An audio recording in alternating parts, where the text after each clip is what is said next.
Currently Seoul has confined its future to a single person. James Xuan, the master of the Jungwoo Guild, was fighting against a man amidst several fallen bodies. The people around couldn't believe that he was being defeated. Shin Kang-ho, the world's public enemy, said that now they were the only ones left. The man said that all of this was because of a meaningless fight. He had started activating his ability. He said it was because of an evil like him. Smiling, the other man said it was a joke. He asked if he thought he was a messenger of justice. Schumann asked him how he dared to speak of justice. He shouted that he was fighting in the name of everyone, but even so he was always in his way. He asked what the young man was if not an evil person. Everyone watching the fight started shouting the hero's name. Hearing the shouts, he became more confident. He said that as long as they cheered for him, he would not be defeated. Then he attacked the young man.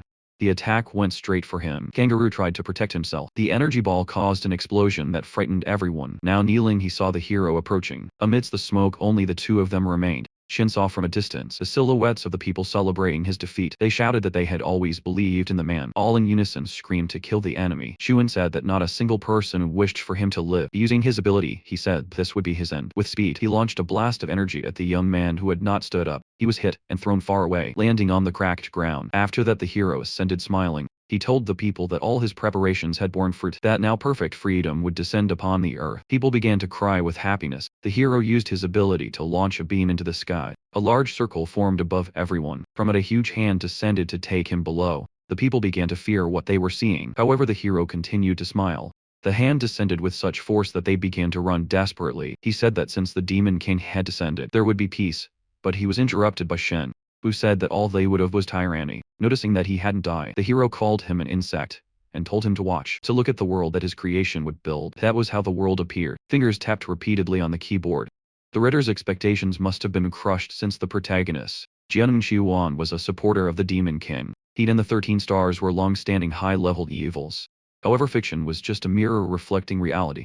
The theme of that novel was based on his own life as a student. It was at that time that he saw the true face of the world, a power, and that could cover up school violence and distort good and evil. For that reason, he incorporated that reality into the novel. But the criticism was not positive. There was nothing else to do. After all, he decided to close the comment tab and sat on the bed in the messy room. Lying down, he started reading more malicious comments about the book. He decided to let it go and get some sleep. However, he was awakened by a loud noise. When he opened his eyes, he saw several men with pickaxes trying to dig a hole in the ground. He touched the ground and realized it was made of stone. In front of him, a young man was being beaten while being accused of defiling the grace of the eclipse. Seeing the young man, he remembered someone from the past. He wondered why he was appearing in his dreams. A guard grabbed the young man by the collar and told him to get back to work, because this was getting out of hand. He was about to punch his face when something caught everyone's attention. The guard turned his attention to the writer and started punching him, while he wondered why a dream hurt so much.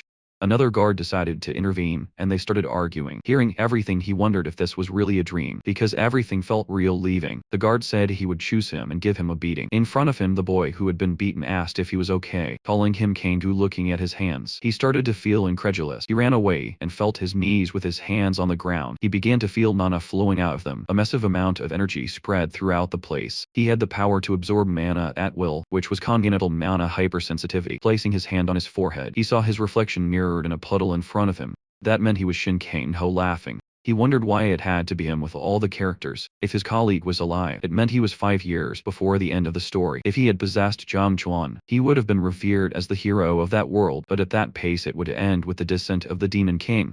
Only the lives of the Demon King's followers would be spared. He would have a pathetic death if he didn't change the ending. The good news was that he knew how to escape that place. As expected, after possessing someone, it was as if Shin Kang's past and experiences were his own. Despite still being at level 10 and without any constellation, after working for a while, he felt exhausted. His stamina was too low, and he started to regret giving him mana hypersensitivity. Just because he was a villain, with a crystal in his hand and drawing his plan on the ground, he said it was the only way. His colleague appeared running, calling his name, and when he got closer, he asked if he was okay. Shiden said he was fine, and the young man asked if he wanted a break. Smiling, Kame said that if the guards allowed them to rest, it wouldn't have dragged him to that place. In the detention center created by the criminal organization Eclipse, novice hunters who could use mana were forced to work as slaves to mine mana stones. Turning to his colleague, he told him not to worry and to go mine the stones. To the young man's surprise, Shin said he was thinking of escaping, but he asked the other to forget about it and get back to work before the guards caught him. He told him not to do anything reckless, and the other agreed. Going back to work, he thought that he had done everything he could to warn him. That guy was the character he had created based on the boy he had met. He couldn't make any changes to the novel yet for the sake of his escape. The men were working and carrying mana crystals. Looking to the side, he noticed that one of the guards had grabbed a young man. At the moment when they were paying attention to the numbskulls, he had tried to escape. Another guard appeared, ordering everyone to watch, making the young man tremble. Grabbing his sword, he told them to see what happened to those who tried to flee. Then in front of everyone, he struck the young man's stomach with his sword. All the boys were terrified by the scene. Angry, the guard kept hitting him, splattering everyone with blood. Shin started trembling with rage at what had happened. Seeing the body on the ground, he called him an idiot and said that he had warned him. The guard approached and told him to act like last time because there was no one there and he would kill him too. Inu said he didn't care about the young man's death. He asked to go to the bathroom because that was more important, leaving the guard confused. The guard sarcastically asked if the boy had wet his pants. Since Shin didn't answer, the man relented. Then he told him to follow. Arriving at the door, the guard said he had 1 minute. If he took longer than that, it would be his grave. The young man entered the place and saw several bodies on the ground. As he walked further into the bathroom, the guard was counting outside. A few seconds later, Kanga found what he was looking for. At 49 seconds, he started drawing with blood on the ground. When only 18 seconds remained, he had already completed the symbol. A strong light began emanating from the drawing. Shudin started reciting that he knew he was being watched, that he knew the entity went mad over tragedies, trials and despair outside. The guard said the boy had 10 seconds left, so he should pull up his pants and come out. Turning to the symbol, he asked if it wasn't curious how someone of such a low level had summoned it. If it stayed a little longer, the entity would appear later, just like in the novel. To persuade him, the entity would say that waiting even one more moment would mean the end of the world. He desired, since he had become the entertainment it sought, he would use that to get a response to his summons. Shin said that he was the most efficient person to use the ability. As the light grew stronger, the boy smiled and said he knew it would appear. The main constellation that had made a contract with Shen, Yu, and the noble was the dimensional plunder. It called him insolent and said it would lend him power for a moment since he had caught its attention. Then it asked him to prove himself, and Shen told it to sit back and watch. Outside, the guard started pounding on the door. He managed to break it down and shouted, asking if the boy was joking. However, when he looked around, he noticed that no one was there. A lot of dust could be seen in a silhouette within it. Frightened him. Shin gained power through the constellation. He quickly rushed toward the guard, but he disappeared just as the guard tried to grab him. The guard looked behind, but only saw the door. He said the boy wasn't there, but then Shin appeared behind him. Using an iron rod, he struck the guard's neck. When the man realized what had happened, he started cursing him. He started to ask something, but began to stutter quickly. Shin pulled the iron rod from the other's neck. The man fell to the ground instantly. Looking at him, the young man thanked him, because it was thanks to him that he had decided to leave that place. The constellation said that Shin was interesting, and sealed the contract. With that, Kang managed to avenge the young man. He grabbed the knife and placed it in the compartment he had taken from the guard. The system notified him that a weapon had been registered. From now on, he would never look back. When night fell, Shin began to prepare. Grabbing gasoline canisters, he started pouring them everywhere. To escape, he first needed to get a second-class guard uniform. The second step was to set the criminals on fire. Then he needed to escape through none other than the front gates. The other guards started running due to the increasing fire. They wondered who had done that and called for the firefighters. One of them shouted for everyone to follow the instructions and head to the crematorium. Everyone boarded a van and left quickly. Looking at the second-class guard, Shin called his attention. He asked if he had replaced the guard who was in charge of them. He said yes, because someone had escaped from Building 18. He said the fugitive had run toward the northwest fence of the building. Then he asked why they hadn't left yet. Nervously, he began to accelerate the van. The path leading northwest from the fence he mentioned was Chumian Mountain. At first glance, it seemed like a good escape route since it was dark, unguarded, and complicated. However, in reality, it was full of traps set by Eclipse, making it the most dangerous route. Shin would use that information to escape. He told the other guards they would catch the fugitive on the escape route, and that since he was heading for the mountain, they just had to retrieve the body. The driving guard agreed. They used the code to enter. Finally, he was leaving the prison fence. A van drove through the streets at night. The driver asked the young man what was happening in Building 18. Getting into character, Shin said it would be much easier to kill the prisoners because they didn't listen. He said he was right, they were nothing but losers. Noticing the way the driver talked about the prisoners, Shin got irritated. The driver asked how long he had been serving in Building 18. Shin said 2 days, and the others commented that he should have worked in Unit 9, which he agreed with. However, the man said that Unit 9 didn't exist. Even so, the van kept moving. Smiling, Kang Yu said he was right. He grabbed his knife and quickly stabbed the head of the man in the front seat. With seriousness, he began attacking the two men, saying he would finish them off with one of them dead. The vehicle began to swerve. After stopping, the body was thrown out through the glass. Using his ability, the other guards started cursing him and attacked. His power was so great that when the young man dodged the attack, the van's roof had a hole in it. Seeing that the guard became nervous, then he asked how he dared to deceive them, and attacked again. An energy beam created another hole and sent Shin flying. Smiling, the guard said he was worthless. When he looked to the side, he saw the young man's reflection in the rear view mirror. At that moment, Shin jumped out of his vision. In the same instant, Kang Ho appeared beside him, using his sword to slash his neck before he could retaliate. They stare at each other. As the young man pulled the sword out, the guard's body was thrown out of the window. Shin started feeling sick because he had used too much mana. When he looked to the side, he saw a strong light coming toward him. A car was approaching. He hadn't expected them to be patrolling, and smiled, saying that he would have more obstacles. Taking advantage of his location, the young man descended the slope to escape. After falling for a while, he reached the ground. Even so, a man approached, saying he couldn't believe he had managed to kill 2 guards and escape. He was holding an axe and called him a worm. The red mark above his head indicated that he had a contract with a constellation. Shin wondered what his power was. His constellation was the competent connector, which had the ability to track mana. It was with that ability that he had found him so easily. Smiling, Kang Hu said that was great, leaving the other man confused. He could see the constellation the man was contracted with, and the red mark above his head for a reason. By killing another hunter, he could plunder their contracted constellation. The system informed him that he could loot. The young man reading that with a smile. He thought that he could use the constellation loot for the first time. If he had made a contract with the constellation, it meant he was at level 100, so he had to avoid a direct fight. Then he started running, deciding to lure him in an attack. Smiling, his opponent called him an inferior worm. A movement was seen in a bush. The man told him to do his best to hide because he could see everything that was hidden with his eyes in the middle of the forest. The man began to search for him, using his ability to scan between the trees. He wondered where he was hiding. Looking more closely, Infrared detected someone behind a tree. Running towards it, and throwing his axe in the tree's direction, he shouted that he had found him. When he got closer, he saw that the entire tree had been cut down, and there was no one there. He wondered where he had gone. His question was answered when he noticed something that terrified him. Below him, Shin used his sword to strike directly at his neck. He couldn't believe that someone fighting in close combat would throw away his weapon. Finishing the cut, Shin said it was his own fault for underestimating an opponent. The system issued a notification stating that he had killed the target and acquired the contract with the competent connector. This contract was under the control of the dimensional plunder and could only be ended through extinction or contract termination. All of his abilities now belonged to Shin. He began reading about the skills he had gained. After reading, he was satisfied with what he had obtained using mag vision. He searched for more pursuers nearby.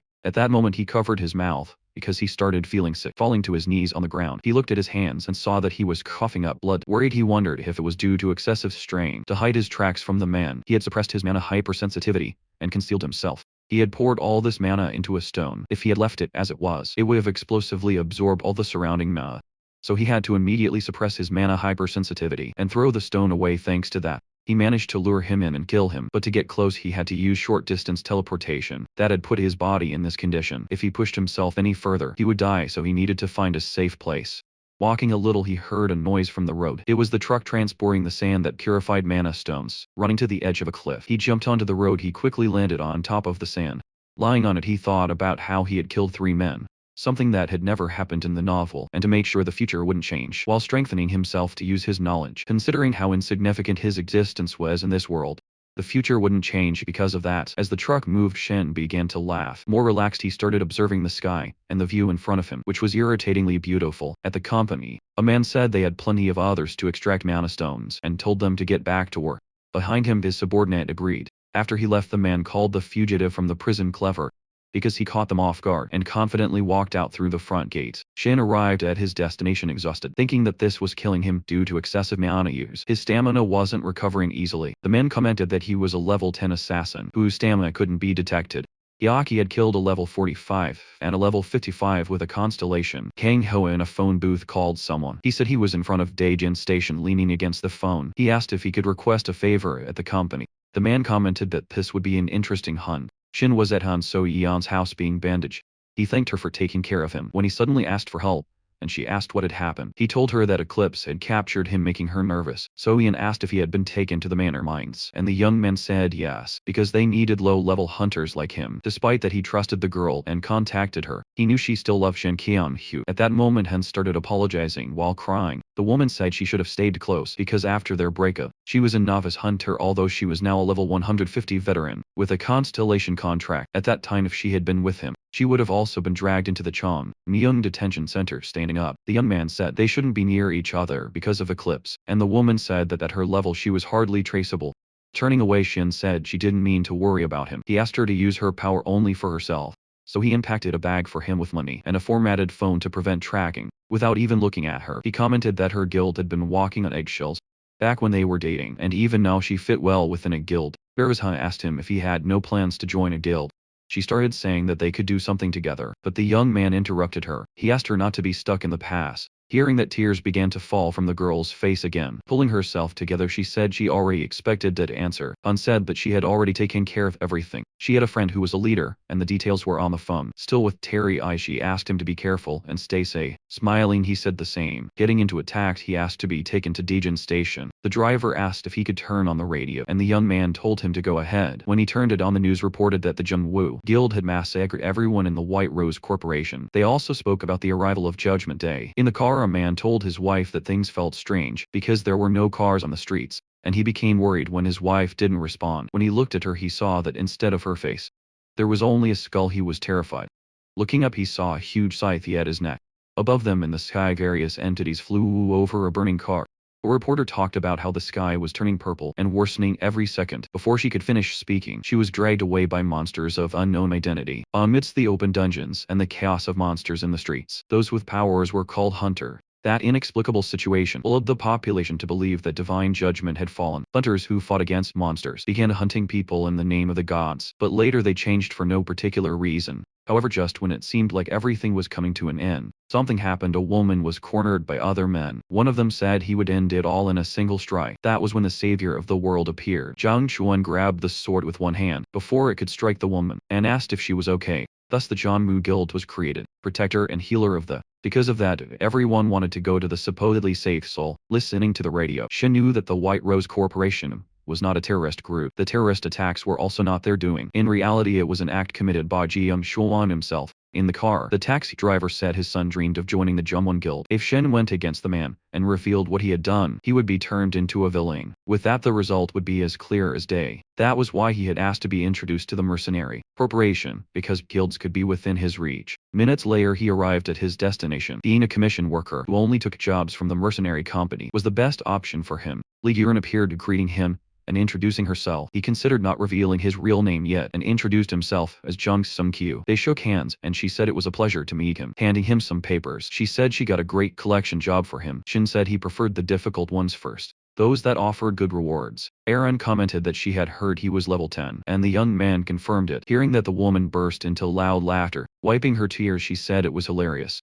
Releasing a threatening aura, she asked if he wanted her to clean up a corpse. He asked if being a mercenary wasn't about having the necessary skills. Regardless of level, Lyern was a mage and buff supporter who had a contract with a high-tier constellation, the character he had created to one day face the 13 stars. Shin knew he had to earn her trust. He asked her if she wasn't a mercenary. The woman said that reality and spirit were different things. Walking past her, he commented that truth and prejudice were as well. Smilingly decided to make an exception and asked to see his abilities. Thus the two stood face to face. Activating her ability, Yuran said she would judge only one thing: whether he could avoid her power. The only thing she wanted to know was if he could protect his body and dodge attacks to create opportunities for a counter-attack. He began creating mist puppets, capable of tracking even in distant places, an ability called Tracking Fog. Since it wasn't an offensive ability, he wouldn't die if he got hit, but he needed to dodge to stand the test. Prepare, he shouted for them to begin. The woman launched the tracking fog in his direction. A wave of energy formed as soon as it hit something. However, she couldn't see clearly what happened. To her surprise, she saw the young man running on the wall to her right, which made no sense because at his level, even jumping a meter should have been difficult. She thought he was incredibly proficient in using the short-distance jump ability. Smiling, she thought of Shin as just a loudmouth. Casting her ability again, and she asked if he could dodge this one. It moved toward the young man with speed and force. Tracking fog extended its hand to grab him as it approached.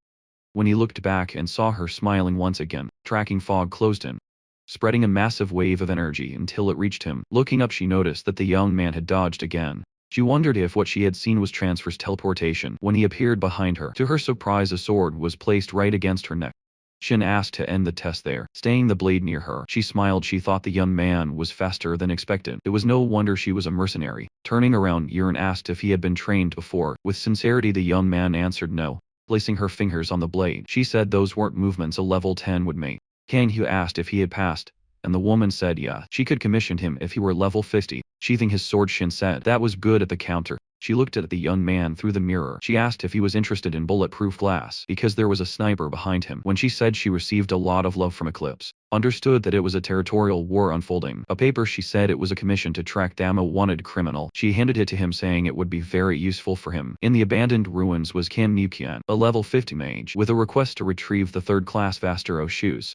Reading the details, Shen asked if he needed to bring him back alive. Aaron said he could kill him on the spot because he had caused the deaths of many civilians, and that the security agency would appreciate it happily. He said he would start immediately. She said it wouldn't be easy since the man could be hiding. The place was large, but for him it wasn't a dungeon. Too difficult to track. Can you have used that place as a hideout in the novel? And there were useful intermediate bosses there. Noticing the movement around him, he said they were there. So Shin began by cutting his hand with the sword. The blood that splattered from the cut triggered the instincts of the rabbits that were watching him. They all rushed toward him. He used short-distance teleportation and all his abilities to attack and eliminate them. Finally, he used transverse teleportation and the leap ability. Behind him, all the creatures lay fallen. Aaron requested that he retrieve the commissioned item and do whatever he wanted with the rest. Behind him, a man appeared with 2 swords in his hands. When asked what he wanted as a reward, Shin said he wanted a dungeon attack license for those with multiple bosses. Looking at the man behind him, he recognized that he was an intermediate boss. Shin greeted Ventus saying it was a pleasure to meet him. The only thing he said was that he would kill him. Shin told him not to complain,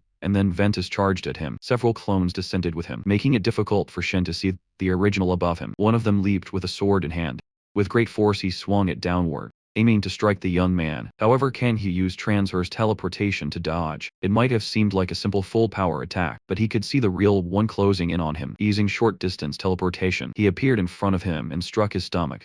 Realizing he had been hit, Ventus grew irritated. He tried to land another sword strike but failed. Dodging again, Shin said he was an intermediate boss. Only in aim he noticed that direct combat was too crude. As they were behind him, Kenny stepped on his back and on the wound he had inflicted earlier, equipping a weapon.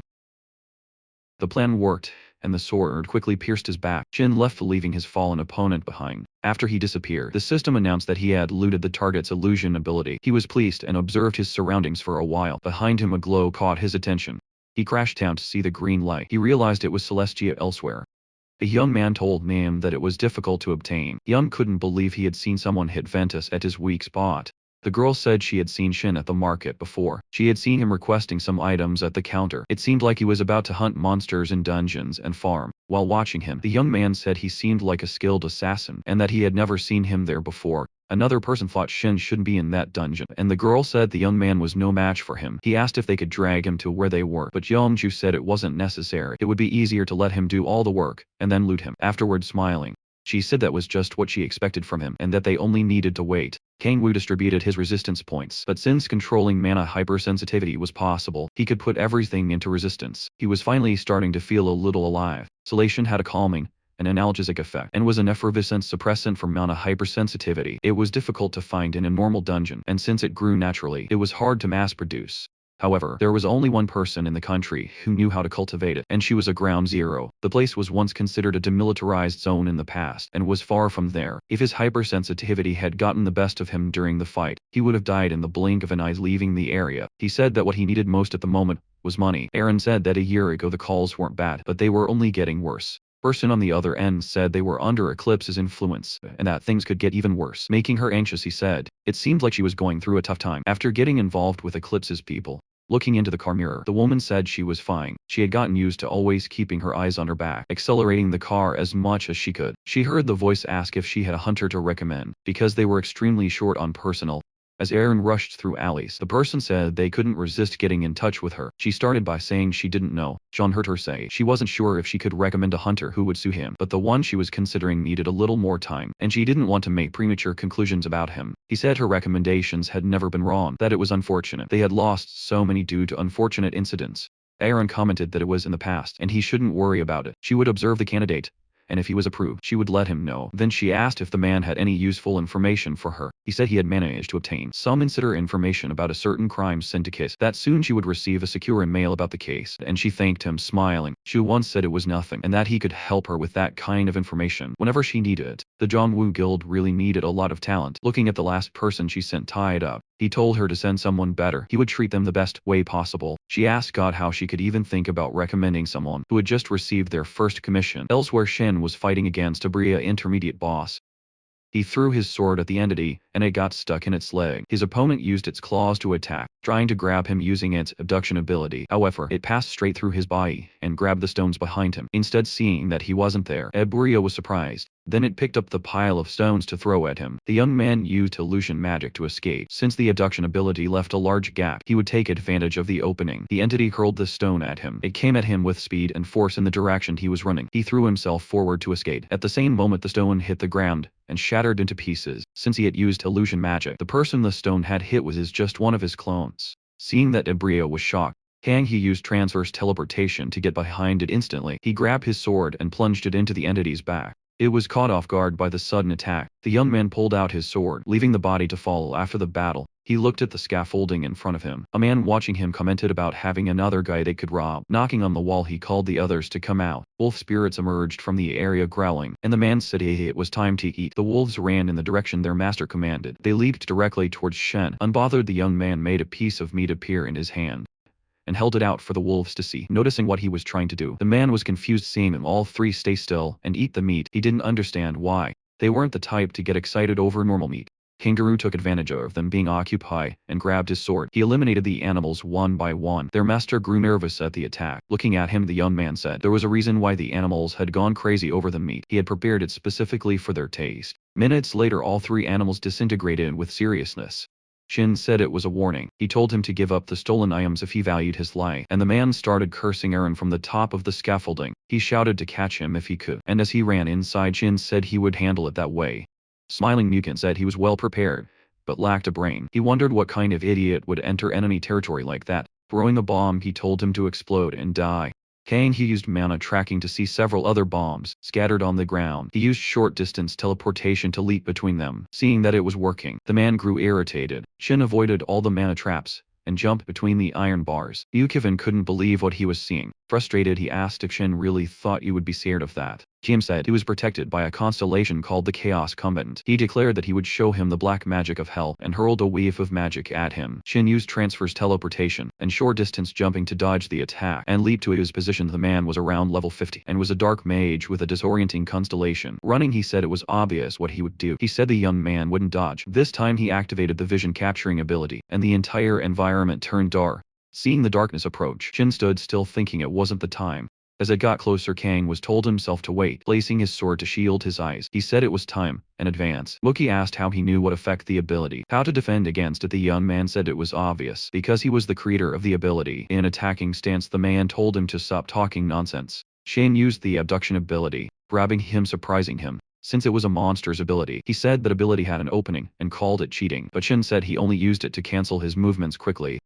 He struck him with the sword. Since he couldn't move, all he could do was scream in pain. Kim activated Nana Dispersion. A burst of energy exploded, throwing Shin far away, now free. He declared that he would burn him to death. As he fled, Kang thought that his casting speed was inconsistent. Then, he wondered if he was using an item to influence his awakening state. Thinking about this, he jumped far from the area. Shin clung to a high ledge, and the man called him a rat. Throwing a magic orb at him, he screamed for him to die. Instantly, the magic struck him. His body fell to the ground. As the man laughed, he began asking how he dared to challenge him. But looking down, he saw several others who looked just like his enemy, angry. He began emanating energy and used heat rain to attack them all at once.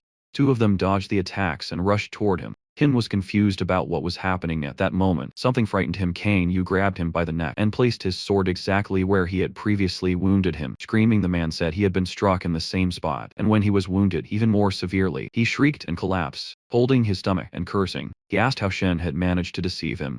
Smiling, Shin said he didn't because he knew he would fall for it. Shin said it was an incredible strategy. Beside him, the system began issuing a notification. The Gorilla Master constellation highly praised his attack strategy. Although countless constellations observed hunters, sponsorships were rare due to high energy consumption. The Dimensional Plunderer called the sponsorship pathetic, but Shin said it had helped him make the best decision. He said he would take advantage of every ability he could. The Plunderer called him a lunatic and told him to focus on the enemy in front of him. Kang Yu agreed and struck the fallen man's leg, making him scream in pain. Man asked if anything would change just because he had been captured. Shin replied that if the world changed just by capturing someone like him, he wouldn't be there preparing his weapon. As he finished speaking, Shin slashed into the final attack.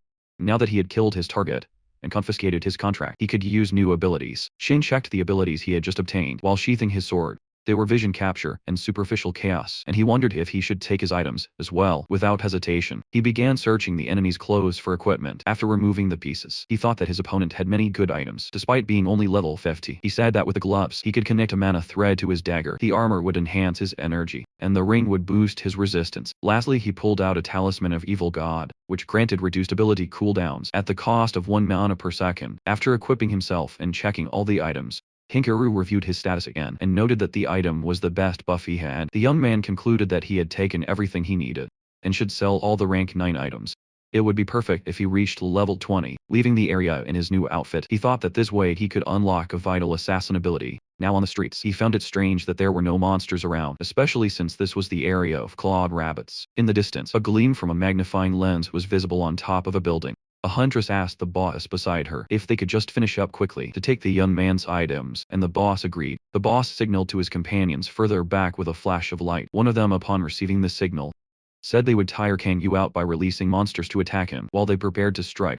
Freed rabbits detected the blood on Shin's clothes and lunged at him while he relieved to find them, prepared for battle with ease. The rabbits were taken down. After defeating them, the system issued a notification that Kang Yu had reached level 20 due to his sponsorship. His new accelerated stabbing ability had upgraded to Bloody Stab. The huntress was shocked that the monsters had been defeated so easily, and the boss took the opportunity to attack. Jumping from the building, he lunged at the young man with a powerful strike. The boss slashed the ground with his sword, but Shin calmly dodged using short-distance teleportation. Kang Yu wondered who his opponent was, and if he was trying to rob him. He had nearly lost his head.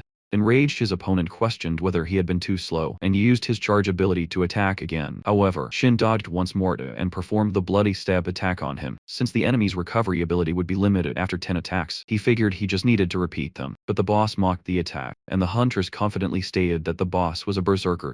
He only grew stronger the more he fought. Right after, the opponent charged again, and the young man dodged, thinking that this man was truly worthy of being a berserker. However, due to his exaggerated attacks, he left many openings, allowing Shin to strike him again. Berserker kept mocking him, demanding more, but Shin calculated that he only needed 4 more attacks. As the opponent approached, he noticed something was wrong.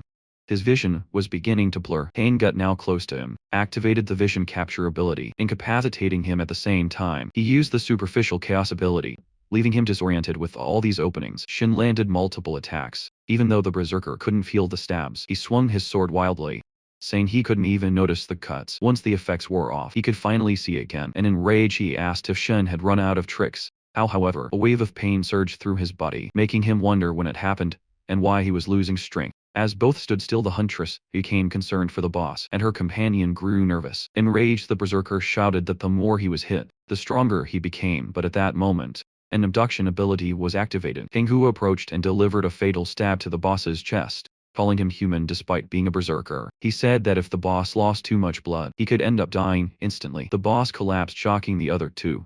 The huntress and her companion were terrified and started running away in fear of Shin. The young man concluded that if bandits were operating in this area, then the National Hunter Security must have collapsed. A system notification appeared, informing him that he had obtained the Blood Glutton contract. Kang Yu was thrilled and told his consolation that he had secured 2 contracts in one day. He said it was about time he got sponsored, but the plunderer simply called him a lunatic. The protagonist, known for his absorption and assassination abilities, reflected on recent events. He commented to a kneeling man that he had acquired some useful items, such as a magic resistance anklet. Besides the shoes that increased his movement speed, he also had gloves that enhanced his physical resistance. He thought it would be ideal to combine these gloves with a throwing set balancing defense and offense. With this setup, he could face powerful enemies with greater efficiency and strategy. He asked aloud if he should now finish the commission, and determined, walked away in Daishin. Countless buildings could be seen in the distance, while a wide street stretched ahead.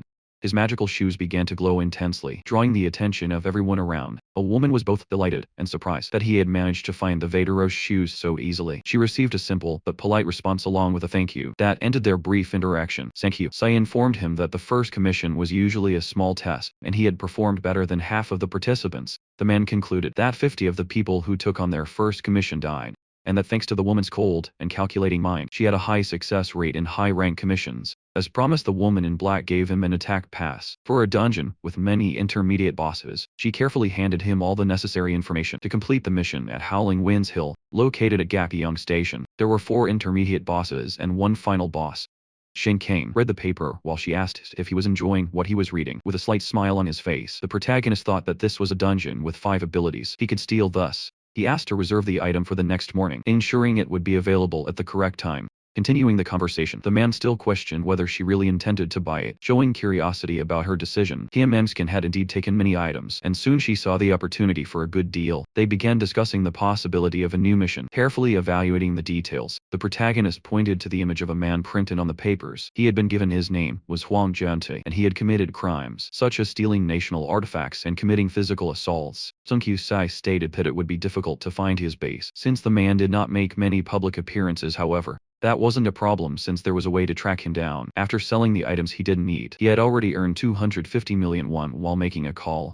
He was concerned about increasing his security, using the money he had gathered. A person on the other end answered, asking who was calling. Without hesitation, the protagonist stated that he wanted to buy 10 Solisiums, and at the location was Yongsan Station. A mustache man responded, confirming that he understood the agreement and quickly hung up. After ending the call, he reflected that there was still time before the dungeon raid. He decided to grab a drink and gather some information. At Club Haze, a fierce fight between two men broke out, drawing the attention of everyone around. The man with long, brown hair was severely injured and started screaming around them. The other guys watched excitedly, celebrating the fight as if it were a spectacle. Chen Kang Yu informed the red-haired bartender that he won the bet, everything he had with a chilling gaze. He ordered a glass of Solasium burst. The girl named Benny widened her eyes upon hearing the unusual request. Laughing, she informed him that the drink had a rather unique taste, and that no one usually ordered it. The man started thinking that in clubs like this, bartenders often had some useful information. However, this information had not yet been verified, leaving doubts about its complete accuracy. He widened his eyes once again,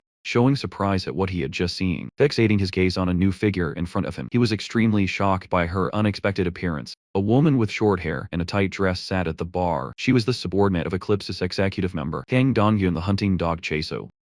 As he received his drink, the protagonist considered the possibility that Eclipse had started tracking him. Smiling, the red-haired bartender informed him that it would be difficult to see a handsome man like him in this club again. Promptly, he questioned her about why. The girl said she had only heard rumors. Leaning in to share a secret, she told him that Eclipse intended to take over the club. She added that their plan was probably to separate the hunters at the bar and drive them to the mines, a typical human trafficking strategy used by Eclipse. With this, it became more evident to him why Chase was there. He assumed the best decision was to leave that dangerous place as soon as possible. Startled, both the bartender and the protagonist quickly turned around, trying to understand what was happening, realized that something had gone terribly wrong, and began showing clear signs of nervousness. A gang of men dressed in black, carrying weapons, suddenly stormed into the club. Everyone stared at them until someone asked if they were Eclipse. Bartender ran away in fear, and the men grew irritated at the gang's arrival with a twisted grin. One of them warned everyone to be careful with what they did next. Panic spread as people began to flee, initiating a frantic fight with the club's patrons. A man in a suit tried to defend himself, while sweating profusely, showing great nervousness and fear. In desperation, he lunged at one of the men in black using all the strength he had. The sound of clashing weapons echoed through the room, growing louder by the second. A man wearing glasses raised an eyebrow as he heard something strange. Chen Kang-yu stood in front of him, staring at him intently with an axe in hand. He asked the protagonist if he wanted to die, but Chen was much faster, and delivered an attack using transverse teleportation completely lost. The enemy couldn't understand what just happened. He didn't even realize the moment he was attacked, swiftly and completely unexpectedly. Already on the ground, he realized it was too late to react or defend himself.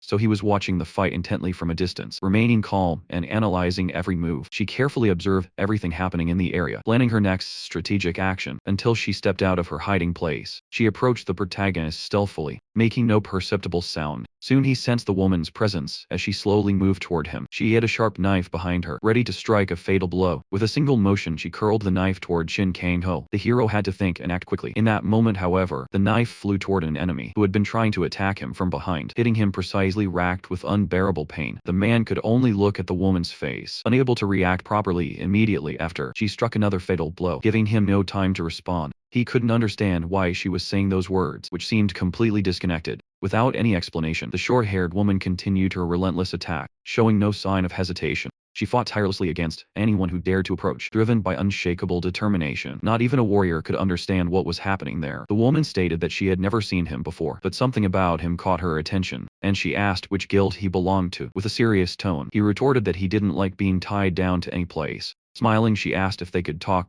business, and he agreed. More armed men appeared to fight against them. None of them understood why the investigator was attacking, completely changing their plans. Her gaze was overwhelming, but she continued fighting them all. The men were already terrified by everything the woman was doing, unable to react properly with a firm and authoritative voice. She ordered the men in black to advance and attack without hesitation. In complete desperation and confusion, they didn't know how to respond to the rapidly escalating chaos. With no other option, they charged toward the two, calmly weighted weapons drawn and ready to strike. Shin Kang-ho was beginning to understand that this was all part of her plan. He started wondering if the woman was just trying to test his abilities. Determined, he decided to play along with her game and attack the fighters with swift and precise movements. The protagonist revealed one of his special abilities. Using it with extreme speed and efficiency, the attacks kept coming from all directions, making the environment increasingly chaotic and dangerous. One of the men managed to disarm the hero. This was the perfect chance to take him down right there, but he always had a trick up his sleeve. Refusing to be defeated in any situation. With quick and precise movements, he was faster than anyone else in that chaotic place. His skills were incredibly impressive and highly effective, leaving everyone around him stunned. With a single precise strike, he severed one of his enemy's hands, neutralizing him in a brutal fashion. Amazed by what she had just witnessed, the woman began to suspect that he might be using telekinesis to fight. He looked at her with tired, exhausted eyes after the intense battle, showing the weight of his efforts. Without hesitation, he ordered everyone to head immediately to the emergency exit to ensure their safety. Wanting to get out of there, he started running, but they quickly realized he was trying to escape. Furious, the commander ordered his men to chase that bastard.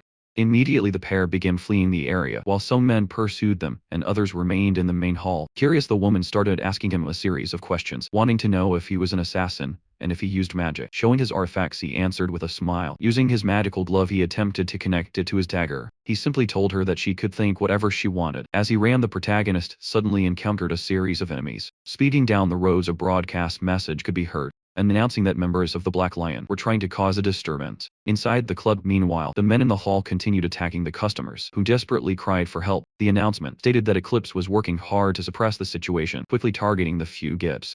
But Shin Kang, who remained the fastest and most skilled person there, the blows aimed at him never landed. He dodged them with astonishing agility and precision. He skillfully dodged and counterattacked with all his strength, quickly taking down his enemies. A new notification appeared before the protagonist, and he couldn't immediately understand its meaning. He had received an unexpected sponsorship from a constellation, recognizing his acts of justice. During the intense battle, a soldier tried to strike him with 2 knives, but he laughed, showing how ridiculous it all was. He threw a knife at the man's forehead, who couldn't even defend himself. The woman began deeply reflecting on the idea of justice that he had mentioned. She questioned whether justice truly existed in this cruel world, full of inequality and conflict. However, the protagonist didn't care about that. He was focused only on his immediate objectives. The soldiers took their attack positions, saying they would repay the sponsor. An axe was violently hurled. It struck the wall with full force, creating an impact that echoed throughout the space. Shin Kang-ho seized the moment and used the wall as support to perform a strategic leap. He advanced toward the man at the top of the stairs, using all his available resources. The leap, though short in distance, was devastating and managed to take down 3 enemies at once.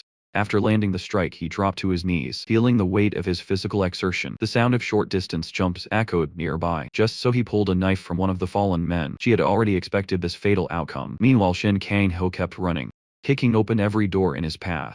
Spotted her in the distance, signaling the safe road ahead. Happy and relieved, the girl celebrated, believing that her eyes had correctly identified the right direction. Outside, the stars shone intensely in the dark sky, illuminating the silent and cold night. Together, the two finally escaped the club, leaving behind the chaos and danger. Eclipse's soldiers were still searching for the 2 fugitives. Hidden, they waited for the right moment to act. The woman suggested that he worked somewhere freer than a guild. With her penetrating gaze, she assured him that the pay would be excellent. While handing him a card, the hero replied that he would contact her after dealing with some more urgent matters. With that, he turned his back and continued alone into the darkness. The subordinate remained exactly where she was, awaiting new orders or instructions to act immediately. She answered a call from her master, was seeking her for an extremely important discussion. Observing some prisoners, she calmly reported that everything had been taken care of in that place, and there were no more issues. She asked the master if he wanted her to investigate someone. He only needed to say the name. The location would be the Chamyun Detention Center, and the person to be investigated was none other than Shin Kang-ho. At a train station, countless people were boarding, disembarking, and walking across the platform. Someone descended the train stairs wearing black shoes and tight pants. It was Shin Kang-ho, who concluded that he wasn't yet wanted, judging by Chae Suvi's reaction. But the right move would be to leave Daejin as a precaution. Eclipse was expanding its influence and had been closely monitoring the trains heading to Gapyeon. The safest option for him was to go through Yonsan Station. A man began opening a cardboard box, tearing off the tape carefully. He noticed that his package had arrived without any issues and held it in his hands.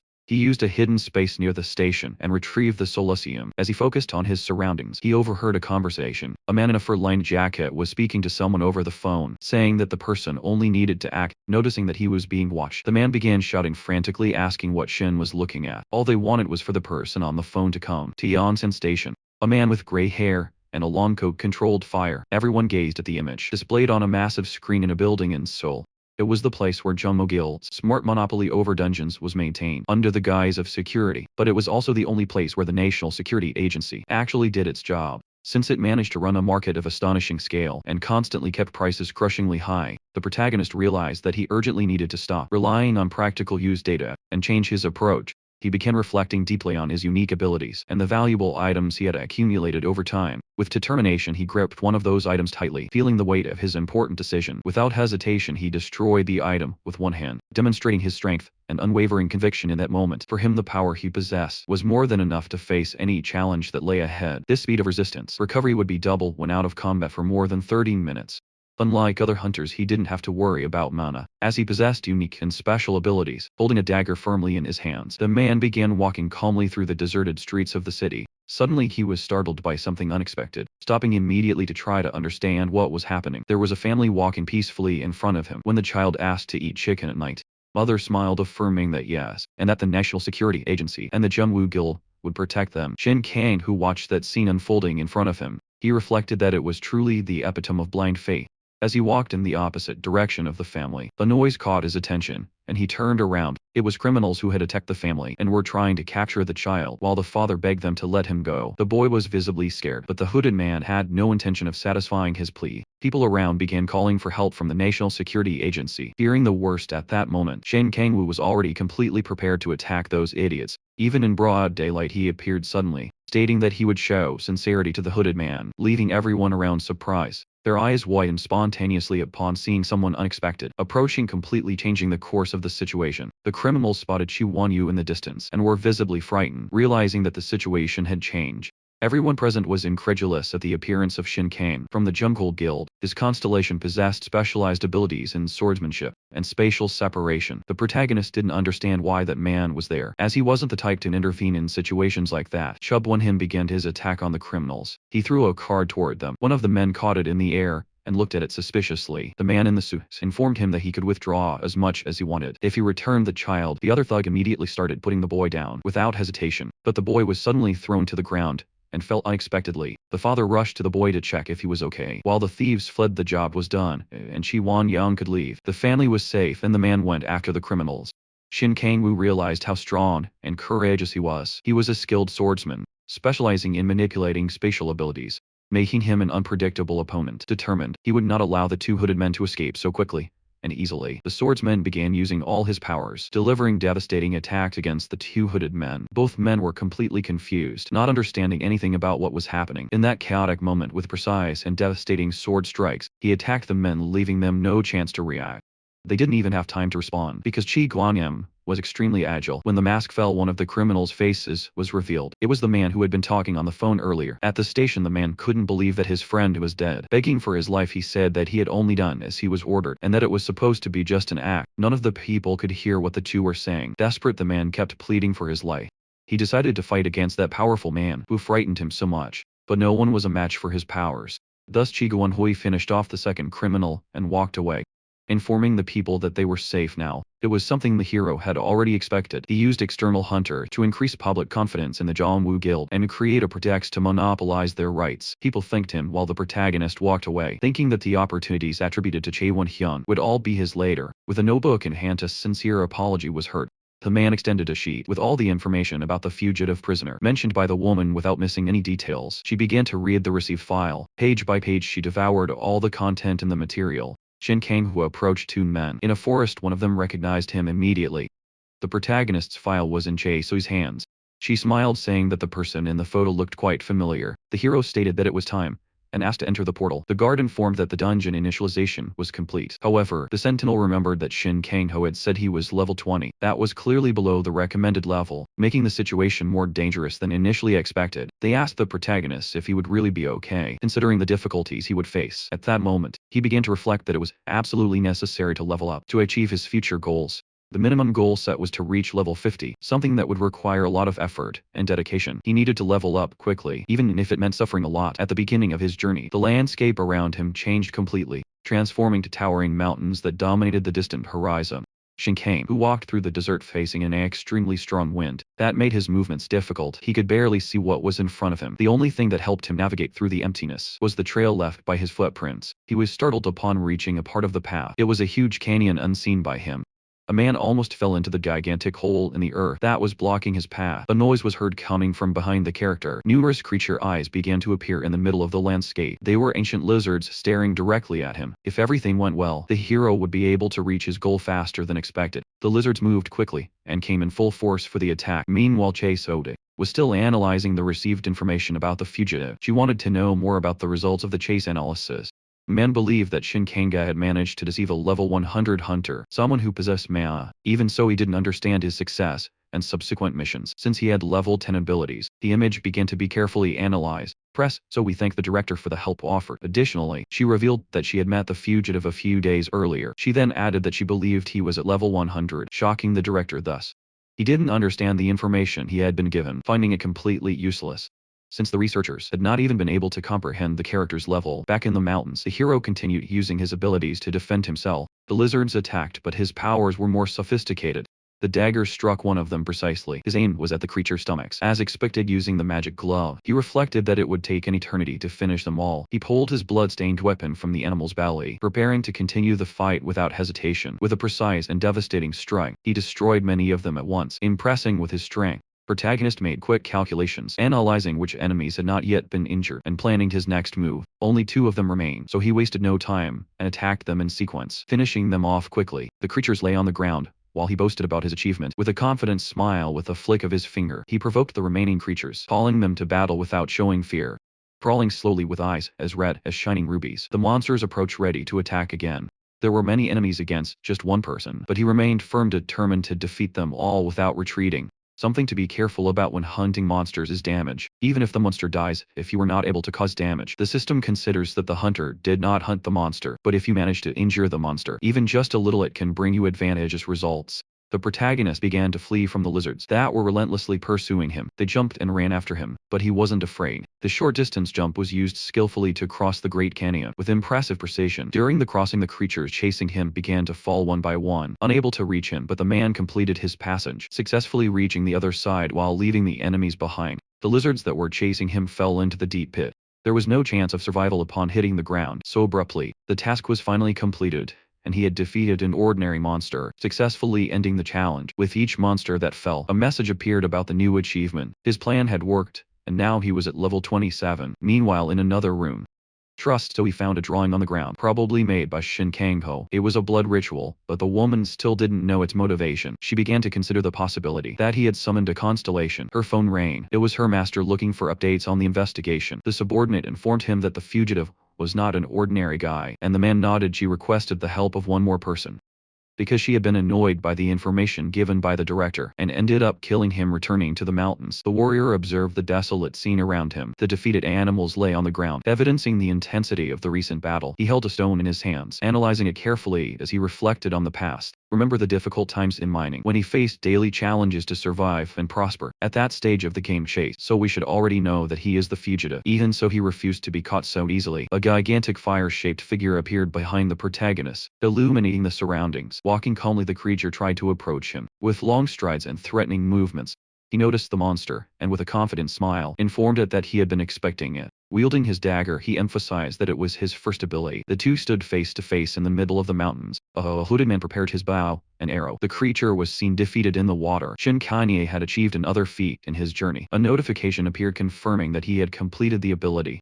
Now he would be able to imbue the fire element into all his weapons. From above, the man couldn't believe how quickly he had hunted down an intermediate boss. His hunting style seemed very refined. He used all these combat abilities to guide the fire humanoid to the Oasis. The use of illusion magic served to deceive it. That hero really didn't behave like someone of his lower level, the observer thought. Thus it was no surprise that the captain was so interested in him, that the command to follow him had come from her. The guard was supposed to follow him wherever he went. That's why he had memorized the warrior's face. The captain informed him that his test results were very good, but his low level was her real concern. She wanted the man to help Shin Kang-yu if he was ever in danger. and you should explain to him the advantages of teamwork. When necessary, warrior would be a great help to the Blue Eyes. If he helped them grow a little, continuing his surveillance, he decided to follow him a little longer. A dagger was thrown from a long distance. It struck a protective shield of precision. The shield began to break after the impact. The protagonist realized that their defense was robust. One of them was an intermediate rear defense boss. Another was an intermediate side defense boss, and the third was an intermediate front defense boss. The three were inside this protective shield, effectively doing the work of three people working as a team, covering each other. This reminded him of Lee Iron's words. He had said he would get in touch after dealing with Hyun Jumped. The woman asked him to wait a little. She offered him a full-time job. Thoughtful, he glanced at her from the corner of his eye. Without answering the question, smiling, he said he gave the impression of being tied down to some group, and that he didn't like sharing things. Returning to the fight, the hero made a short distance jump. He carefully approached the glowing blue shield, analyzing every detail before making his move. He started running around the giant sphere, tracing a strategic plan to attack the target with precision. He grabbed his dagger and thrust it directly into the shield, trying to cause significant damage. He kept running quickly and cleverly, maintaining his pace to avoid any counterattacks from the enemy. He used another one of his abilities now, the transversal teleportation. The warriors were completely lost. Now he tried to use the capture ability. The men could no longer see anything. At that moment, another short distance jump was used. The protagonist was enjoying how everything was going according to plan. He was at the perfect distance for the abduction to work. Soon, and the warriors began to realize what was happening. The power of abduction, he defeated them one by one effortlessly. The soldiers couldn't tell where the attacks were coming from, since they couldn't see anything. Shin Kang-hee was extremely fast in combat. The protective barrier was almost completely broken. He said that this was the reason nature worked in teams. He mentioned the consequences of relying on others when one couldn't even take care of oneself. Using transversal teleportation, he attacked his enemies quickly and completely unpredictably. The opposing fighters had no chance to react against his speed and impressive skills. A new short-distance jump was carefully planned, ensuring a strategic advantage during combat. Smiling confidently, he kept fighting with increasing intensity, demonstrating his superiority in every move. The men within the shield could no longer defend themselves. This battle was already lost. Victory notifications appeared almost immediately. However, there was still one boss left, and he wanted to attack him with all this power, but the man was already prepared for the moment. It was one against the other. Face to face, the protagonist raised his dagger. Striking precisely in that way, he was able to land multiple attacks on his opponent with his fist raised high. The enemy attempted to land one last, desperate blow against the protagonist. However, the illusion magic ability completely confused him, leaving him vulnerable and unable to react properly. There was absolutely no chance of survival for the soldier, who was now completely at the mercy of the attack. Fatal blow was about to happen, ending the battle quickly and decisively for the protagonist. There was no longer enough defense to protect him. The enemy had no chance left. He fell to the ground with a dagger in his chest, and Shin Kang-woo reached level 29.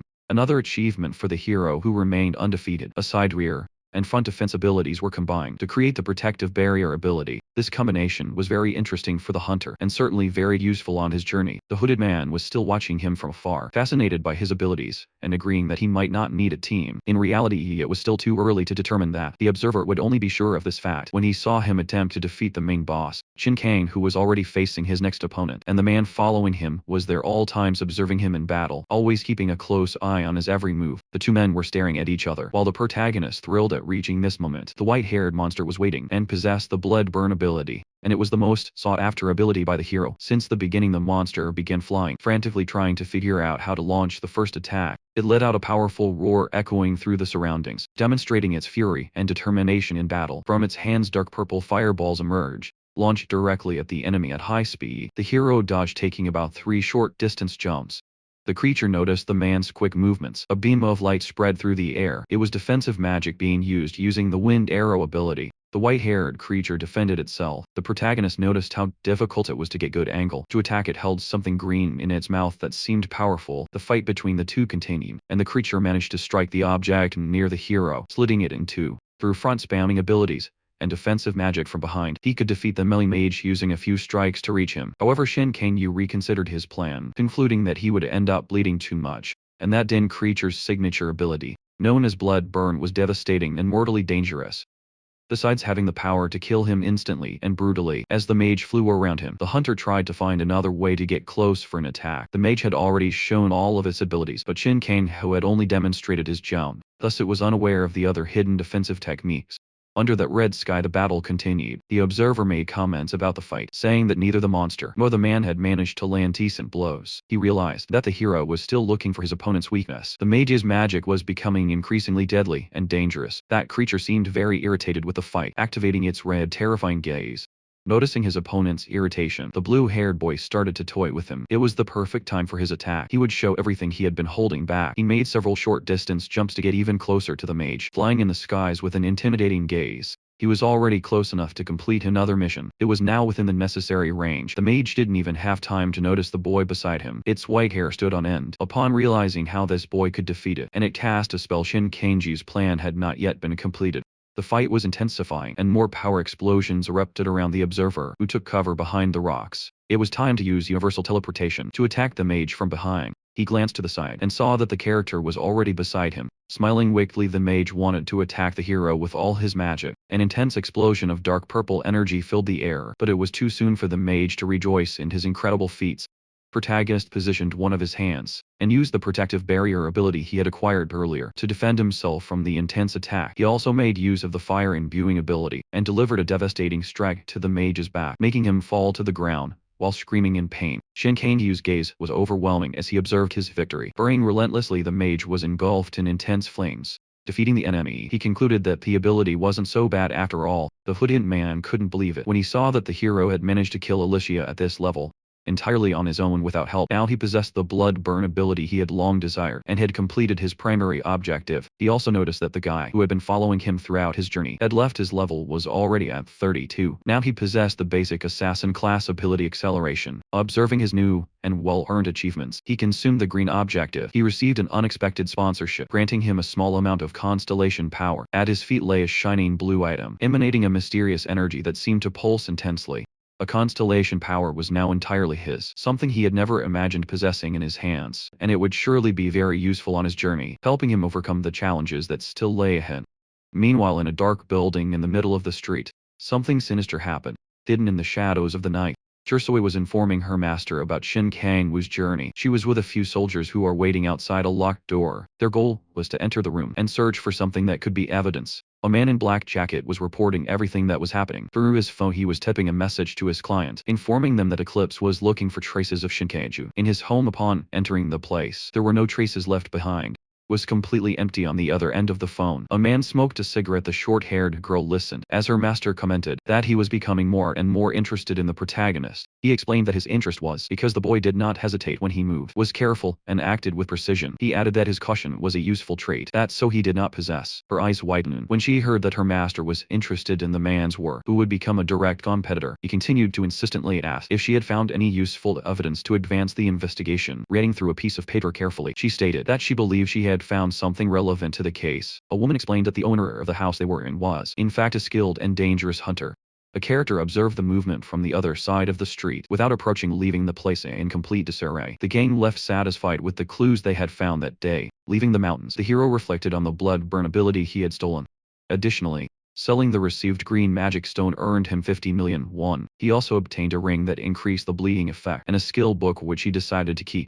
They heard a noise seemingly coming from his phone. Now that he was farther from the dungeon, his phone was starting to regain signal. He checked the messages he had received while inside the dungeon, informing him that Eclipse was investigating him. He celebrated the warning with a wide grin, clearly showing his satisfaction. Thinking of Chae-Sol, he noted how incredibly fast and efficient she was in investigations. After reading the messages, Shin Kang-ho remembered Han Su-yeon. He confirmed that this was the informative power of the Flower Guild, or listeners, as expected. He concluded that Eclipse had noticed his movements and would soon search for Laren. He knew that woman had no reason to protect him because he had refused her partnership. He was just a businessman. Despite that, the blue eyes were at odds with Eclipse due to the city of Daishin. He decided that he would go after Hyo jumped calmly. He boarded the train without any luggage. He reflected that help would be necessary for this job, and that he should find that person before anything else. A red-haired character observed the brick building, scratching his head. He wondered if he would be able to catch Hyun Jin-tae at this pace. He spoke to a man smoking a cigarette and warned him to stop with his plans. The man in the suit informed him that the Yeonpang incident was outside his jurisdiction. The character's eyebrow twitched, showing his contained anger as he stared at the building ahead. That building was the last registered home where he had lived, carrying memories that now seemed distant and painful. Step by step the man climbed the stairs slowly, each step echoing the heavy silence that filled the air. He was already at the top of the stairs when he knocked on the door, forcefully determined to face whatever awaited him. A light-haired character appeared, asking who was knocking. The red-bearded man questioned him about Hyojin-tae, but he seemed not to know him.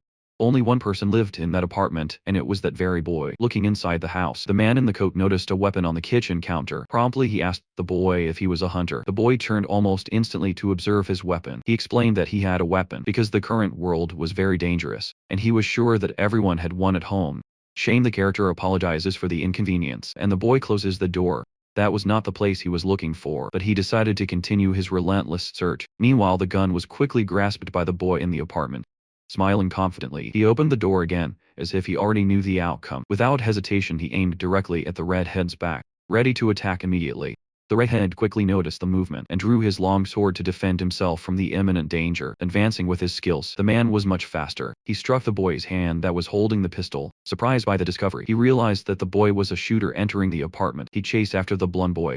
He violently kicked his back. It made him fall to the ground screaming in pain. Aiming to instill fear, he placed his long sword close to the boy's head. He ordered him to tell everything about Hyojin-tae. The boy revealed that he had seen him only once due to a commission, where he stated that he would kill anyone who came looking for him. He also knew that Jungkook was hiding alone, and discreetly, supported by someone terrifying with his swords at the enemy's neck. The redhead asked about the revealed information. Now outside the building, the man wondered if this was the reason. The Young Pao investigation was halted. His gaze shifted to a noise in the street. He saw some people approaching them. 3 guards from the Seoul National Security Agency were patrolling the area, alert to any movement. Not wanting to be spotted, he quickly hid behind a wall, trying to avoid any direct confrontation. The 3 men walked slowly, scanning the area while looking for a specific place to investigate, further revealing his eyes. For a moment, the red-haired man hesitated on how to hide from them completely. Suddenly a blue-haired character appeared at the scene, approaching the officers to talk. He claimed he needed to tell them something important, but was informed they were on a mission. The man told them that a hunter had robbed him on the road, describing the incident in detail to the officers, while he distracted the guards with his story. The red-haired man seized the perfect opportunity to escape unnoticed. He ran quickly to a hiding place, ensuring he was far enough away to avoid being captured again. Upon reaching safety, he was grateful for his luck, relieved to have escaped such a dangerous and complicated situation. Happy with his achievement, Shanae realized he had helped that man escape. A book is reached from the top of the shelf by a hand wearing the watch. The man holding his swords walks slowly, while attentively observing the darkness around him. An old photo album opens, revealing a picture that brings back memories of a distant past. 2 friends appear together celebrating something special. As the memory of that day resurfaces in his mind, the friends laugh together, and one congratulates the other on moving to Seoul. They continue laughing, enjoying the joyful moment, unaware of what the future holds for them. The friend in the black suit told the other to rest assured, promising to take responsibility. While he was away, the 2 would protect justice in their own way without hesitation, even if it meant facing great challenges and dangers. Another character enters the room, his shiny black shoes immediately drawing everyone's attention. They were Shinna, who had previously encountered the red-haired man. Carrying an aura of mystery and intense determination, he questioned him about how he had discovered that place. The man seemed to know everything about Yu Jo-hoon. He revealed his current level, which was 362, and that he worked for the Solmans. Startled and gripping his sword, he asked if he had conducted a background check, or was a member of the Solans. He only knew the reason for the search for Hyojin-tae. She didn't want to work alongside the man. Back at Lee Iron's desk, she noted how unfortunate it was that he wasn't interested in the mercenary corporation, but the man in front of her was an excellent commission receiver, potentially even being recommended to Jian Chuan. The 2 heard a strange noise, and immediately turned alert. In the serious expressions, the screams were alarming, echoing through the place, leaving both visibly startled by the unexpected situation. It was Chae Soyeon arriving at the office, accompanied by her feared gang known as Eclipse. Carrying a paper, she announced that she had finally found what she was looking for. Standing up, Lee Yerin couldn't believe the audacity of someone crawling into that place without permission. With a smile on her face, the long-haired woman stated that she didn't want to fight. Only to talk calmly, she handed over Shina's file, asking if Lyra knew him. With an enigmatic and firm look, shocked by the information, Leerin looks at the paper in her hands, trying to understand what was happening. Returning to the conversation between the 2 hunters, the redhead grows curious to learn more about the offered job. Doubts, he asks what kind of work the 2 of them would be able to do together. Shaeneg emphasizes that capturing Hyojin-tae would not be the end of everything, and that Yu Dae-hoon would be incapable of handling it, especially if he worked for the Seoul National Security Agency. He recalls how difficult it was to obtain information about his friend due to the restricted access. The redhead explains that it was a matter of jurisdiction, but he wonders why the guards had almost run into him just a short while ago. Confused, Yu Dae-hoon does not understand where the hunter is going with this. He explains that Hyojin-tae has support, and that he is someone powerful enough for even the National Security Agency to stay on high alert. Redhead remembers the information given by the blonde-haired boy about the conversation he had with the man in the suit. He starts putting the pieces of the puzzle together, analyzing each detail, and arriving at a shocking conclusion. He desperately wants to know who this mysterious person supporting Hyo Jun-wei is, helping him in such a discreet manner. To his surprise, the supporter was one of the most influential members of the powerful Gangwon Guild. Immediately he is completely stunned by the information, unable to believe what he has just discovered. He doesn't believe the man's words, thinking it's all nonsense. Shineg states that the two of them should join forces due to their shared goals. He gives a date and time tomorrow at 6 p.m., saying the red-bearded man would see him if he went to the square. He also assures him that this is not a trap, saying he can investigate as much as he wants in return if Shineg keeps his promise. A man will work with him in Lee Erin's office. The woman continues questioning without resting. The other woman reflects on the real name of the person she knew. Sunkyu. She knew that Eclipse was very interested in him, having sent the hunting dog, but she retorts that she does not know him.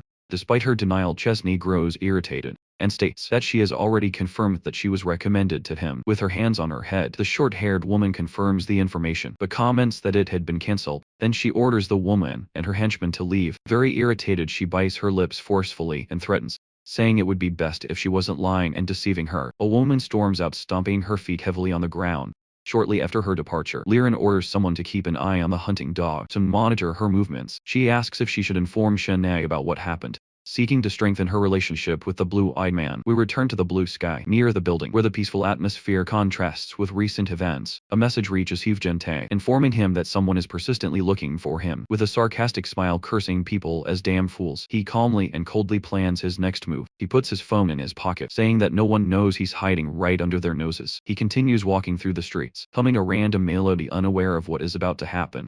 Suddenly he notices someone speaking to him and discreetly following him throughout his entire route. It was Shin Kang-ho, the person he had been waiting for a long time. Appearing at that moment, the Dark Priest ability is revealed as a constellation with a tendency toward evil. The two men begin talking, exchanging tense glances, while the surrounding environment remains silent. The vision capturing ability is activated, revealing hidden details that completely change the course of the situation here. Zhang Tai is immediately hit by the spell, feeling the energy surging through his body. Overwhelmingly, something begins inside him, a transformation that no one there could have predicted. The two rush to initiate their attacks, moving with precision and speed toward the enemy. Short-distance jumps are used, allowing them to close in quickly and maintain the advantage. Shineg realizes that the enemy has avoided his vision-capturing spell, meaning his magical resistance is quite high. The long-haired man wonders if this was the person searching for him.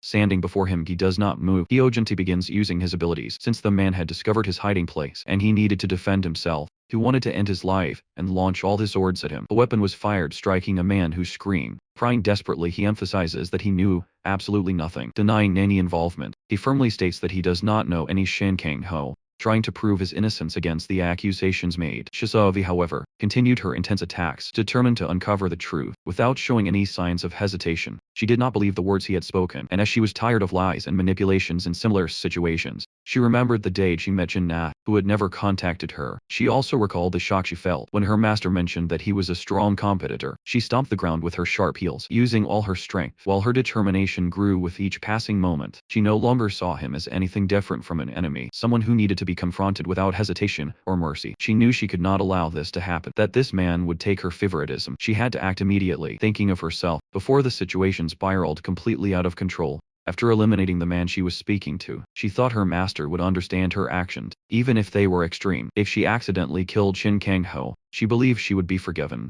It was all part of her mission. He was fighting for his survival at that very moment, facing attacks coming from all directions around him. His protective shields saved him from receiving numerous stabs in the back, ensuring his chance to keep fighting. Hyojin-tae noticed another ability in his enemy, realizing that he was far more dangerous than he seemed, and he reflected on whether this man was not actually an assassin. Questioning his actions and choices up until that moment, 4 more knives were positioned in his hand, ready to be thrown with precision and devastating force, and all of them were aimed at the protagonist, who needed to react quickly to avoid his fate. He dodged and evaded all the attacks with immense agility, moving as if he could predict each enemy movement. He had sharp visual acuity and had taken some distance to defend himself. Carefully analyzing his next move, the two waited to resume their attacks, silently studying each other, ready for the final confrontation. Hyevjon's gaze was anything but happy, carrying a growing fury that showed in his every expression. He wanted to strike him up close, ensuring that his blow would be precise and end the fight once and for all. He was impressed by the intense combat movements, observing each strike with a mixture of surprise and admiration. He had not expected such reflexes, which demonstrated a skill level far beyond what he had initially imagined. He was shocked by so many abilities from his lower-level opponent, questioning how someone like this could have been underestimated. The knife was pointed at him. The bloody stab attack was used quickly and painfully. Shin Kang-hyo stated that he had planted his mana in places where his opponent might try to hide.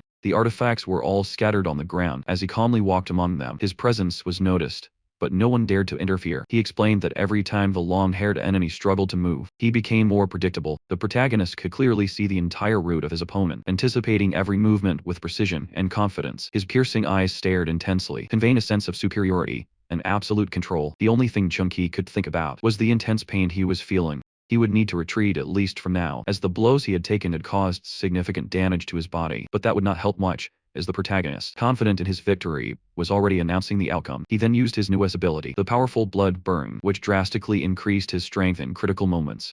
The opponent writhed in pain, no longer knowing what to do or where to run.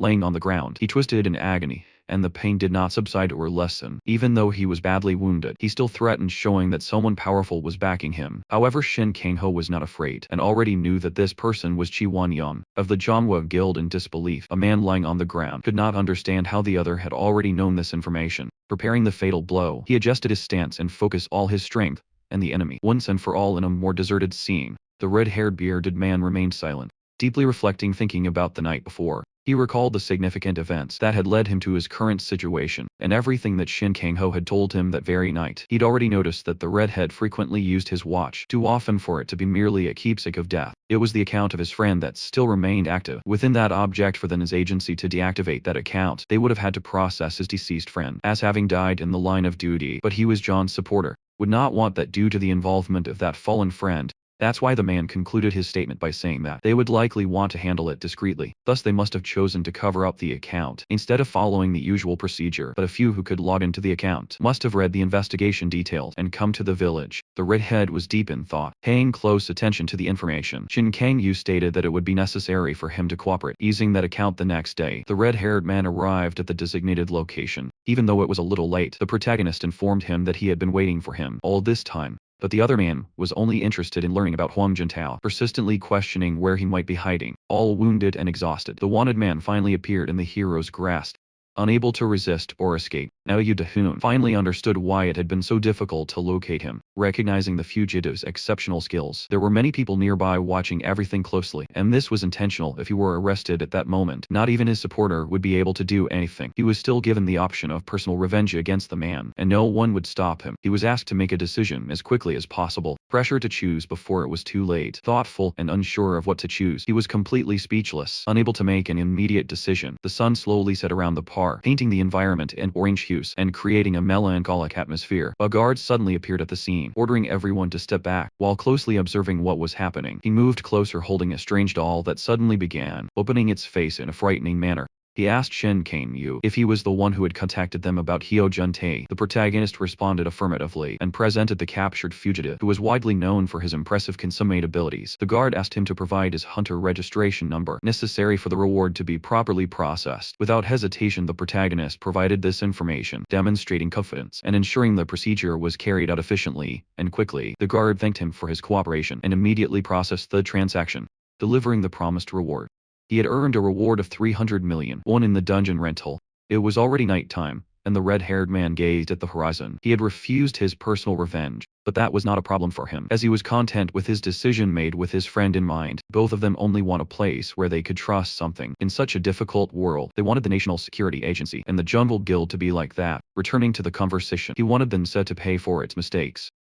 He did not want to let either the guild or the agency rest. After hearing that man's words, he was already carefully considering the right path to take, planning each step of focus and determination of the same path, where he had led the great rebellion against the agency, marking his history with courage and boldness. In the novel, he was described as a dangerous villain and also a declared enemy of the powerful Junwoo Guild. Just as the protagonist also sought to achieve his goals, facing every possible challenge, he had been captured due to the Hyo Jun-tae incident, but this time there would be no trace left behind. The man still thought about the favor requested of him, only because of the reward. Shin Kang-ho stated that he was not the type to do volunteer work. He smiled while making these statements. He was ready to take down Chi Wangjian, which was a massive reward. In the end, the guard reported Hu Jun's arrest, mentioning that both of his arms were crippled. He wanted to know who had done that to him. Immediately, the officer retrieved the hunter registration, analyzing the data carefully to verify its authenticity, but he was startled when he noticed something strange on the phone screen, which unexpectedly displayed incomplete information. The information that should have been there had mysteriously disappeared, leaving the officer confused and unsure of what to do. Another guard's account had been used to delete the information, eliminating any trace of evidence, which should not have been possible because it was the account of someone who was already dead. In a massive outburst of rage, Shagwan Yam could not believe what he was hearing. He did not want to accept what the officer had just told him. He became furious with the guards who kneel before him. Begging for forgiveness, they explained that they had gone to Yumpyeong, but had found no suspicious individuals. Enraged, the man refused to believe the words coming from the officers. They pleaded for him to calm down, but his gaze expressed immense disapproval. A beam of red light began to emerge in the room. A man with light-colored hair and eyes entered the scene, asking what was happening. Shin Kang-yu emphasized that he had taken Hu Jun's items for himself, including resistance recovery, and he states that there are no better allies than the enemy of your own enemy, something he considered strategic. The redhead does not understand what he is talking about, feeling confused by the enigmatic words spoken. At that moment, the character needed a sword to attack the Jungle Guild, and for that he assisted in a revenge in exchange for an ally. Now the man with the swords was beginning to understand that he was the protagonist of some novel. He does not agree with this statement, and says that he is not that so-called protagonist. Shin Kang-yu existed as a contrasting shadow so that Jang Chuan could shine, stating that he would return to Seoul. The warrior stared at him and walked into the darkness, descending the hill. Meanwhile, Shin Kang-yu continued toward the place he was heading. A reflection on level development emerged as the moon shone in the sky. The fight with the police continued in an alarming manner, yet they did not respond to the insults. He did not calm down at all, and kept shouting, making it clear that his anger was uncontrollable. A tall man dressed entirely in white appeared on the scene, bringing with him an imposing and mysterious presence, and he said that Wan Yan was not in a good mood, warning everyone about the imminent danger of the situation. The guards quickly realized that it was Zhang Xuan who had arrived. Recognizing his overwhelming authority, he ordered the police to leave immediately, making it clear that he would not tolerate any interference in his important affairs. Frightened by his intimidating presence, the officers did not hesitate before obeying him, and left the scene quickly. He controlled the situation with ease, and the men withdrew without questioning his orders or showing any resistance. The characters sat in a silent room, each occupying a chair, attentively observing their surroundings. The conversation began slowly and cautiously, with each word carefully chosen to avoid misunderstandings. Zhang Xuan asked what the problem was, and what had happened to cause such rage. One game explained that the tool he had been using was broken and suspected that someone had deliberately sabotaged him. The man continued expressing his opinion, but was abruptly interrupted. He had already been warned once before. Seated, the man in the white suit requested more details, trying to understand exactly what the problem was. Calmly, he stated that he no longer cared about the existence of the plague, and that all enemies who blocked his dreams would turn to ashes. At Yangsu Station, a hand was seen touching what appeared to be a statue of a dog. It was Shin Kang-ho who was at that location, observing everything around him with a serious expression. Although it was a hidden dungeon in the novel, he knew that this place held valuable and dangerous secrets. The protagonist Zhang Juan, to take advantage of it, he would have to face challenges that tested his strength. The Blue Gauntlet man would make good use of it this time. Seizing every opportunity that came his way, he walked with long strides, determined to reach his goal, while his presence exuded confidence and absolute determination, and he held in his hands an illuminated dagger, whose light seemed to cut through the darkness that filled the gloomy environment. On high alert, he was already positioned at the entrance, prepared for any attack that might suddenly and treacherously appear. Shin Yam, an intermediate boss with multiple eyes, appeared, bringing with him a threatening aura that made the air feel heavier. He sensed the danger as he stealthily approached his target, carefully assessing the right moment to strike. Without failure, the two stood face to face, the monster being twice his size, exuding an intimidating presence. With magic in his eyes, he initiated the attack, releasing an energy that seemed to dominate the environment. Using shadow steps, the creature duplicated itself, creating a perfect copy that increased the danger even further. The shadow would execute all the attacks, moving with impressive speed, while the original remained still, watching intently, and just as quickly vanish, disappearing into the air as if it had never existed, leaving behind only silence. With a single leap, it came extremely close to Shin Kang-ho. Now there were multiple shadows, but he did not move, waiting for the right moment to act. The shadows charged at the man with full force and cunning, ready to attack without hesitation. With his dagger in hand, he observed the precise moment to act, focusing to execute a decisive move. Using his magical glove, he cast a powerful spell, hoping it would be enough to stop the threat he faced. However, he was not expecting what happened next. Caught off guard by the creature's ability to react unpredictably, creature had dodged his strike, displaying an astonishing agility that left him momentarily speechless, and many others rushed within his reach, surrounding him quickly and heightening the tension of that deadly confrontation. Before he realized it, his dagger was embedded in the ground. He ran quickly to retrieve the object from the ground, gripping his knife firmly. He was determined to emerge victorious from the battle, ready to overcome any obstacles that arose. His feet floated in the air as he ran toward the shadows, moving with impressive agility and precision. The man began striking them one by one, eliminating the shadows quickly, while keeping his focus on victory. He was wiping them all out, not giving them any chance to react, demonstrating his superiority in combat against his enemy. He noticed a new attack coming from behind, realizing too late the approach of something extremely dangerous and fast.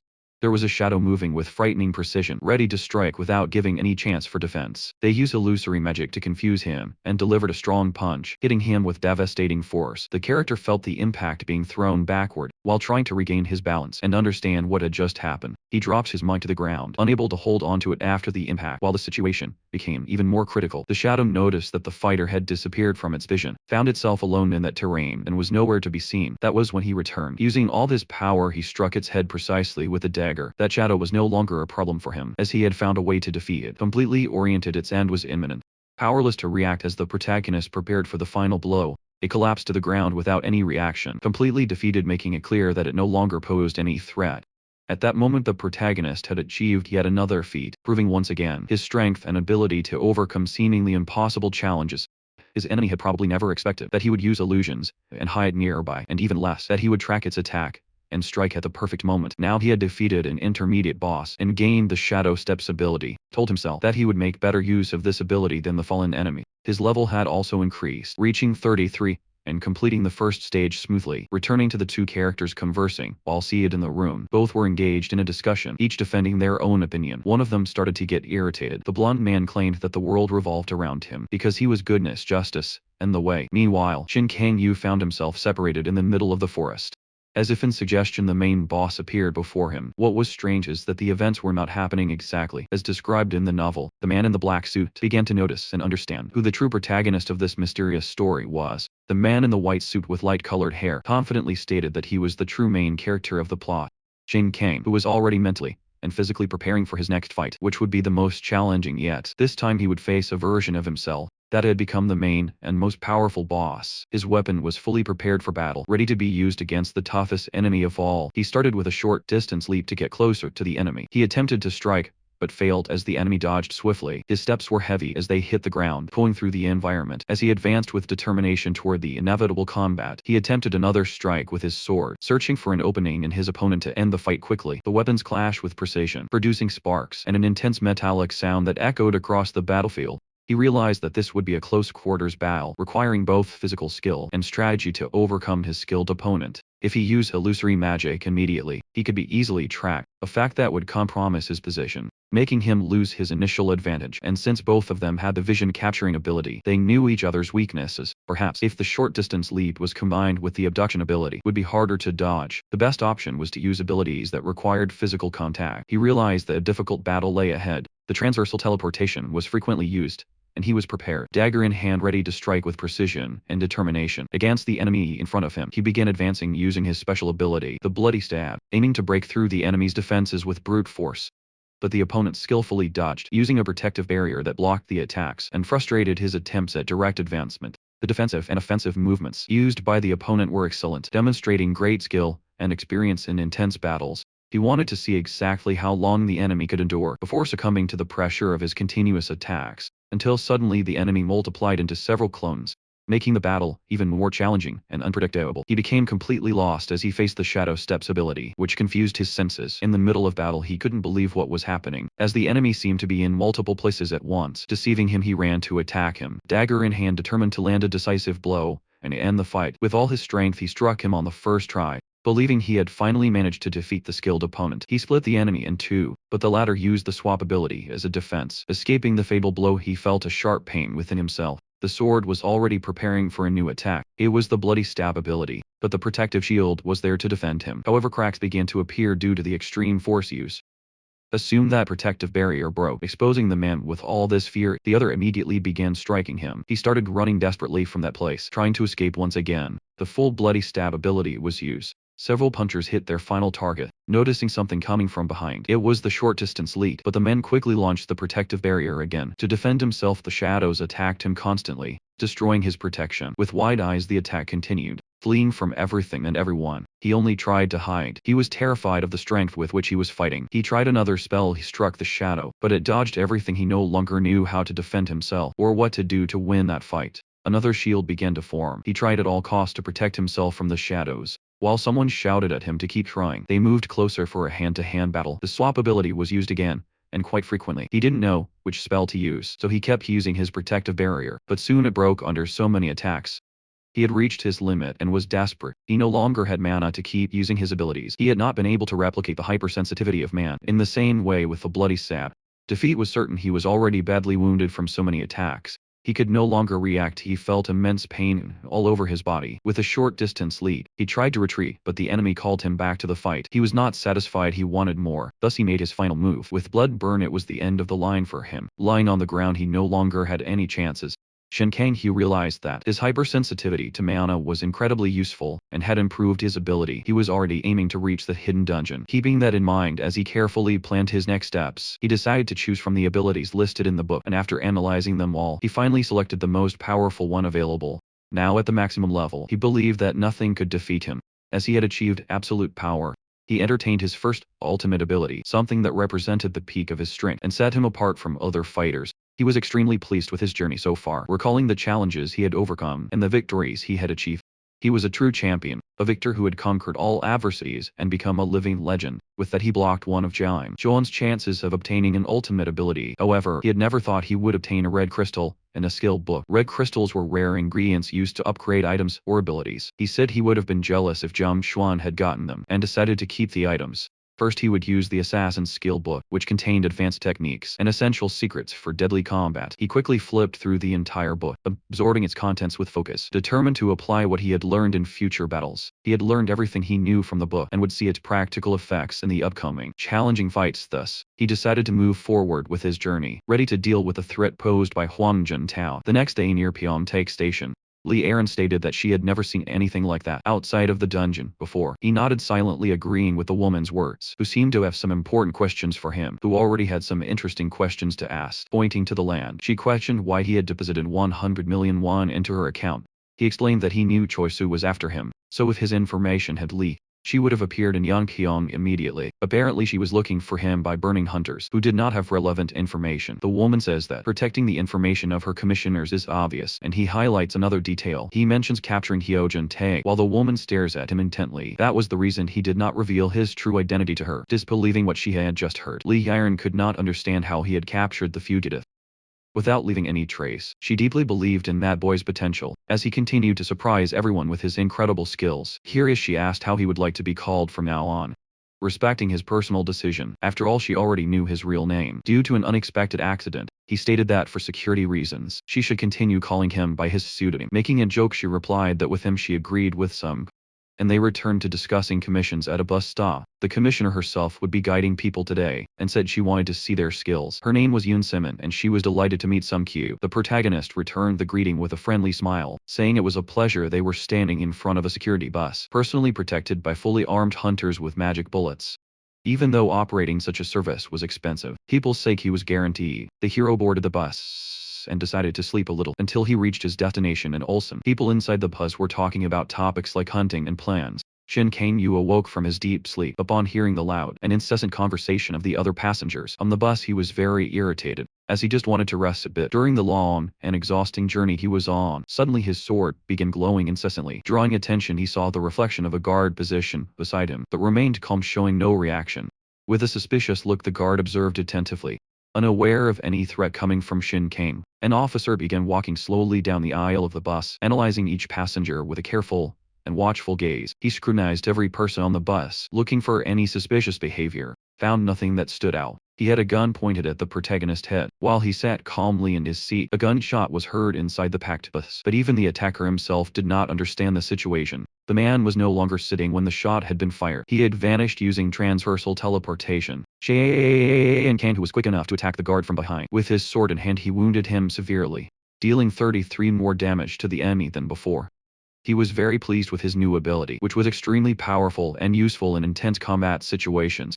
Shocked by what had just happened, all the passengers watched the man lying motionless on the floor of the vehicle. The other officer, already prepared for battle, drew his weapon and positioned himself to fight immediately. Kang, who realized he would have to fight multiple opponents at once, but he showed no fear. Suddenly, a red beam of light appeared in the middle of the scene, illuminating everything and drawing everyone's attention. Noting that by listening to classical music, the recovery speed increased fivefold.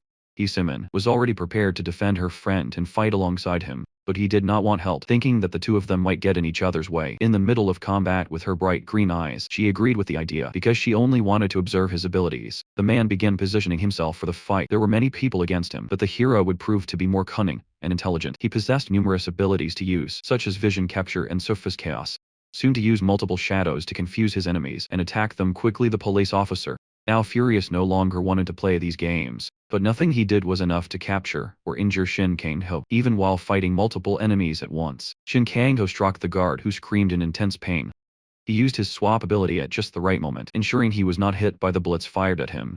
Despite being severely wounded, the guard kept attacking furiously, determined to avenge his fallen comrade. Kang-ho was incredibly powerful and skilled, facing any opponent with confidence. With nothing and no one able to stop him, he grabbed his opponents with force, using his technique to injure them and secure his advantage in each fight. With his dagger in hand, Kang-ho gave his all to defend himself, showing his determination to survive. He felt no fear whatsoever, facing any enemy with courage, even in situations of extreme danger. Suddenly another man started shooting frantically, trying to hit him, but he kept dodging skillfully. A swap ability was indeed incredibly useful in this battle. He continued dodging all the bullets fired at him, with incredible skill, remaining unharmed during the confrontation. Suddenly, he began sprinting towards the person threatening him with a gun, ready to attack with a short distance leap. He quickly reached the man, positioning himself to deliver a precise strike. Using another powerful ability, acceleration, he increased his speed, making it impossible to be hit. Everyone was impressed, but it still wasn't enough. Kang-ho laughed at the foolishness of the fighters, who insisted on continuing the battle even though they were bound to lose. Now he wanted to end everything quickly. He activated his maximum level, his ultimate. He wanted everything to end as fast as possible.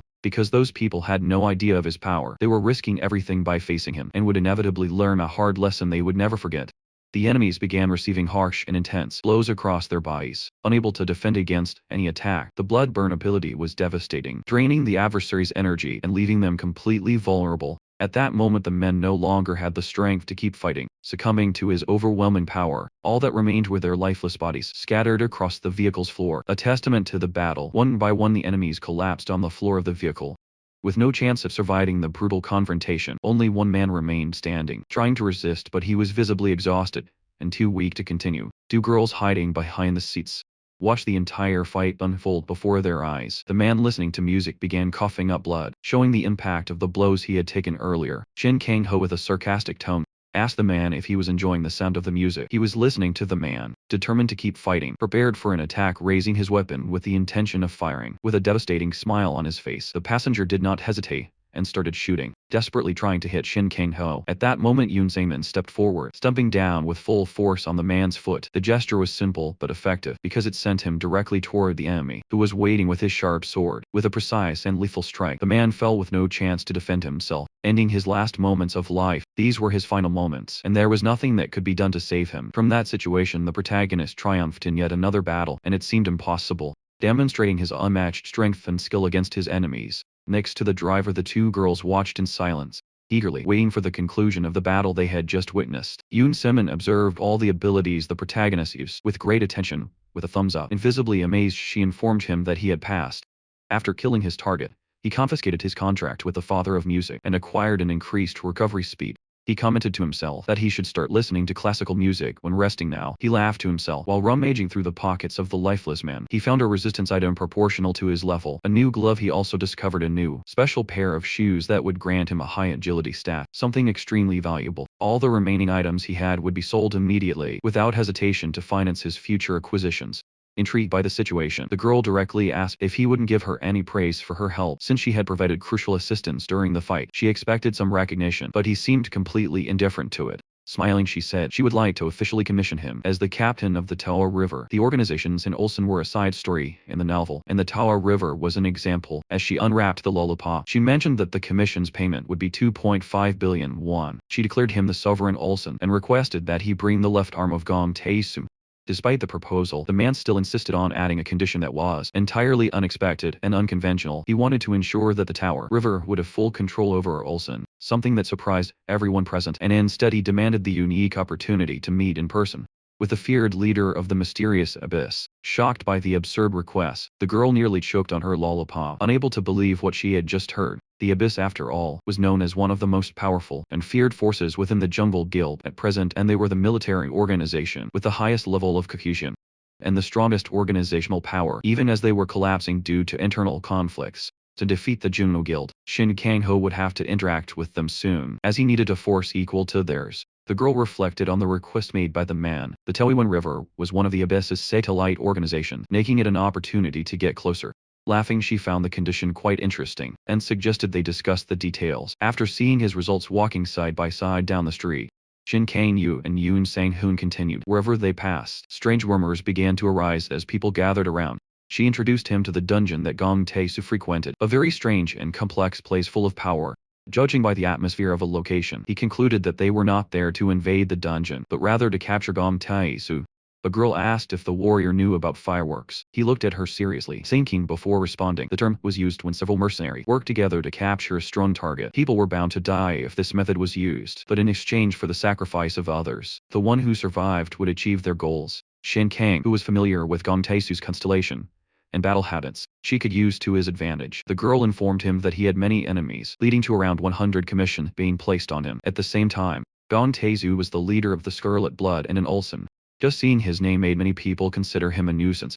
He was a psychopath who cared for no one. He would kill everyone, which is why his nickname was the Butcher of Ulsan. That man was incredibly difficult to kill due to his level 200 items. Someone suddenly screamed desperately, claiming to have spotted Gong Tae-soo, drawing everyone's attention and causing a great commotion. He appeared imposing, surrounded by several armed guards, dressed in refined clothing that highlighted his authority and wealth. It was possible to see an elegant glove on his hand, adorned with a red diamond that shone intensely under the light. He did not want anyone in his way and ordered everyone to move aside. People whispered about the man's left hand, which bore the precious stone. The girl explained that when using magic, Gong Tae-soo defended 99 of his left arm, which made it more valuable than his own life. Most of the mercenaries present in that place coveted that bounty and were just waiting for the right opportunity. She concluded by saying that the moment he left the dungeon would be the beginning of the show. Shin Kang returned his back on the girl after she revealed all that valuable information.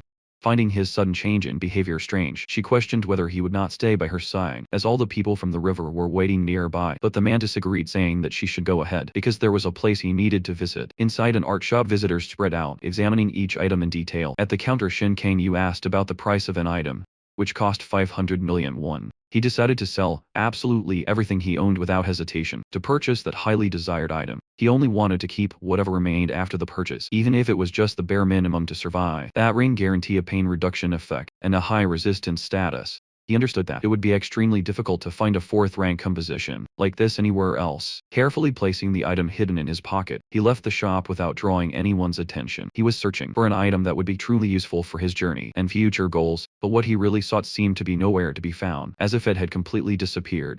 He remembered Gong Tae-soo and reflected that the man had no constellation, but all his subordinates did. He believed that the man had a habit of checking his items before proceeding with his entire plan. To ensure nothing went wrong, he continued thinking about a strategy he could use. He noticed that a short-haired woman had been following him the entire time the Holy Archer's ability was revealed, increasing the precision of magic and bow attacks fivefold. Shin Kang-yu identified with this new item. He spotted the woman and realized that it was Gong Tae-soo in disguise. Everyone was inside the hunter's shop. With enigmatic eyes and silent steps, the mysterious figure left the store without drawing attention, disappearing into the crowd. Curious and suspicious, he began following the person, trying to discover more about their true identity and hidden intentions. The disguise was incredibly well crafted, so perfect that it would have been impossible to recognize him without a keen and detailed eye. If it weren't for the constellation subtly glowing, the warrior would never have imagined that this mysterious figure was actually him. He noticed that everyone there was skilled constellation users, and that Gong Taezu had several guards surrounding him. Gong Taezu climbed into a vehicle that was already departing. If he could, a man would simply do his job and continue his day normally, but as soon as he finished thinking, he was already making a short distance leap. He moved across the rooftops of buildings, leaving no traces so that no one would suspect him. That's why he continued moving forward on foot. He wanted to uncover the true intentions of the enemy. The sun slowly set on the horizon, marking the end of the day. As the sky took on orange and pink hues, Gong Taezu was extremely excited about the success of his disguise, which had worked perfectly as he had planned. He could not even wait to see the frustrated and surprised expressions of the mercenaries, who had been completely fooled. A new mysterious member was joining the group, immediately recognized and respected by all as the new leader. But the disguised man did not like what he heard,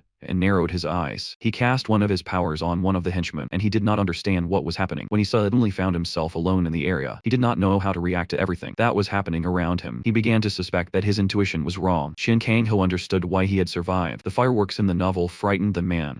Asked what was wrong by this point, the protagonist already knew his next move and had to pursue him. As night fell, everyone eagerly awaited. Gong Taezu, thank you, was not at the designated location and was already running late. A man in the form of a leader was worried about the stranger, suspecting that he might be a spy. He mentioned that the White Corporation had also been eliminated in a similar way some time ago, with its members hunted down and executed. He suggested asking the Abyss for an answer. The girl warned him not to worry about anything. The leader of the Blue Eyes, Liren, gained confidence by supplying scenarios for various clients without choosing a specific group. Having the Blue Eyes recommend someone meant they had that level of skill. Thus the girl concluded that it was worth waiting a little longer for the man. She received a message on her phone. She was surprised to see that it was an encrypted message. She began reading it, and was shocked by the information she received. She ordered the man to gather everyone for an urgent announcement. She informed them that they were leaving that place. Everyone in the dungeon observed the scene. Footsteps could be heard on the street. As someone approached, it was Gong Su and his men. A boy caught everyone's attention by loudly announcing that the man had finally left his hiding place. People quickly prepared for what was coming, gathering their courage and determination. In the face of the imminent situation, with makeshift weapons and attack instruments, they began advancing toward the man, ready to confront him. The guards, loyal and determined, did not hesitate for a second before protecting their leader against any threat. Curious and thirsty for revenge, the combatants desired his death, driven by an intense and uncontrollable hatred. Defense bat covered in rusty nails was raised into the air, ready to be used as a lethal weapon. The guards continued protecting their leader at all costs, forming an impenetrable barrier against the attacks. The battle began right there. People attacked without thinking twice. Ruthlessly, the guards wiped out anyone who invaded their path. They fought harder and harder to defend their master. The crowd shouted for him to taste the fireworks. Someone was grabbed from behind with just one hand. A reckless boy used another person as a shield, but he didn't care. He just wanted to survive. A red beam of light represented immense power, and an explosion struck everyone. In the midst of the chaos, a man caught fire right then and there, and Gong Taezu appeared in his disguise, showing that he truly wanted fireworks. No one understood anything anymore, thinking he had appeared out of nowhere. Desperate screams and more cries of pain and panic echoed everywhere, heard by everyone around. Fast strikes, precise kicks and violent blows were used as defense against the never-ending attacks. The guards were brutally destroying the hunters, demonstrating their superior strength and leaving a trail of destruction in their wake. They sarcastically asked if the hunters wanted to enjoy some special fireworks, and surprisingly that had been their plan from the beginning. Something no one had foreseen or even imagined. The unleashed power hit everyone nearby, especially those who were already severely wounded. The explosion turned into something deafening and colossal, shaking everything around with its devastating force. Falling to the ground, the boy began to burn in the intense fire that spread rapidly. No one could understand where that sudden explosion had come from, catching everyone completely off guard and terrified. It was Gong Taezu firing blindly from afar. But Shin Kang-ho had already been watching him, realizing that the actions of a mage with the Holy Archer constellation were obvious. He created explosions and killed many people at once. With the blessing of the Holy Archer, magic and bow attacks would increase fivefold. He had to explode everything he could touch. He loved the view he was witnessing without getting hurt. When he was about to cast again, it was time for the attack. Shin Kang-ho was ready to take down Gong Taezu. He used his powers to grip his target firmly, ensuring that he could not escape. Even with his intense resistance, the men beside him watched the situation in confusion, not understanding what was happening to their leader. At that moment, the leader, completely lost and disoriented, could not recognize who was attacking him, increasing his vulnerability. With a determined gaze and swift movements, Shin Kang-yu instantly approached, prepared for any challenge. Shin Kang-yu advanced with his sword in one hand, aiming for a direct strike at Gong Taezu. Sweating coldly, Gong Taezu dodged the frenzied attack, moving quickly to avoid Kang Yu's lethal strike. Kang Yu's dagger surged toward Taezu's heart, but he used short-distance teleportation as a defensive measure. The protagonist realized that his enemy could not go far, limiting himself to small jumps to escape. Thinking quickly, Kangaroo concluded that the most effective place to attack would be directly behind his opponent, from the back with a precise leap.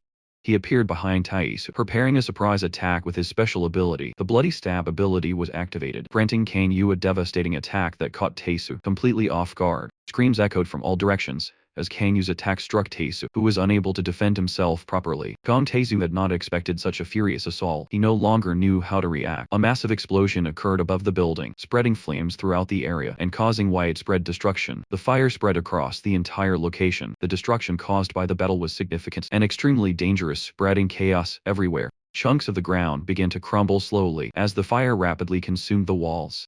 Those intense uncontrollable flames were far stronger and more dangerous than the protagonist had initially imagined. Furious Gong Taezu spotted his enemy from a distance. His arm was injured due to the attack he had suffered. Upon seeing his enemy suffering, he decided that it was time to say goodbye. He was grateful for this and smiled as he spoke. It was the perfect moment to activate Bloodburn Gang. Taezu had no way to escape or hide. His final hour had arrived.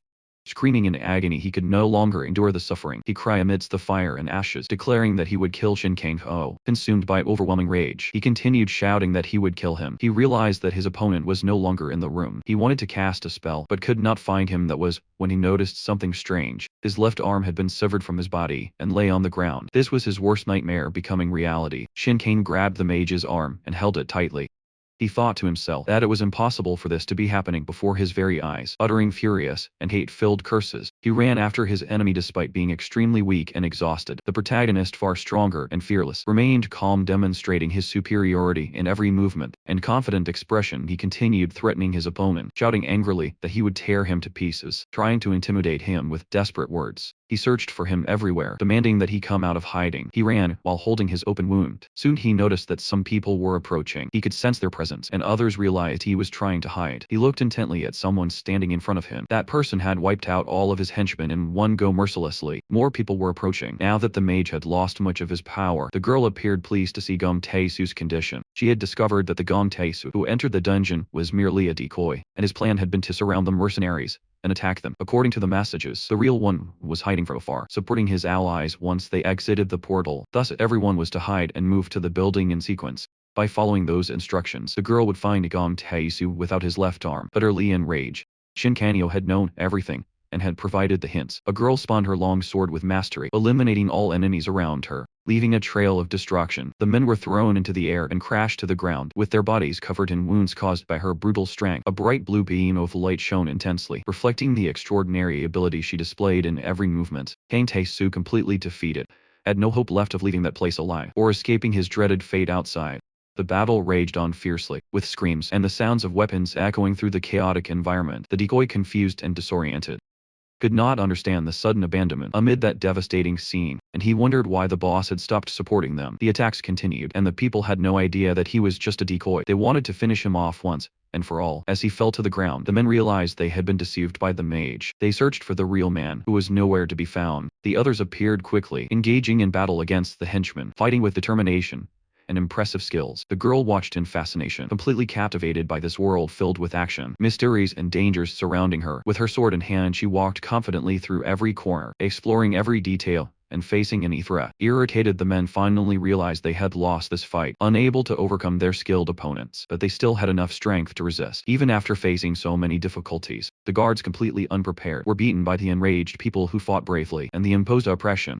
Crowds ran desperately, determined to put an end to them, driven by an uncontrollable desire for justice and freedom. In the end, the scene was devastating, with many casualties and countless injured scattered all over the battlefield. The girl, distracted for a moment, received a new message and immediately looked to check its contents. People asked her how she knew the exact location of Gong Taesu. The message reminded her not to forget the promise she made to Shin Kang-yu. He wanted to meet with the leader of the Abyss. She replied, letting him know that she would be busy for a while, dealing with the remaining small fry, and once things calmed down, she would fulfill her promise. She felt sad upon realizing that her friend had left without saying goodbye. In another setting, Sung Ki was being received in an office. Holding the armed Lee Yaran was impressed with the work he had done. The warrior asked what the woman thought Chae-Su was doing. The response was that the woman was in Jeonju and that some false information had been leaked. Smiling gently, she continued talking to him, maintaining a light and friendly tone throughout the casual conversation. Curious, she asked if he had heard the latest news circulating everywhere now. Shin Kang, who had become a well-known celebrity, attracting attention and admiration from people everywhere. A video of him had gone viral on the internet. He thought that things were slowly diverging from the novel. Someone like Gong Taezu wouldn't affect much, but he needed to be careful when dealing with anything related to the protagonist. Sean Sheowen, a woman, asked if he would continue working with Blue Eyes in the future and hoped for a positive response. The men confirmed as long as there were no better options. She understood that he really knew how to play the game. Now with the two discussing the next commission, Lee Yiren declared that the name of the next target was Joe Cuban, and she added that he was a serial killer who targeted minors. His last confirmed location was at Ground Zero. The warrior believed that this information would be useful for the hunt, however he knew that preparation would be necessary before setting out. Meanwhile, Shin Kang-woo's video was being played on television. Jeon Shuan watched the news, finding everything very interesting and impressive. He made a call, stating that he was from the Jonghwa Guild's information strategy team. He wanted to learn more about the Gong Taezu incident and was looking for the hunter who had cut off his left arm. Tall buildings could be seen at the World Guild headquarters.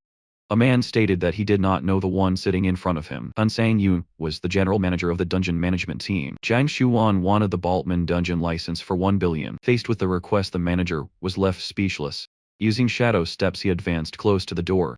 He explained that the Baltman dungeon had low cost and high efficiency. The hero thought about everything he could gain from that dungeon. He was battling multiple shadows.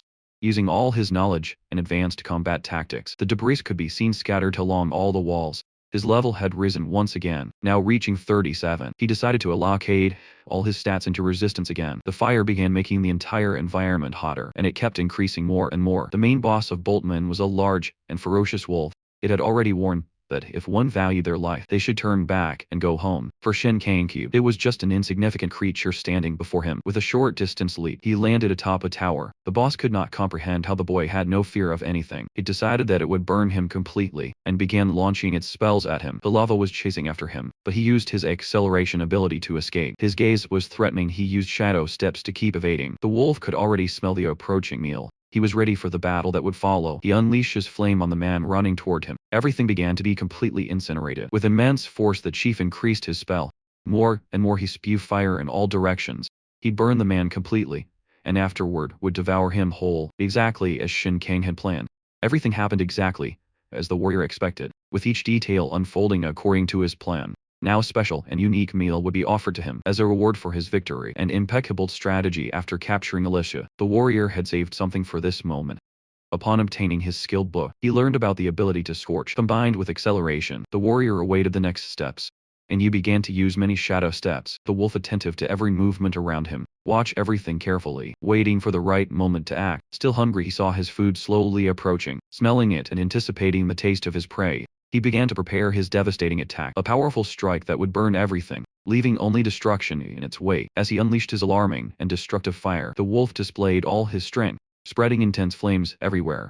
The warrior realized it was the right time. He threw his book toward the chief. The throw was faster than the very shadows that ran frantically. He thought it would not be possible to simply serve food to him like this again. He began to incinerate everything around him, determined to end the chief, destroying any obstacle in his path with a short distance leap. He quickly moved away from the imminent danger, avoiding the flames that surrounded him intensely. The fire continued to spread through the space, consuming everything in its path and turning the environment into pure chaos. The warrior, observing the destruction caused, smiled with satisfaction, proud of his new feat and the strength he demonstrated. Now with everything consumed by the flame, it was too late to go back or undo what had been done. The wolf noticed a different taste in that food, but he longed to know the taste of the man who stared at him. He began to feel unwell. Everything happened with strange swiftness. It was the great beheading that appeared in the book. The chief noticed his body was strange and did not understand what was happening. A red alert appeared before him. He could not use his abilities at that moment, as he was completely disarmed. Various warnings began to appear incessantly, revealing that Shin Kang-ho had strategically and precisely planned something against the chief. Gradually he started to realize what was truly happening, connecting the events and understanding the real origin of the problem. The blame for everything fell upon the warrior, who had orchestrated the situation and manipulated events to achieve his goal. With a confident smile, the warrior affirmed that this was merely a demonstration of his unique and powerful ability. The chief was already too worried, not knowing how to react. An intense rain of fire spread across the place. Shin Kang, who watched the change in the sky's landscape, A great explosion sent sparks flying all directions. The wolf commented that the man was finally in the state he should be. That explosion hit the spot where he stood, but when the smoke dissipated the man was no longer there. He had escaped using his swap ability. Abduction was another ability the warrior was using. The wolf began to feel extremely afraid. Shin Kang warned that he would kill him slowly. The wolf could no longer bear to hear the words of that arrogant man. He wanted to burn him to ashes and end him. He was already tired of this endless pursuit. The warrior used the protective barrier so that the people could not capture him. He knew that was more than necessary, more than enough, and with a bloody stab, he would be able to defeat him with his strikes. The wolf howled incessantly as he was struck. With his sword by his side, the man delivered multiple attacks. The two fought against each other. Fire against protection. The warrior realized that the barrier had lasted as long as he had expected. Now he distanced himself from the creature. Using the shorter distance leap, the beast would not allow him to escape. Hearing his pleas, he stopped where he was. He replied calmly that he was not running from anything or anyone, and he would defeat him using the blood-burning ability. Finally, the chief was being defeated dead. He fell to the ground without any reaction. Shinkanyu reached level 39 and observed the message with satisfaction. The great beheading was what he wanted. According to the book, even if the class of the wielder was different, there was no penalty in learning abilities. With this, it was possible to make a monster learn the ability, and then take the ability for oneself. In other words, he would use someone to receive the ability, and then steal it. He concluded that it was time to go to Ground Zero. From the view of Seoul Station, the man had no choice but to go to Seoul to move around. He spotted a giant screen with a picture of Gyeong Chuan smiling. The master of the Jungle Guild and the master of the Fortune Guild shook hands. Sealing agreement. The Fortune Guild was quite famous in America and was now moving globally. However, that was a coordinated movement by the 3 stars. The 13 stars with 13 hunters praised as heroes in the original novel, including Jiang Xuan and his friends, but in reality, they were the main investigators who would bring this world to ruin. The scariest part of this was that they had an informant network all over the world manipulating public opinion as they pleased.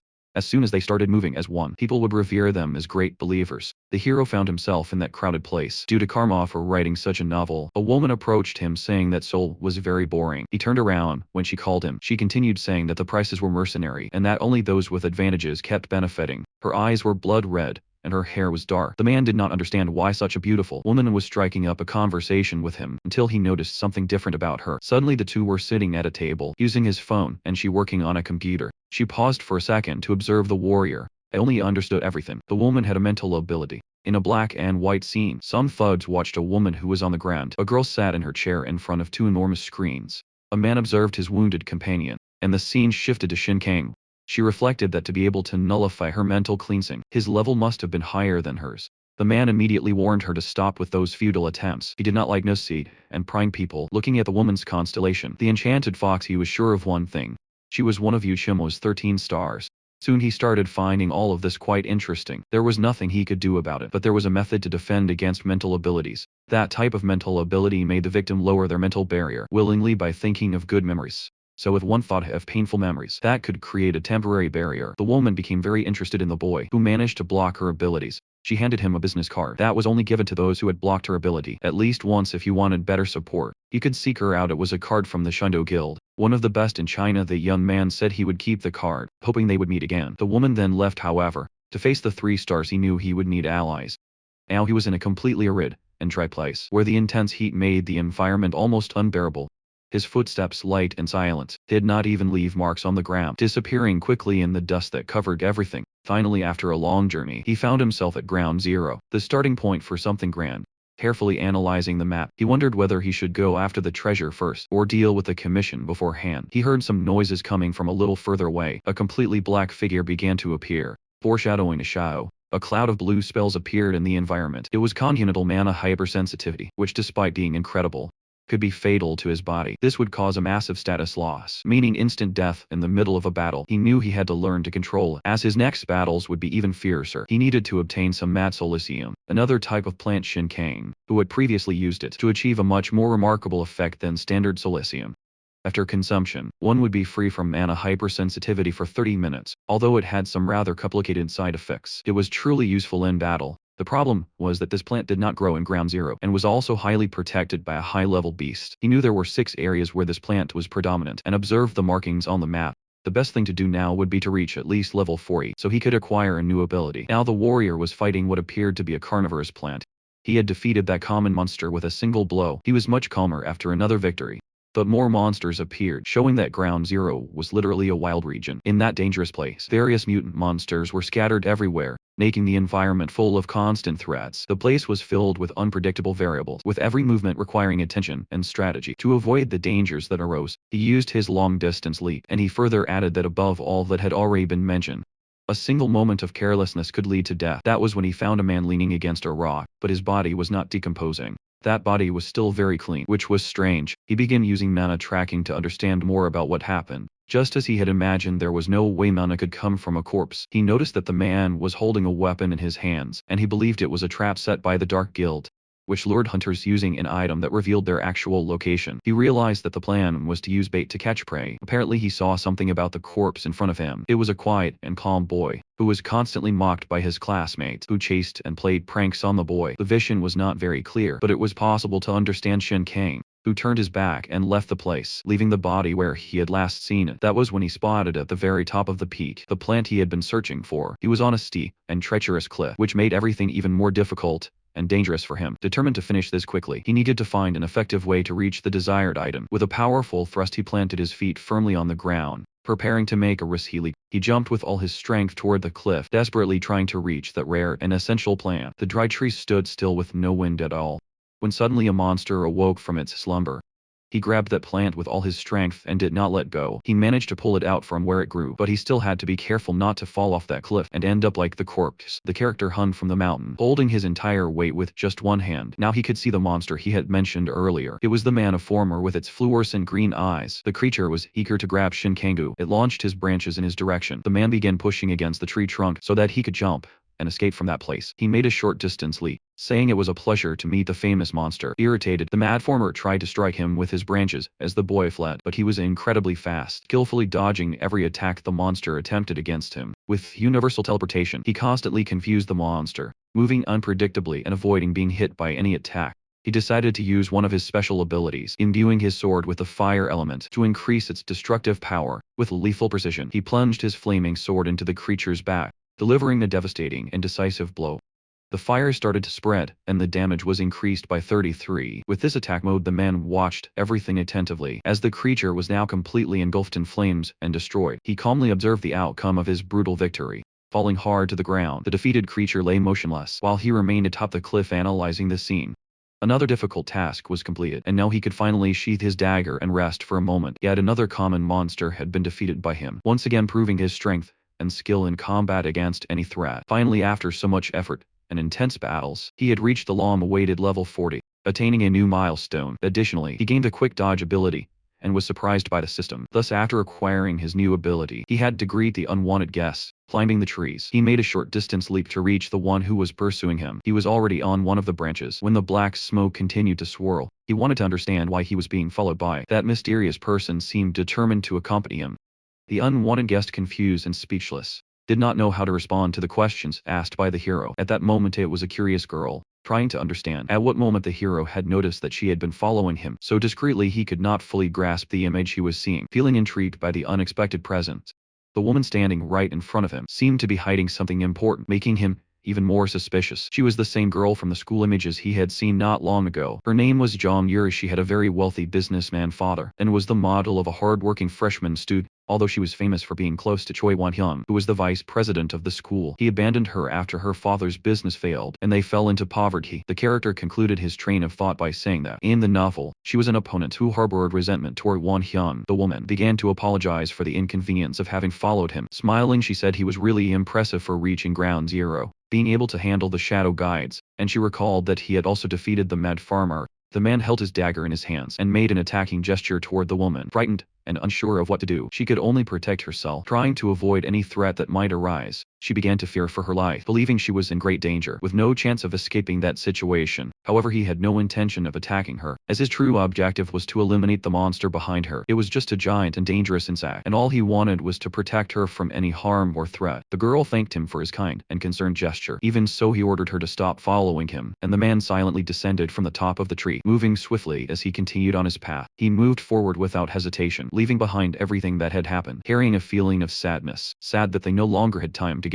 The girl realized that he had truly left without saying a word, The warrior, pausing for a moment, observed his dagger embedded in the fallen monster on the ground. He pulled his weapon from the creature's body. He was already quite exhausted after that fight. He had passed through all 6 dangerous zones so far, facing countless challenges, and surviving each one. He began to think that he should finally go after his commission, as he had already completed a large part of his mission. Something mysterious and imposing began to slowly emerge in the distance at the foot of the mountain, drawing his attention and awakening his curiosity. It was an angel titan monster, the majestic and menacing presence, seemingly ready to initiate a deadly confrontation. Attentive to its movements, he began to awe. He hadn't known there was territory belonging to them in that area. He remembered the corpse he had seen earlier on the rocks. He reflected on what could have caused its death. Apparently the doll attached to the body was not very dangerous. I thought that the truly dangerous one would be the bastard controlling that guy. The shadow guides were a mass of ghosts, with silent techniques and dark coloration, making them difficult to see. Even if one detected their attack, they could not be killed using conventional means. Because of this, those dragged by them ended up completely losing their senses and going irreversibly and tragically insane. In the end, these desperate people ended up taking their own lives, unable to withstand the mental pressure that consumed them, slowly committing suicide. After being mentally consumed, they became victims of unbearable torment. With no strength left to fight against the darkness, the hero, however, would not fall so easily for that reason, as his mental strength was unshakable and extraordinary. With shadow steps he approached the body, but something began to hover over the area. He prepared for another battle, his weapon always in hand, ready for anything the fierce creature wanted, to attack him at all costs. Moving quickly to try to strike the hero, he began making good use of his movement ability, using it to evade their relentless attacks. Shin Kang-yeol, realizing the situation, commented that he urgently needed a spare weapon to deal with the enemy. The bird was struck hard, letting out a piercing cry that echoed through the environment, but it continued trying to attack. The bird's attacks did not stop, constantly targeting the character who defended himself. He kept eating the food that generated strength, and he fled from the creatures that pursued him. Wherever he went, the shadow guides appeared. He couldn't believe they had shown up so suddenly. The man kept running, taking one step at a time. He made a great leap to the other side of the cliff. The guys arrived before him. They tried everything to attack him, but he dodged and used his acceleration ability. Without showing any fear, the man accelerated his run even more, determined to escape the dangerous situation quickly. As he ran, he noticed a massive monster beside him, whose imposing and terrifying presence made him tense. The monster was gigantic and horrifying, with an appearance that struck fear even in the bravest of warriors. Suddenly, the monster's hand began to reach for him, and he found himself lost, unsure of how to react properly. He decided to use his movement ability and went to the other side of the mountain. He caught the monster's attention, causing it to turn toward him. Irritated with such petulance, the guide begins his hunt again. The angels observe everything that was happening. They were curious about the latest events. The guides noticed that they were being watched. That was a very well thought out trap. The only things that could kill a guide were power, or its opposite, which was the power of light. Those beings wanted to keep fighting until one of them died. Shin Kang-yu only wanted to know about his newly acquired weapon. He had taken it from the corpse's hands. He also looked at his documents to find more information, but nothing helped. The warrior reflected that even if the man was dead, he could still take him back to his family. Extending one of his hands carefully, he closed the corpse's eyes, showing respect before silently withdrawing. He knew that he had to deal with his client's grudge first, prioritizing the resolution of that delicate matter. Kang-ho says that he will resolve the client's problem first. He leaves, leaving the body in a trail of black smoke behind. Yuri, who is hidden there, just smiles. The name of his target was Joe, the assassin goblin who usually goes after minors. The woman tells the man that that information would help. Looking at the envelope, he says that it was information different from the usual. With her head down, she comments that it was from the commissioner, one of Gavin. The information for them was the father of one of the victims, now in North Korean territory. A man looks at his cell phone. He remembers the woman saying that that commission was not just murder, and to respect the commissioner's conditions. With that in mind, he puts away the cell phone. Then, using mana detection, he finds a body. He quickly grabs his sword. The man smiles as he puts on a glove and celebrates atop a body, saying that Ground Zero was the land of opportunities. When the system warns that he could level up by killing more people, he becomes even more excited. However, something catches his attention.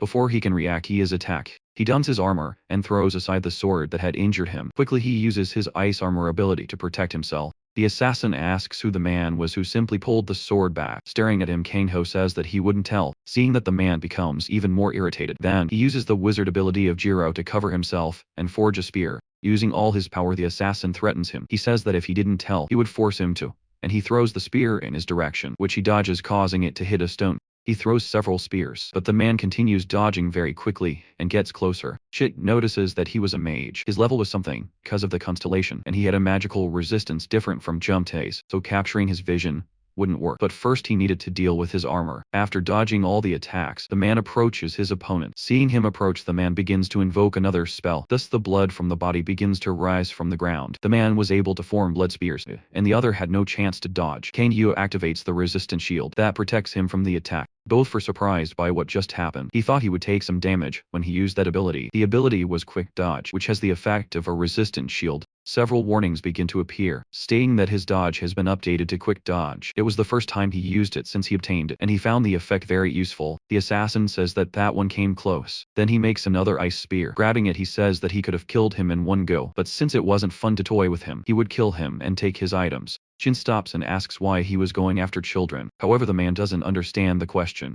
Placing his hand on his head, he asks who his client was. The man asks for an answer, but Joe Goblin laughs and says that he didn't know anything. He says that he liked deceiving them, that it was fun and that he got excited by it, because they were pure, and he used them only as toys. Upon hearing this, Shin remembers how he treated Yuri with his claim angrily. Goblin uses the ability to create an ice barrier around them. Quickly the man grabs his sword. Taking a fighting stance, he says that he will show him what it is like to be a toy. Shin creates a magical illusion to confuse the man about where he truly was. Thus they go after Joe. He becomes confused, trying to identify which one of them was the real one. Staring fixedly at one of them, he believes he has found him. However, that one disappears, making him think that he must be hiding and trying to find it opening. While he was thinking, he did not notice the others approaching and was surprised by several of them attacking him. Joe grabs 2 ice spears and prepares for battle. They pass through the illusion's bodies, making him to spare. Several of them move past him and stop behind the man. Now he was surrounded by the figures, unsure of who could really harm him. Shin runs to strike him from behind with his sword. The assassin begins to think about how things reached this point. Using the ice foam ability, he decides to finish them all off. One by one the illusions were hit.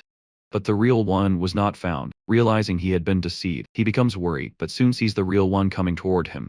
With determination, he starts to create another ice spear. As Shin used acceleration to get closer, he tells him he was too slow and sets his spear on fire. Saying that this was exactly what he was looking for, he uses the weapon to strike the man. The fire from the sword began to break through the ice armor and reach his body. He asked the man how it feels to be deceived. Joe thinks that the pain wasn't allowing him to focus. He grabs the sword from his body and tries to strike the man, screaming for him to die, but he manages to teleport. When he turns around, he sees him with his sword ready to strike. Jumping to attack, he says, "This is it," using the Great Decapitation ability. He strikes from behind, dealing 33 more damage. Seconds later, the assassin was gasping for air. Kanyu plays classical music. The system shows that the Great Decapitation consumed 25 of his energy, and he thinks that while it requires a lot of energy, it was very effective. Looking at his opponent on the ground, he materializes something. Joe looks at him and notices that he was speaking on the phone. Jaden calls someone and introduces himself. He thanks them for their patience and places the phone on a tripod, saying that he would now begin the revenge for their daughter. In a building, Kang-ho appears on the screens of a train station in Seoul. Someone tells so that he was heading south, and it was certain he had been at ground zero, judging by the direction he was going. A woman says that the man would return to the station, and to keep her updated hanging up, she begins cursing him, smiling. She says she would make him pay for disregarding her at ground zero. The assassin begins stuttering apologies without looking at the phone camera. A while later, the man on the other end of the phone says that it was enough, that it was sufficient, and his daughter would be content with it. Crying and covering his face, the man begins to thank Kang-ho. He thanks him for doing something that the law and the Hinsa could not. Shin says he simply did what he was assigned to do. He finishes by saying that he hopes his daughter rests in peace. And the assassin says he did everything he was ordered to do. At that moment, the man activates the blood burn ability, making him groan in pain. After the man stops moving, he tells him he could die. Now the system issues an alert, stating that the target has been eliminated. A constellation joined him, and his constellation said it was useless. The plunderer's dimension states that he needed separate training, and Kang-yu says he would leave it to him. Taking the items from the corpse, he comments that he could make a lot of money selling them. When he turns around, he notices that the phone started ringing. Returning to it, Yeon appears, saying he did a good job. The commissioner gave him a bonus and would send 2.5 billion to his account. Shin says he would like to make a request. He asked to retrieve the body he found upon arriving and to check its identity. Smiling, the woman says that would be easy. Hanging up, she says she would see him soon. Looking back, he tells someone that he had already warned them to stop. He asks why they kept following him. Yuri appears from behind a rock. She says there was a dungeon she couldn't complete because of an intermediate boss. Embarrassed, she asked him to go with her. The two arrived at the location. Looking around, the man says it was strange that this place existed, and that it looked like it would collapse at any moment. He had set up ground zero to have many hidden dungeons, so there were many that had yet to be discovered. The girl says she didn't think he would accompany her. Smiling, she thanks him, and the man says it was good for him too. Since dungeons were beneficial, he could also observe her abilities, and if she was good, she could be a great force in the fight against the Jungle Guild. He wonders if this was her first time in a team. Yuri asked him to look at a sign. She asked if he knew how to read it since the words were cut off, which is why she wasn't using a translator, and the man says it was Leighton. They read that those who invaded the deepest place with bloody feet would be buried there for eternity. He asks if they should see the incredible things that place would show them. The two descend the stairs. Turning around, the young man asks what kind of intermediate boss was there. She says it was a monster that sent out strong, consecutive ranged attacks and barely managed to get within range once she laid a final blow, but it was blocked by a high defense ability that neutralized the first attack. Kang-ho says that must have been difficult, but doesn't notice the monsters at the bottom of the stairs. When he realizes one of them growls at them, they charge at the two young warriors. Grabbing his sword, he says he will go first. The first monster tries to attack him, but the young man uses teleportation to strike it from behind. He quickly lands a hit on its back before it notices. While one of them was being eliminated, the other throws a spear at the girl. She activates her ability. She uses the dimensional gate, which teleports the spear and makes it hit the monster instead. Shin is impressed. Her reaction speed and proficiency were excellent, and her level was probably close to 200. With all the enemies defeated, the portal opens. The young man says they finally did it. Ahead, the monster senses movement and awakens. An intruder has been detected. Yuri tells him she had never seen a combination of abilities like that before. A crab ability that only monsters used, combined with an assassin class ability that monsters possessed. Excited, she says they finished quickly, and the young man thinks she doesn't find it strange. Thanks to that, he leveled up significantly and was eager to reach level 50 quickly. Suddenly something attacks them, but they dodge swiftly. They notice that the attack left a crack in the wall beside them. They had reached the intermediate boss. In front of them, a giant being appears. It grabs its sword and says it will execute the task. It was Sporchel. It launched consecutive attacks and had a high defense ability. Turning to the girl, he asks if he could let it fall on its head. She asks if he would be okay, and the young man tells her to just use her ability. Believing in him, the girl begins and says she understands. John uses his short distance leap and rushes towards Sporchel. It tries to strike him with its sword, but John uses the dimensional gate ability and teleports him. The young man emerges on the other side of the giant, confusing it. Then he does it again, appearing on the opposite side. In this way, the boss was unable to hit him due to the consecutive range attacks. Getting close was difficult. Using teleportation, the young man ends up on top of the boss's head. Sporchula swings its sword again, but fails to hit him once more. Seeing that it couldn't land a hit, it starts getting irritated. Girl thinks that this was the moment, as the sword falls towards Sporchula's head. Right behind, the young man appears to see the sword falling, but the monster activates its high defense. Tengu manages to disable the barrier for a moment. Immediately after, the boss uses all its strength to hit them, but Yuri activates her ability and says that the timing was perfect. Shin appears right above its head. Ripping his sword, he uses the great decapitation ability to strike. Seconds later, he leaps away, and when he looks down, he sees the girl smiling King, who managed to escape just in time and land behind Yuri. He is startled because he thought she would send him behind the boss. The girl begins to invoke another ability. As she strikes with electricity, the thunder roars, declaring that it also wanted to fight him. After the shock, Sporchula lets out a groan.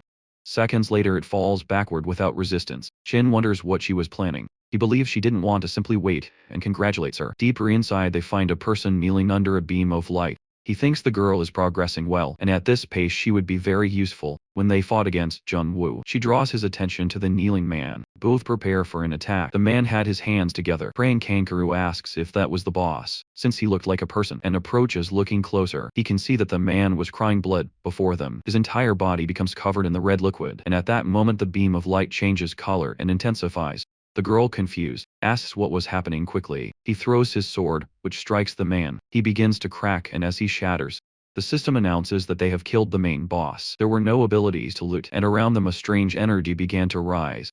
The dungeon was collapsing, and everything was being destroyed. Desperate, he turns to the girl and tells her to use all the abilities she has. She agrees and begins using his short-distance leap. The young man says he will escape as well and starts leaving the area. As the walls collapse, his speed increases. He couldn't believe the main boss treated hunters like travel companions. Picking up a rose, he said it was a precious item, but he couldn't be stingy. He began eating it, because he would die if he didn't escape. A wave of energy surged through his body. As everything around him was destroyed, he was the one who wrote that item, but feeling it personally was better than he had imagined. All his senses were awakened.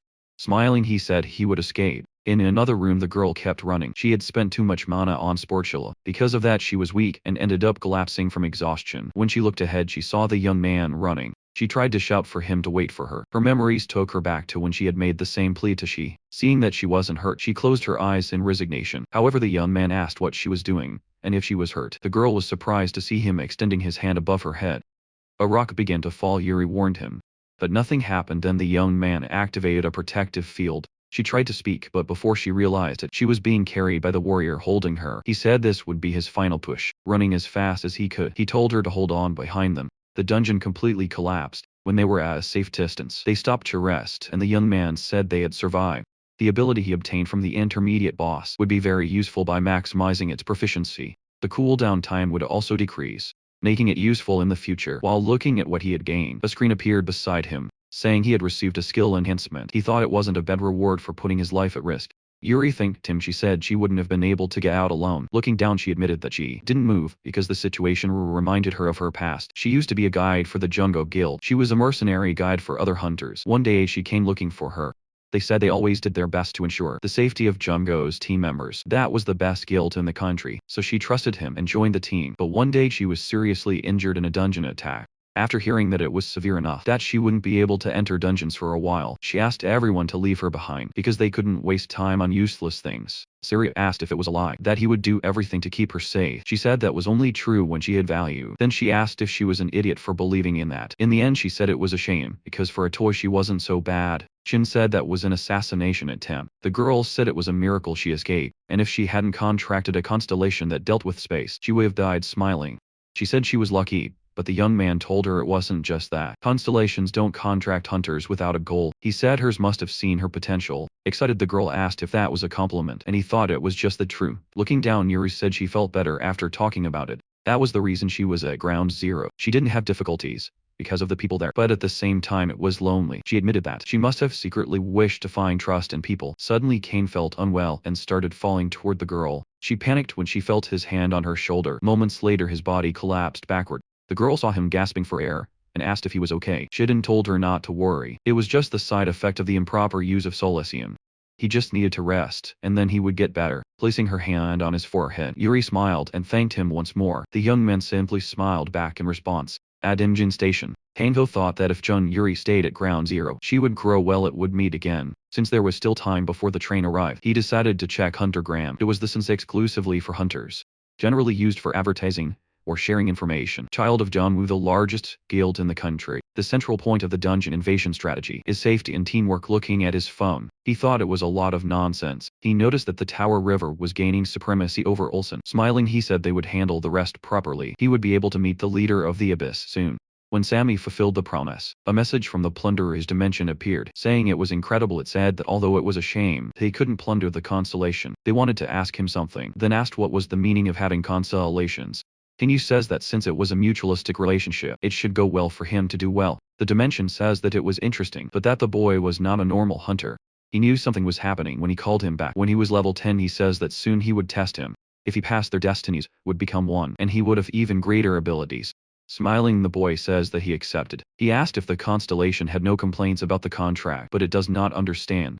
Shin says that this system connects constellations that control the world to the fate of mere humans. In the novel he wrote, he set it up to mock Jiangshuan's subordinates. The dimension says that it was natural, since the contractor's fight was the same as the constellation's fight. The constellations are not administrators of that world, only its constituents, and the boy asks who is above them. However, the dimension says that it could not speak, as those were pieces of information that transcended the world view of the novel. Even as the author, he could not know everything about that world, and wonders if they were a reflection of his consciousness. To his surprise, the dimension says that it did not want to disappear, like a normal constellation, that he made it greedier and slowly beginning to think it could share its destiny with him. Shin tells it not to worry, that he would show things that would exceed expectations in the future. The dimension says it was waiting. Aaron sends him a message saying that Chasehui was at Seoul Station. The boy thinks it was faster than he expected, and that he needs to change his objective. Can we face so after clearing one more dungeon, he should go to the express bus terminal instead of the station. Leaving there, he thinks about going to the dungeon near Gwangju Terminal. Near the terminal, looking at his phone, he thinks that there was a reason for going there. That was the place where he could use this to get at. Hansa paid for the hunter's information so they could not track him. If he improved his skills there, the fight with Sully would be more viable. Suddenly a screaming catches his attention, and he notices a woman screaming for help as she is surrounded by men. One of them points a knife and says that she bumped into them first, asking the others to take her belongings. She starts cursing the men and says they were from the Hyun Guild. That guild acted as Jang Shuan's arms, and instigated by him. It ended up annihilating one of Jongwa's forces. They had some authority in that area, but in reality they were just trash. However, when he looks at the commotion again, he notices they were holding the girl. He discovers that they had a very useful constellation. The great trickster, the leader, says that despite the vulgar name, it was a high-level constellation, and he could not believe it was with such sound. Drawing his sword, Shen comments that he had no reason to ignore that he would see that constellation in action. He shouts to get the men's attention and uses illusion magic to confuse them. Approaching the boy, asked them to try to guess which was the real one. The men called him crazy. They run towards the men. One of them grabs a knife to attack, cursing him. His knife ignites in flames and swiftly moves toward one of the clones. At Seoul Station, the woman was still waiting for him, so irritated says she had waited long enough. She wonders if he had taken another route. Her master contacts her and asks if she managed to catch the boy. She says no, and was getting irritated. The man says the woman was fighting a lot and really wanted to see him. Hidden behind her, a person was listening to everything. The man says that the boy only needed to be alive and to make sure to bring him. The woman says she would take him. After hanging up, she notices a presence behind her reaching for the knife at her waist, so he asks if the person wanted to be struck. Noticing that the person did not move, she grabs the weapon, turning. She throws the knife at the body with precision. Back to the fight, the man manages to find the real one, but hits his force field since he had found him. Shin says he would give him a reward, and uses the Great Decapitation ability. He defeats two more, and the system says that their contract with the constellation now belonged to him. Other men who witness the scene are terrified, as is the girl. She approaches him with a smile. With the team leader defeated, the men start threatening him. Knocking the girl down, they charge at him armed. However, using his ability, he moves past all of them before they can realize it. He says that since they had no constellation, there was no need to prolong that. The great trickster says that every 100 levels, he would receive a rare item, and he becomes more excited to level up. The girl thanks him and says that she was only alive because of him. Embarrassed, she says her name was Jin Hyo-yeon. Taking his hands to give him her phone, she asked for his number. She wanted to repay him even just a little. He starts tipping on the phone. Shortly after, Hyo-yeon thanks him again and says goodbye, saying they would see each other again. As he watches the girl walk away, he receives a notification. It says that the dungeon would open, and for him to enter. So he wonders if the man she attacked was a personal mercenary or just a civilian, since she found no information. She wonders if she got the wrong person, and from afar someone was watching her. This person steps out from behind the place where they were hiding. Dipping nervously, he reports that the woman had noticed him behind him. The woman appears, saying that she knew there was a rat. Using her ability, she touches him and burns his entire body in his ear. Someone says they had found Shen, that he had been seen in Jeonju, taking a photo of the body on the ground. She says she should not have trusted Yoon burning it. She says it was ugly to lay eyes on her and that he should stop running away. Seeing everything he received from defeating the enemies, he says he would earn 800,000 by selling everything. Grabbing more items, he decides to check his bank balance. Yet nearly 5 billion with that amount. He could easily buy a third-rank weapon. Ern warns him that the woman had eliminated his spies and was on her way to Guangzhou. Just so he was level 200 and had a constellation. Her nickname wasn't Hunting Dog for nothing. Compared to her at level 49, he needed to level up at least twice before facing her. For now, he would enter the dungeon he requested. With his hands in his pockets, he heads toward the dungeon near the Gwangju terminal. A young man starts talking to the woman, saying that they had done as agreed. They eliminated the Hyun Guild and took control of the toll in the bus terminal. She says they also took control of some drunk station. She tells him to wait where he was smiling. She hoped he would like the network she had set up. Suddenly something catches her attention. Sitting on a bench beside her was the boy drawing her sword. She says it had been a while. Shin was deep in the forest fighting against a swordsman. This was the main boss, Seijina. The boy thinks it was annoying. The 3 phantoms he set were thrown away with a single strike. Since he was far away, it was difficult to use perception vision. Those ranged attacks were useless. If he went directly at him, he would just waste his self-defense and dodge his attack. So he decides to use shadow steps to attack simultaneously. 2 of them hide among the bamboo, while the real one attacks from the front. Sejin sighs and looks at him intently. He grabs his sword and begins attacking the shadows, while the real one remained hidden. Seeing that he was behind him, he says that this was what he was waiting for. He uses the ability to catch the swordsman's attention, and appears, saying that his skill was interesting, but that it was useless if he got within range. Using bloody stab, he strikes him from behind. Noticing the attack, the man looks at him shocked when the boy jumps in front of him. The man bends down, due to the gravity of the wound. He growls at his opponent. Gathering his strength, he begins to stand up. However, before he could do anything, Shin vanishes from his sight. Suddenly he appears behind him again. Seijin grabs 2 swords and runs towards the fighter. Entering his safety circle, he asks if he felt safe in that circle, and observes him. The man strikes one of the swords on the ground, using circular thunderous wind, calling him to fight. The boy says he would kill him within the circle he made. Using blood burn, he hits his opponent from afar. He begins to shield himself from the chaos he caused. He defeated the main boss, and looted the target's ability, circular thunderous wind, shortly after.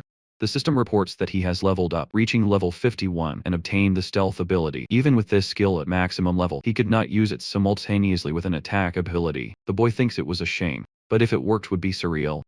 Dimensional Looter says he was ready and eager to see his performance in the next battle. Leaving there, he says he would go to the shop before meeting her at the station. He stands up and thinks that it wasn't bad at all. With his sword in hand, he says it had been a while, smiling. So he says she thought he would keep running like a rat. He says he couldn't keep running with a hunting dog on his tail, pointing his weapon at her. He says he got a new one to take down a bitch. The girl says that since he called her that way, she asks if he had no intention of becoming Eclipse's dog. The boy comments that there was no point in confirming something she already knew. She thanks him for rejecting her offer. Aiming at his chest, she says she had always wanted to kill him, that hiding was useless, and calls him a rat while taking off her gloves. A van was speeding. The woman says she was worried because Shin didn't like receiving help unless he asked for it beside her. Aaron says she looked like him, but there was no other way, and she wanted to keep her talented job for longer. That makes the woman happy. She turns a corner. She ends up encountering an army standing there waiting for them. Aaron says they went to the right place with determination.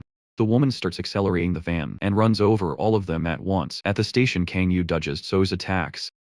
Seeing the destruction or power caused, he thinks he was doomed if it hit him, creating a massive explosion. The woman tells him to just die. He activates his protection field and starts running from the attacks. Shin takes the flower to use its power. Eating it, he thinks it was difficult, but luckily, he reinforced the protection barrier and strengthened his weapon. Seeing how he ran, so he asks how much longer he would keep running and increases her attacks. Grabbing his weapon, he thinks he reinforced it with it. Strengthened, he needed to get closer and sent his clones to land beside the woman. She becomes surrounded by several of them, while the real one watches from above. Even with them being identical, the woman smiles elsewhere.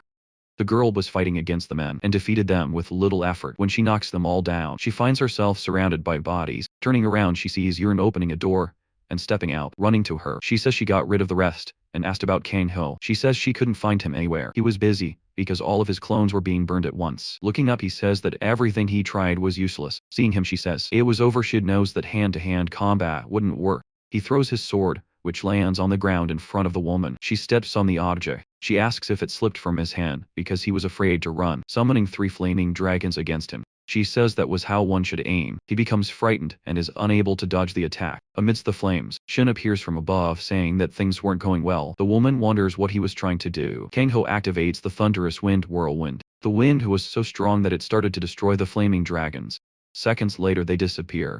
Directing his wind toward the woman, he starts to speak. He says that it should be him teaching her how to aim. From afar, Sammy watches the fight.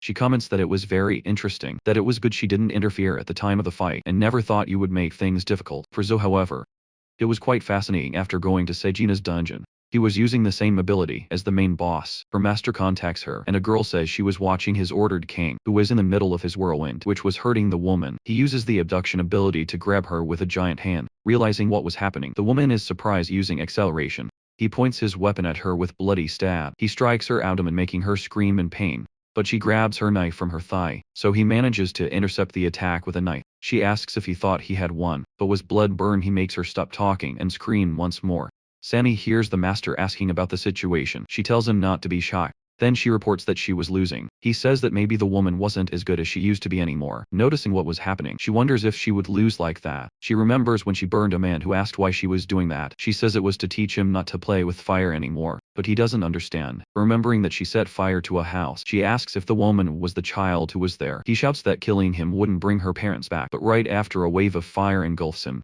Jo watches the burning body. Soon she senses something behind her. She dodges just in time as a knife flies past her and hits the wall. 2 men appear and say she was crazy. They said they would make an example of her so people could see what happens when they mess with them. They shout to capture her, and several of them run toward her. Irritated, the woman begins to use the fire in her hands. Quickly, she throws fire at them. She manages to hit some, but another appears beside her with a knife. startling her and stabbing her hip while cursing her. One of them insults her and the other says to search her because she might have something useful. Looking at them with anger, she wonders if she would lose to them while a man watches from afar. Clenching his fist, he asks who is causing trouble in his territory. They turn around, confused, and only manage to see his fist coming toward them. With great strength and speed, he defeats all of them, throwing them far away. He says that this was Eclipse's territory. Now only the injured girl remains among the debris. Looking at the bodies, he asks if she did that, and she says yes with his hand in his pocket. He says it was worth taking her in. Then he tells her follow him. The master gave her a place where she fit in. In return, she dealt with people for him. But one day he told her that caution was not one of her strong skills. He says it would be good to compete with a boy and bring him to work for him. She wonders if she would lose everything she had for someone like him, who appeared out of nowhere, making flames rise around her. She screams not to underestimate her. Shin is surprised to see her power smiling. The woman asks why he was so surprised. With her hands engulfed in flames, she tells the boy to come closer and tries to touch him. The only thing protecting him is the personal defense. That creates a barrier. She becomes irritated because of his defensibility in an attack stance. She asks how many abilities he had. Cracking his fingers, he says it was a trade secret. However, nothing happens to the girl's body. Seeing that the boy is confused, smiling, the woman says her prediction was right and that this was an ability that explodes wounds. She says it was a pity, because she had cauterized all the wounds, creating a fire whirlwind. She says that trick wouldn't work anymore. A rain of fire begins to fall, making him desperate. Above him, a massive fireball starts to descend. Using quick evasion, he swiftly dodges the falling fireballs. Fire was her specialty. She was probably planning to control the fire on the ground. Like landmines, with that amount of fire, his defense wouldn't last long, so he activates the protection barrier again. Looking at the hole the fire made, he thinks he needs to fight outside. With a short distance jump, he exits the area in front of him. The woman appears, surprising him. She shouts that she caught him pointing a knife at him. Outside, the woman continues to fight the men. She calls Iren's attention to look at what she was seeing. Above the men, a wave of fire begins to form inside the area. Eren tells them to hurry. When she sees the girl running toward them, the men start running away, but others shout to stop her. She uses her punch to knock them down. They use their weapons. The other apologizes and says they were in a hurry, stopping the attack with just one hand. She tells them that if they wanted to live, they should leave. She returns their attack and hits them all at once. Eren begins to use her magic, but realizes that the fire was getting worse. She becomes worried, thinking about Shen. He was fighting the woman with all this strength. She used her knife to try to hit him, and he blocked it with his own knife, but started to tremble due to the force she was applying. It turns out that the woman's knife begins to cut through his. Noticing that, he uses cross teleportation to escape the attack, thinking he would strike her blind spot. Turning around, the woman says she remembered that move. Even using his barrier for protection, the woman manages to crack it. Her strength breaks through the barrier, and she strikes the knife into his chest. She sighs in relief, celebrating that she finally succeeded.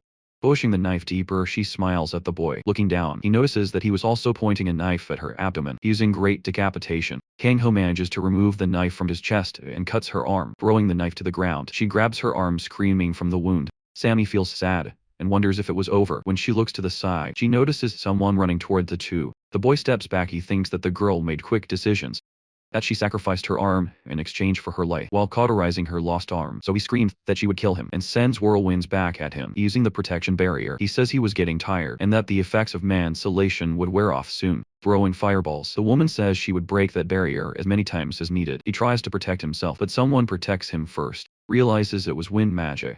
He holds the girl in his arms, while So asks how many times she would be interrupted by them. She finishes her sentence by stating that she did not invite Eren. Eren jumps from where she was and stops in the space between the duo and the woman. While responding, she says that So doesn't understand the situation ahead. The enemy begins to condense her fire magic. While laughing, she unleashes her magic and tells the group that she can do this as many times as they want. While advancing, Eren uses a magical barrier to block the attack.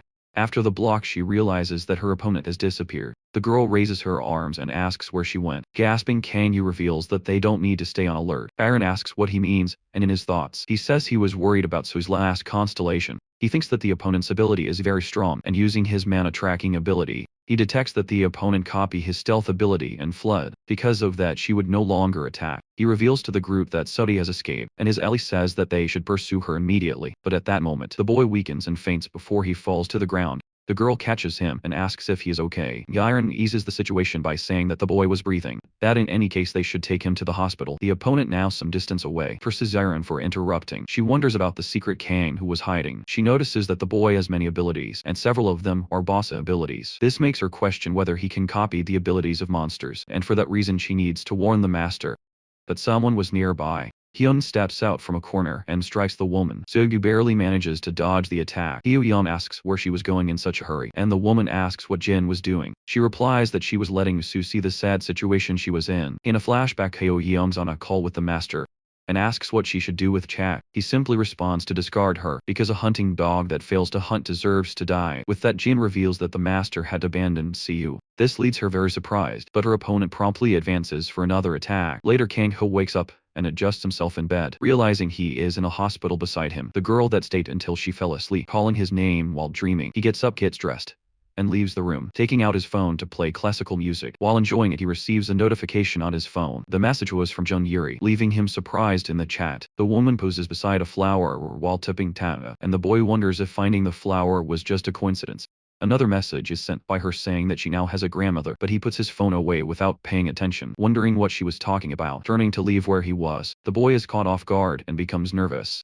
Aaron, while staring at him, says she was right and knew he would do this. She then asks the boy why he won't rest before leaving since his body hasn't recovered yet. Hinyu changes the subject and asks if the blue-eyed woman was okay, leaving Lee surprised. The boy reveals that she may have become a target of Eclipse because of everything that happened, but she responds that he doesn't need to worry, because the team might be big, but the blue-eyed woman wouldn't give in so easily. Shin says he is happy to hear that. Then he thanks her for the help and asks her to tell Soyeon that he was grateful. Aaron comments that Soyeon would want to hear it personally. However, the boy says it's better not to, that it was better for Soyeon too. She was an unconditional character for Kang-gu, and if they got closer, what happened in the novel would repeat itself. So he says he is leaving. The woman says she won't force him, but she asked if he could give her a moment. She wanted to tell him something. Aaron asks if it was okay to take a little longer to find out his identity, and the boy says to do whatever is most comfortable. She says that Eclipse did nothing, even though So ended up in that state, and that it was strange that they remained silent after so many of their people had been killed. Shin comments that they might be trying to cover up the incident. The woman agrees, even after sending their subordinates to capture him, and even failing with an executive member. She says there were no witnesses, so failed, and should have been eliminated. Considering Kang Dong-yoon's nature, during the battle the boy told Yeon that the woman had fled. Immediately afterward he fainted, and was supported by both of them. The looter said that the fight was impressive, that he had proven his worth to call them if he wanted to proceed to the next stage. He thinks it was a malicious relationship, but he had an opportunity thanks to Soy, and bids farewell once more. Aaron tells him to be careful because there might be people following him, and the boy asks her not to worry. He would be in a place where no one could find him. The Goenju Guild was attacked by the Daejin organization. Chuan says that they attacked Hyun, which had nothing to do with them, and it bothered him because he wasn't paying attention. Unexpected things kept happening those days. Just as Rio Tower eliminated Gom Taesu, they also dominated Olsen. He couldn't even find out who took Taesu's left arm, as there wasn't enough information. Slamming the table, he decides to call someone. He says he needs to know why Eclipse attacked Hyun. He requests DT footage from Gwangju Station in a building. Shin says to begin. The leader says he needs to confirm something first. Dying inside the constellation test was the same as dying in reality. He asks if he is aware of that, which makes him thoughtful, smiling. He says yes, a constellation test was conducted solely at the discretion of the constellation. The tag varied depending on the constellation's disposition, but the only similarity among them was that regardless of level, the difficulty was high. Some constellations conducted the test just to get rid of their contractors, since if they died the contract would end. Most accept the challenge after improving their skills a little first. But he had felt that during his fight against Chase Sui, he needed to become stronger. He didn't have time to hesitate, so he thanks the looter but says he needed it now. The looter says he worried for nothing. Teleporting him, he says he accepts his will. Shin appears in another place. Looking to the side, he sees several men in the stands. There were more spectators than he expected, and he says the show would be electrifying. Above him, the looter is happy that he liked it. He welcomes everyone to his contractor's test. If the contractor passes the test, he will share his destiny with him and obtain his powers. However, if he fails, he will die at the end of the battle. He asked them to donate some of their constellation powers and express their intentions. If they liked it, if Shin fails the test, the constellation power will return. The opponent for this match would be a hunter from another dimension, and the contractor himself would have the chance to choose. Kang-yu thinks that it might seem like he had a choice, but the point of the test was to be recognized by the constellations, and they would never be satisfied if he chose a weak opponent. Looking at an opponent, he smiles and says he chooses him. The constellations are surprised by the choice. The wild strategist says it was interesting because he chose someone he could never defeat. All the constellations begin making their donations. His opponent says that's enough. That fighting against a being from another dimension was fun. Shin observes his opponent with satisfaction. Taking the flower, he says, this was a good place. The mana was pure and more abundant than in reality. Jan asks if he wasn't a patient or an addict to eating the flower. The boy says he was neither. He asks for the boy's level, and he replies 47. The man doesn't understand how a level 47 was trying to face him. Level 800. He calls him reckless and says he only chose him to get attention, but all he would show was his own death. Turning to the constellations, he asks if it wouldn't be too sad to leave. Right after traveling so far to get there, Schumann says he would use only 2 constellations.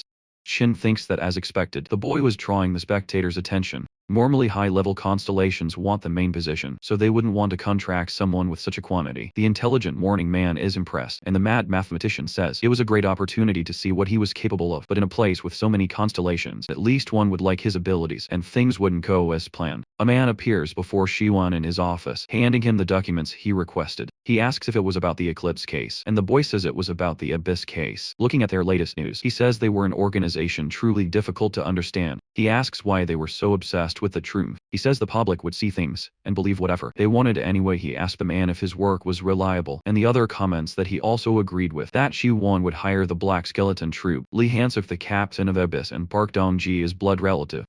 Suddenly Lee's phone rings. It was Sain-min, who excitedly says that it had been a long time. He comments about Olsen, and the girl says they had only gotten rid of flies. She tells him that someone else took care of Tae-soo, then asks if he has time. She says she has something to tell him.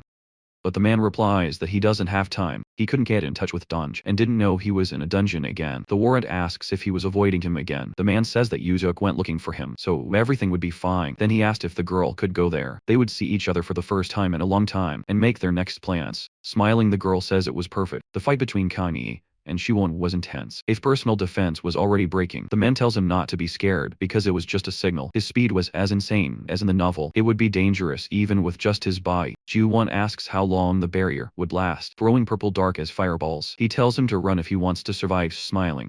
The boy starts dodging, but soon the man uses wind arrows to attack him. He had seen his abilities before, but now he was on another level, and if he got hit by the arrows, he would be in critical condition. Using quick evasion, he does his best to dodge. He was using dark magic right from the start. He had chosen the constellation of pure dark truth as his first. Looking at the audience, he says it was a relief that the insect was fast. He says they wouldn't have to worry about the duration of the fight because it went quickly. The constellations begin to talk, wondering if he was delaying the fight on purpose. The constellation looter says it's not over yet. When he notices Shin using acceleration to run toward his opponent, he thanks the man for talking so much because it allowed him to get closer. Unconcerned, Sean uses the dispel ability to block the attack.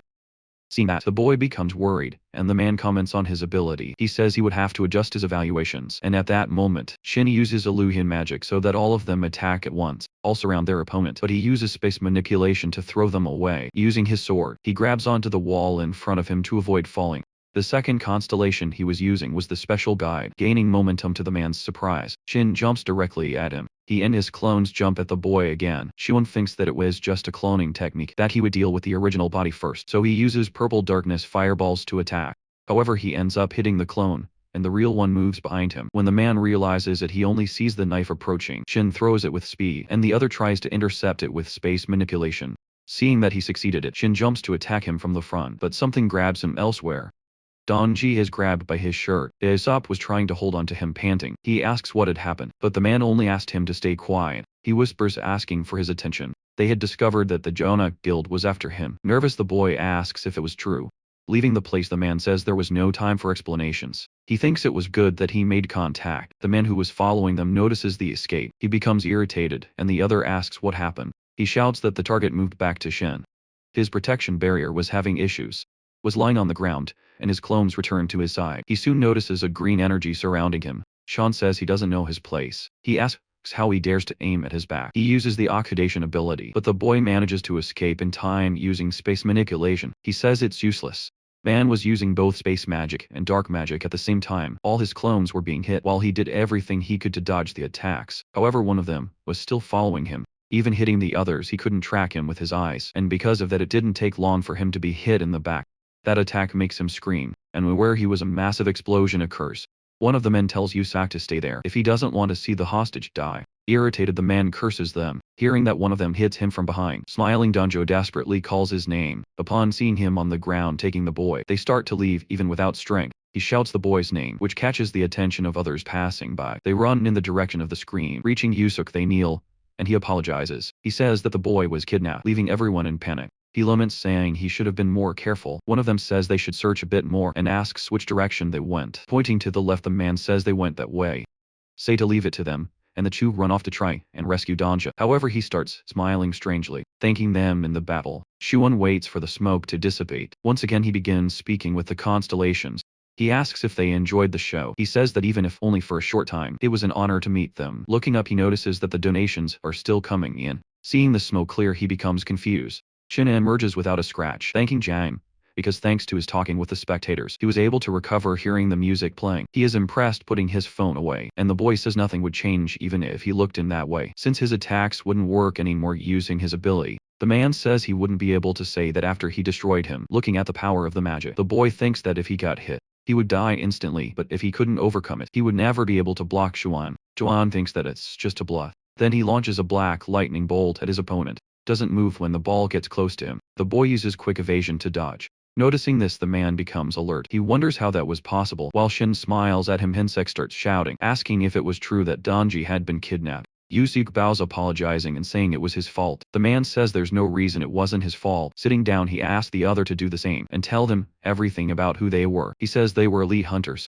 There was a high chance that their goal was money, and they could contact them using Down's phone. Hansik wonders if it was just a simple kidnapping, or some scheme by the General Guild. He says the guild had been watching him more and more lately if his information had been leaked. It wasn't strange that they targeted the boy since he wasn't sure. He asked the man to list everyone who knew that the boy was his nephew and tells him to be careful. Standing up, Yusuk says he would start immediately, and the other thanks him. He says that Sammy was arriving and to let her help him. The man thinks about the girl and that it would be great if he could kill her too. Sean says he doesn't care how he dodged because he would die anyway, and he starts attacking Kane, who couldn't dodge them using his eyes. The only thing he could do was sense the mana he was using.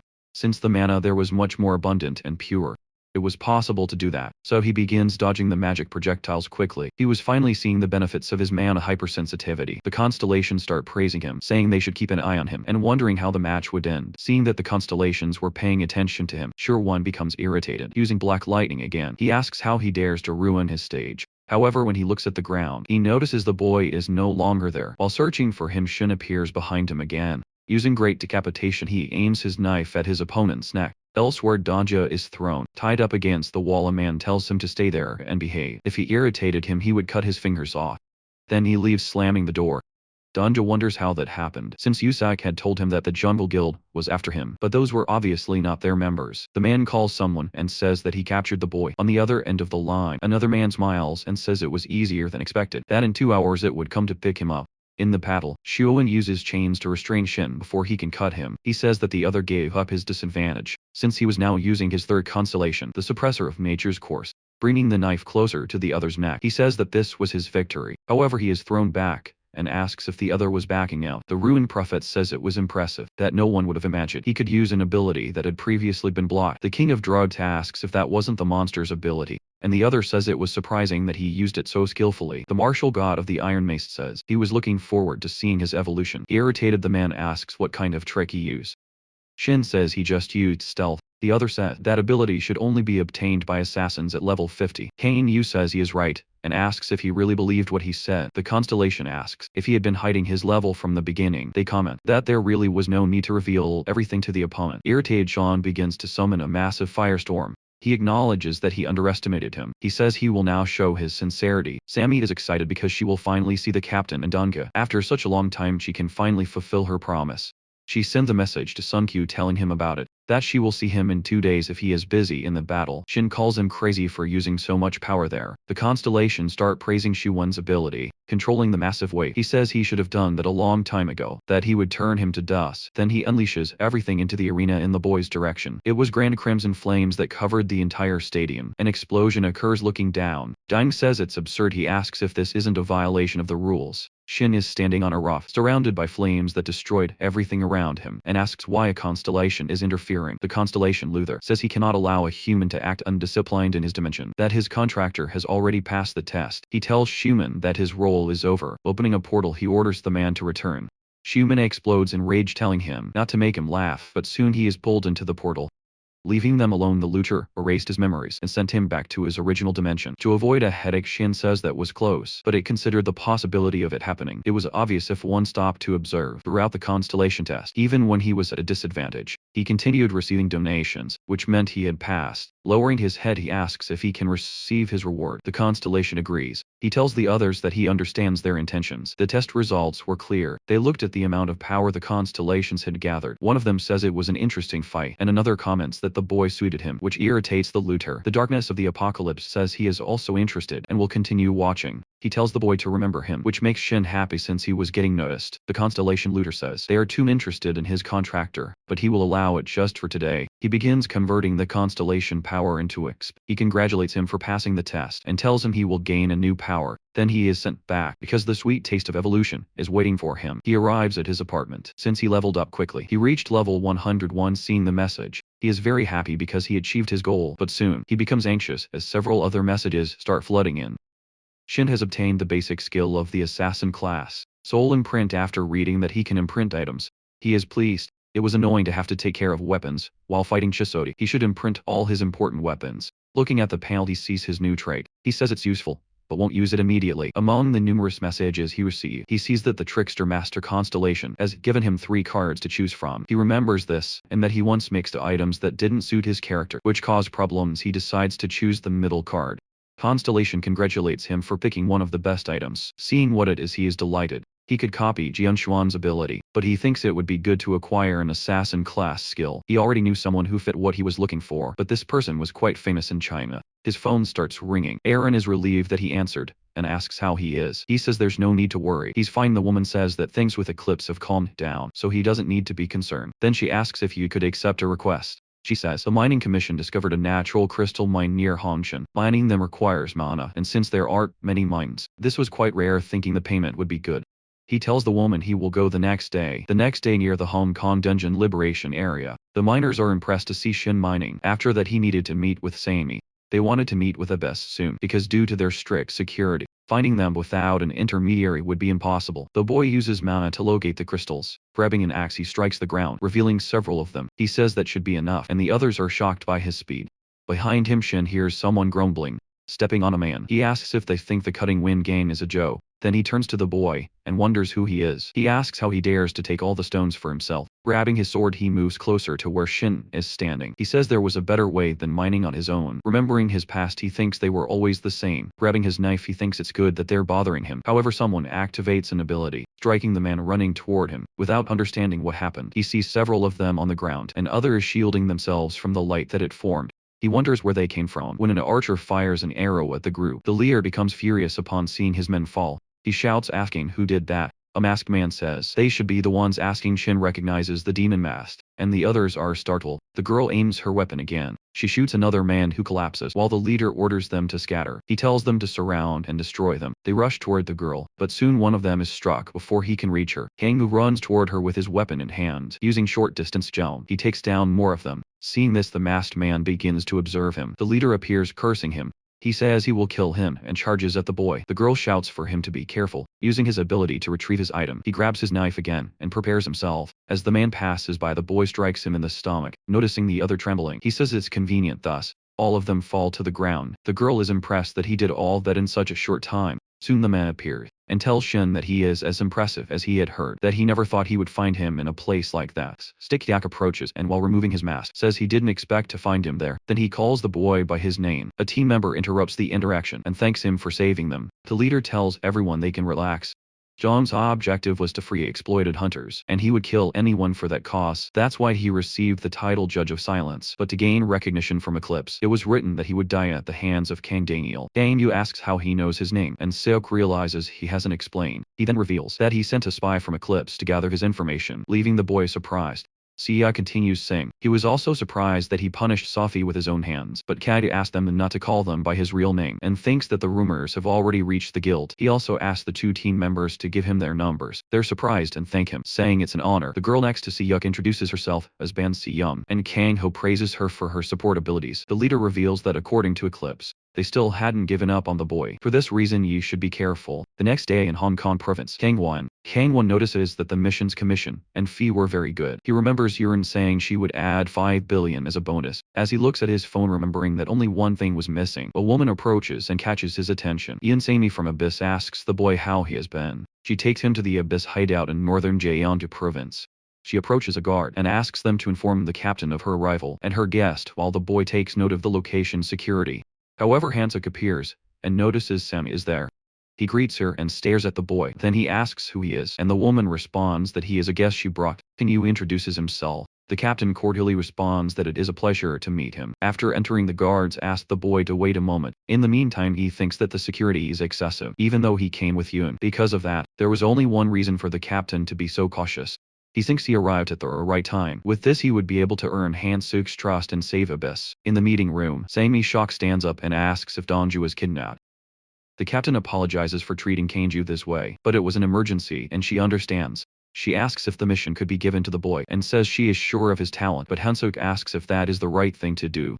She responds that there is an intermediary handling everything and asks if the captain would like to speak with him. After a while, Kanju is invited into the room, and the captain states that the boy wanted to meet him. Without further delay, the boy tells the captain that he would like to receive support from Abyss. That puts the captain on alert, thinking that he didn't want to join, but only wanted support. He decides to reveal to the young man that the Abyss is not well regarded by the public, has already been in conflicts, and would not be the best place for him. Hang-ho states that the Abyss is being controlled by Jun-ho, but since the captain is enduring it, he must be very strong for this reason. Shin went there because it's a strong place that others avoid, so he could have better training. Kang thinks that this could be a plausible reason, and that the captain would not find it suspicious. The Abyss has a considerable number of dungeons and wealth. The leader Lee Han-sak was a strong and high-level man. For these reasons, it would be natural to suspect him, but it is more advantageous for safety to maintain a proper distance.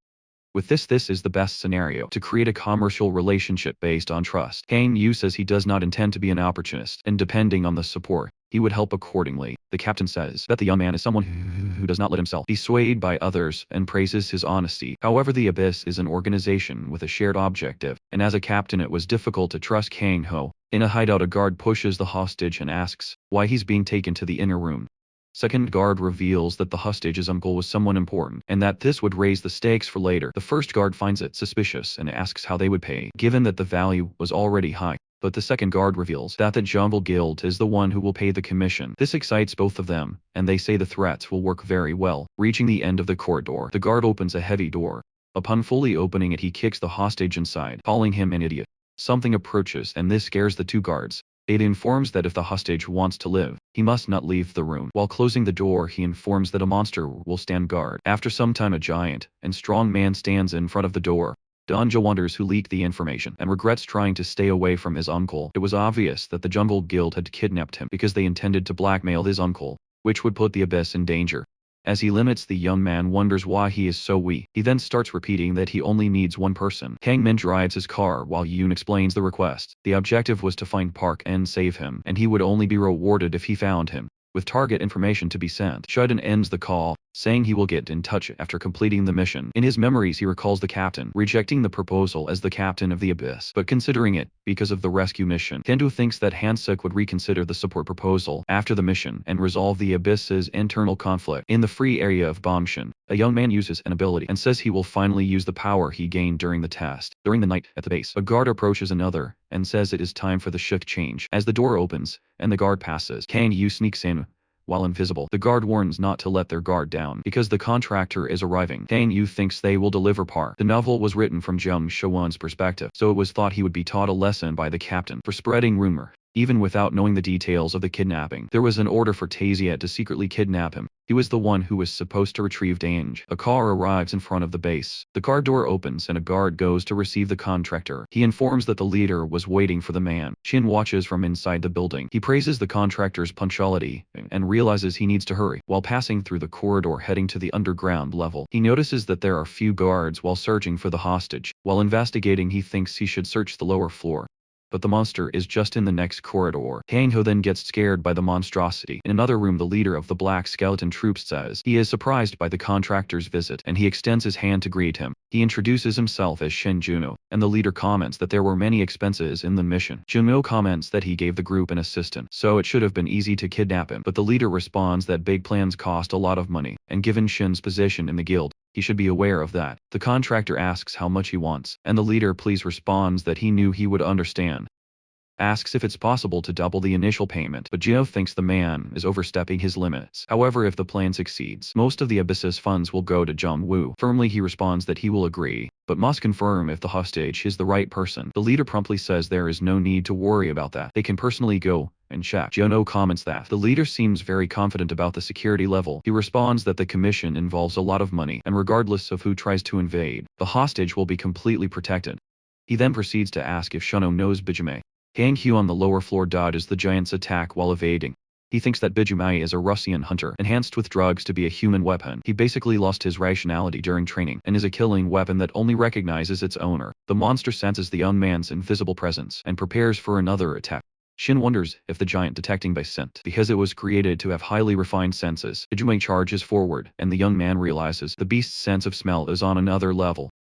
At the last moment, he uses his quick evasion ability to dodge an attack. He reasons that if the monster is there, then the target is definitely behind the door it was guarding. The giant quickly returns in front of the door and launches an attack, but Kangoo dodges in the middle of the attacks. He notices that the black skeleton troop is starting their patrol. He wonders if he should defeat the monster or go straight to the door. Bijaman delivers another strike, but misses as Kang uses an ability to reach the door. The monster rushes toward the young man with full fury. Shin takes advantage of this moment to make the beast destroy the door, allowing him to pass without any issues. The giant is left disoriented. A little later the leader and the contractor arrive on the floor, and the leader takes note of the scene from a distance. He observes that the door was destroyed, and the giant was dazed. Stressed, he thinks someone has arrived, and asks Juno to wait while he checks the situation. He thinks it was bad timing, but it wasn't a huge problem. Dang Ho, upon entering the room, notices that there were two more giants inside guarding a hostage. Danja wonders who the man who just entered the room is. He starts walking toward him and takes out his phone. In a flashback, Yeon says she will send information about Par, and that he is using a special item showing a barcode. It will confirm his identity, and in the room he points his phone at the hostage using his ability. Danja confirms that King Yu was sent by his uncle, but at that moment the first giant charges to attack. The man manages to dodge the attack, but the two giants go after him. Shen understands that he doesn't have enough mana and needs to use his abilities efficiently. The giant raises his axe and delivers another attack, which the man dodges with a quick evasion ability. He thinks that having two of them is really annoying. Park starts reasoning and realizes that the man is only dodging and trying to reach him. Kang Yu activates another ability, and the hostage uses an enhancement ability on him. With his enhanced ability, he manages to reach Park while dodging the attacks. Getting close, he praises the hostage while activating another ability. Kang says he has finished all the preparations. The enraged giants charge to attack, but the man grabs Park and wishes him good luck before the giants can hit them. He uses a teleportation ability to escape the location. The leader enters the room panting and startled, asking what happened with the giant. Enraged and the entire scene destroyed, he shouts asking where the hostage went. Shin and the hostage are now far from the location, and relief, he confirms that his ability worked. He adds that it was a good idea to resolve things while Park was with the black skeleton troop. Kang Yu, looking at the young man, thinks that he is an excellent buffer and that he made things easier. As long as he is around, they can escape using the teleportation ability. Hostage thanks him for being saved and says he survived thanks to him, but he replies that he shouldn't be thanked just yet, leaving him confused. Shiden says he needs the hostage to do something at the base. Joe asks if he has seen things wrong. Looking at the leader, he states that he does not see the hostage, even the man stammering before hearing his answer. He says that since that's the case, no money will be delivered. The leader gets nervous and calls him an idiot, shouting. He asks if he is crazy, and if he knows how much was invested in Fury. He orders the giants to attack the contractor, but the contractor summons a guandao, a spear with a blade at the tip, and slashes the giant's back. This leaves the leader terrified, as the giant was eliminated with just one strike. Shimano asks if the leader is crazy, saying he should be the one asking, while pointing his weapon at the leader's neck. With his weapon stained with blood, the contractor demands an answer and says he must bring the hostage at any cost. Understanding his position, the leader says he will do everything to find him. As he runs towards the exit, Shin wonders how they knew and invaded. After all, he had hired a group with no ties to the Jungle Guild and had gone personally to prevent any information leaks. Taking his phone out of his pocket, he wonders if it had been bugged. Yusuk orders the guards to report immediately they find anything. His phone vibrates with a message from Jinmo, saying he might have been bugged and should turn off his device. After reading the message, due to a setback in the plan, the location and time of change, and Hansuk must be called to the designated place. After reading the message, the man says there isn't much time left, as he laughs at the Epic's hideout. The captain lemons, thinking he hired a stranger and Yusuk and Sammy were returning. He thinks it can't be Park's father, believing he had ensured Park would grow up safely, but he hadn't even managed that. His phone vibrates with a call, and upon answering, he asks if it's Yuzak, to which he responds affirmatively. During the call, the man reveals that Donju was with the Black Skeleton troop. The condition for rescuing him was money, but the captain had to come alone. Hansen believes he can still save him, so he responds to the call, saying he's on his way, and asks for the location. In a warehouse in the middle of the night, the man approaches and says there was a setback, but he thinks things turned out fine, making the hostage uneasy. Park gets nervous and asks if he was the one behind this approaching. He responds that it was all his fault for having him as an uncle, and the hostage asks why. Yuzu thanks the man in the shadows for capturing him. As the man steps out of the shadows, Park realizes it's the guy he saw before. He asks if Tasia isn't coming. Tammy appears at the top of the stairs, saying it was unlucky. She had hoped it was a misunderstanding. The man asks what's going on, and the boy says that Tasia was frantically searching for Jim Shin, breaking free from his restraints. He runs to Shin's side, surprising him. Isuk comments on the message he received, and the young man simply confirms what he was about to say. Showing his phone, he says the message was sent by them. Thinking things would get complicated, he asked to turn off the phone, and says it was good that he did. With no way out, he shouts for Danjin not to suspect him, claiming he had been looking for him the whole time. Park says it's strange and asks how many people knew he was Hansuk's nephew. But Kinyu said there had to be a traitor. The mystery was solved. He immediately thought of him as they weren't strong enough to defeat him with just one strike. Faced with these claims, Yuzu starts to get nervous. Shin thinks that if he had taken the young man earlier, he would have lost the chance to catch Moon. Even though it was annoying, this kind of show was the only way. He says that thanks to this, he could find out what kind of idiot the man was, since they had the victim in a recording. He says the captain wouldn't let it slide, and Yusuke starts cursing him. Handing over a chip, the man says that's the information he requested. Shauna asks what information it is, and he responds that it's the CD footage from Guanyu Station. Though slightly damaged, smiling, he says he will check it immediately. He begins watching the footage of the fight between Shin and Xiu. He says one of them was a member of Eclipse. Looking at the young man, he finds it strange because he seems familiar. Simi asks why the man took part. Wasn't he satisfied with being second in command of the Abyss? Yusak says the Abyss was a waste. Even with good dungeons items and power, they wasted it all on the idea of opposing the Jungle Guild. He asks who would recognize that senseless mission, saying that from the outside they look like a criminal organization. Pointing at Par, he says he knows what he's talking about. The boy reflects, but someone interrupts you, tells them to end this, because words won't work. It makes no sense to listen to him, as he wants to sell the Abyss to Jungwoo. Yuzuke draws his weapon and says he will finish them all. The group prepares to defend themselves, drawing their weapons the moment the man starts firing his weapon. The captain appears and cuts off his arm. The weapon already firing hit, and exploded the ceiling.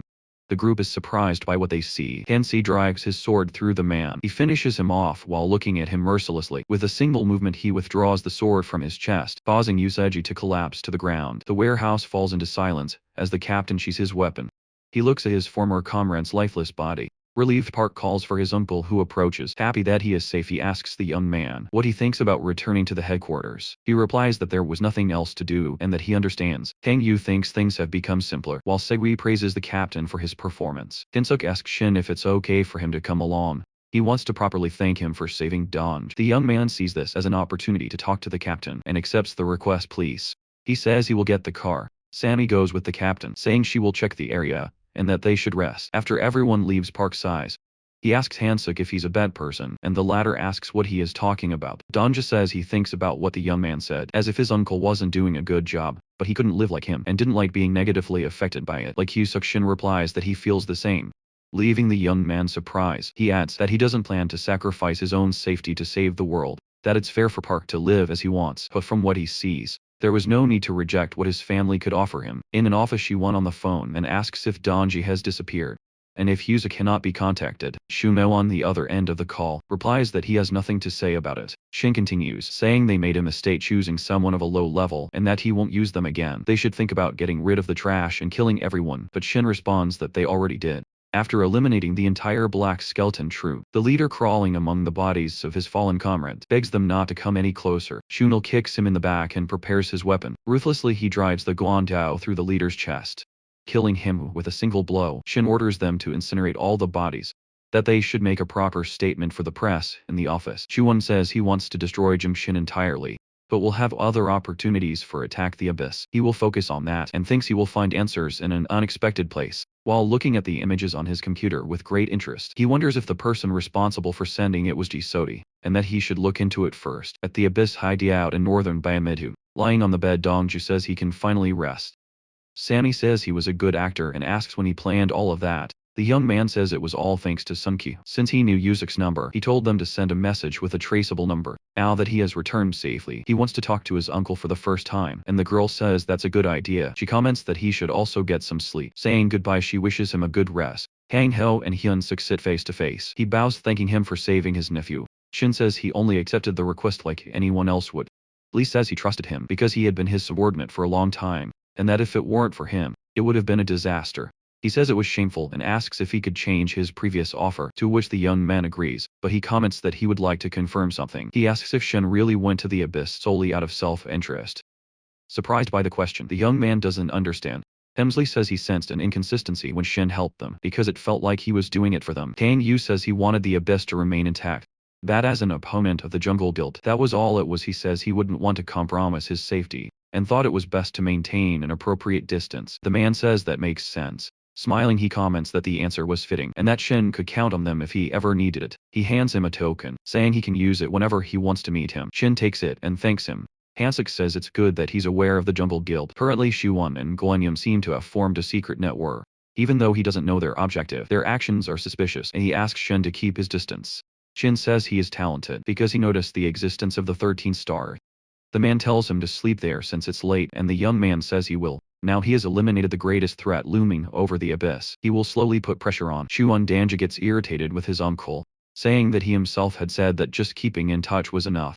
He asked his nephew to stay in Dianyego, and the other replies that a buffer should have many connections. Seeing the argument, Sammy says she thought things between them would change, but people don't change easily. In the novel, Park was interested in Kang's abilities, but because of the guild they never ended up working together.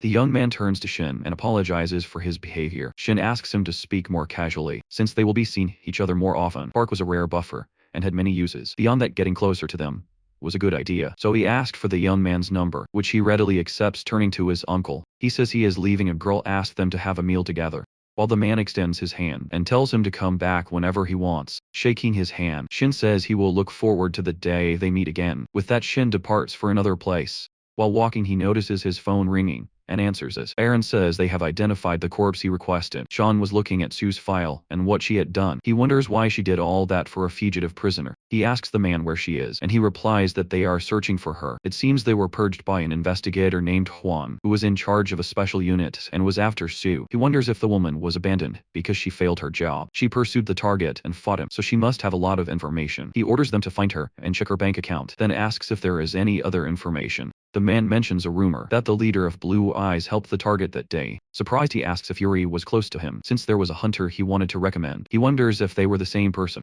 He would like to ask her, but there was a possibility she wouldn't talk. After all, she ensured her client's security. He says there was no reason to end their relationship. Blue Eyes had a good public image, and was a useful supplier of hunters at the fit market. The secretary tells Shin that President Kang will see him shortly. After finalizing a deal, the young man couldn't believe that the bodyguard was Kang Bakwell. She was the owner of the VIP market, and a business tycoon, surrounded by billions of dollars. In the novel, that place was created to help characters specialize, and Bakwell was an entity always mentioned. He never imagined things were so connected behind the scenes. A woman appears and says she didn't expect to meet him. Yuri asks what he was doing in biz now that his weapon was broken. He needed a new one once things were settled. He would visit the market again. She and he were sitting and talking. The girl asked why he didn't reply to her message, since she had been waiting. Ching is shocked that the woman was expecting a response. Barry says it's a relief to see him again, and that she brought him something. It was a Mensolasium digging out another plant. She says she will give him that too, and that her grandfather cultivated it. Only one person cultivated Solasium domestically, the person from whom his master had bought it. Shocked, he realizes the girl is his granddaughter, and she says she wanted to express her gratitude in some way. The fact that she could leave Ground Zero and become a family with her grandfather was all thanks to him. He says he didn't do anything special, and the girl says that thanks to him, she believed in people again. If she had never met him, she wouldn't have been able to trust her grandfather, who was helping her, and would have run away. She says the man had a granddaughter around his age. They had the same name, so it was as if his deceased granddaughter had come back to life, making her his adoptive granddaughter. In the novel, Yuri had no one to rely on, and spent the rest of her life seeking revenge against the Jungwoo Guild. But the younger Jongwoo became her motivation, had a family, and he thinks it was a reflection of her subconscious. Sheen asked why she was at the market, and the girl replies that she went to visit her grandmother, even though they were separated. The young man starts to ask, but is interrupted when she says that her grandmother was the owner of the market. A woman appears and thanks them for coming. She says it was Bakwa who contacted him. The young man in the coffin. The woman thanks them for recovering his body. He had no family, so she would take care of his funeral. She says he was a dear employee to her. His dream was to become a hunter. One day he was contacted by the Jungle Guild and was very happy. She was sad that he was becoming independent, but she congratulated him since he was joining the best guild in the world. The young man thinks that the guild must have gotten rid of him to cover something up. It must have been because of that the identity was also blocked. Handing over a sword, she says it belonged to him. Bakwa says it was the gift she gave him as a congratulation. Turning to the secretary, she asked her to bring an object there, holding the shining knife. The woman asked the young man if he likes it. Smiling, he thinks it would be impossible to dislike it. Special weapon options with stats like that cost at least 50 billion. He asked if he could really keep it, and the woman says it was compensation for bringing someone dear back. That was a gift she had planned to give him when he returned, but she was sure Manjun would be happy if he used it. Bowing, Shen thanks her for the gift. Yuri tells her that she must be heartbroken. The woman says that Yuri had the same name as her deceased granddaughter, Naiko, and her husband separated because everything reminded them of her. She says she endured thanks to Minjun, but her husband must have suffered greatly. Holding the girl's arms, she tells her she can rest assured.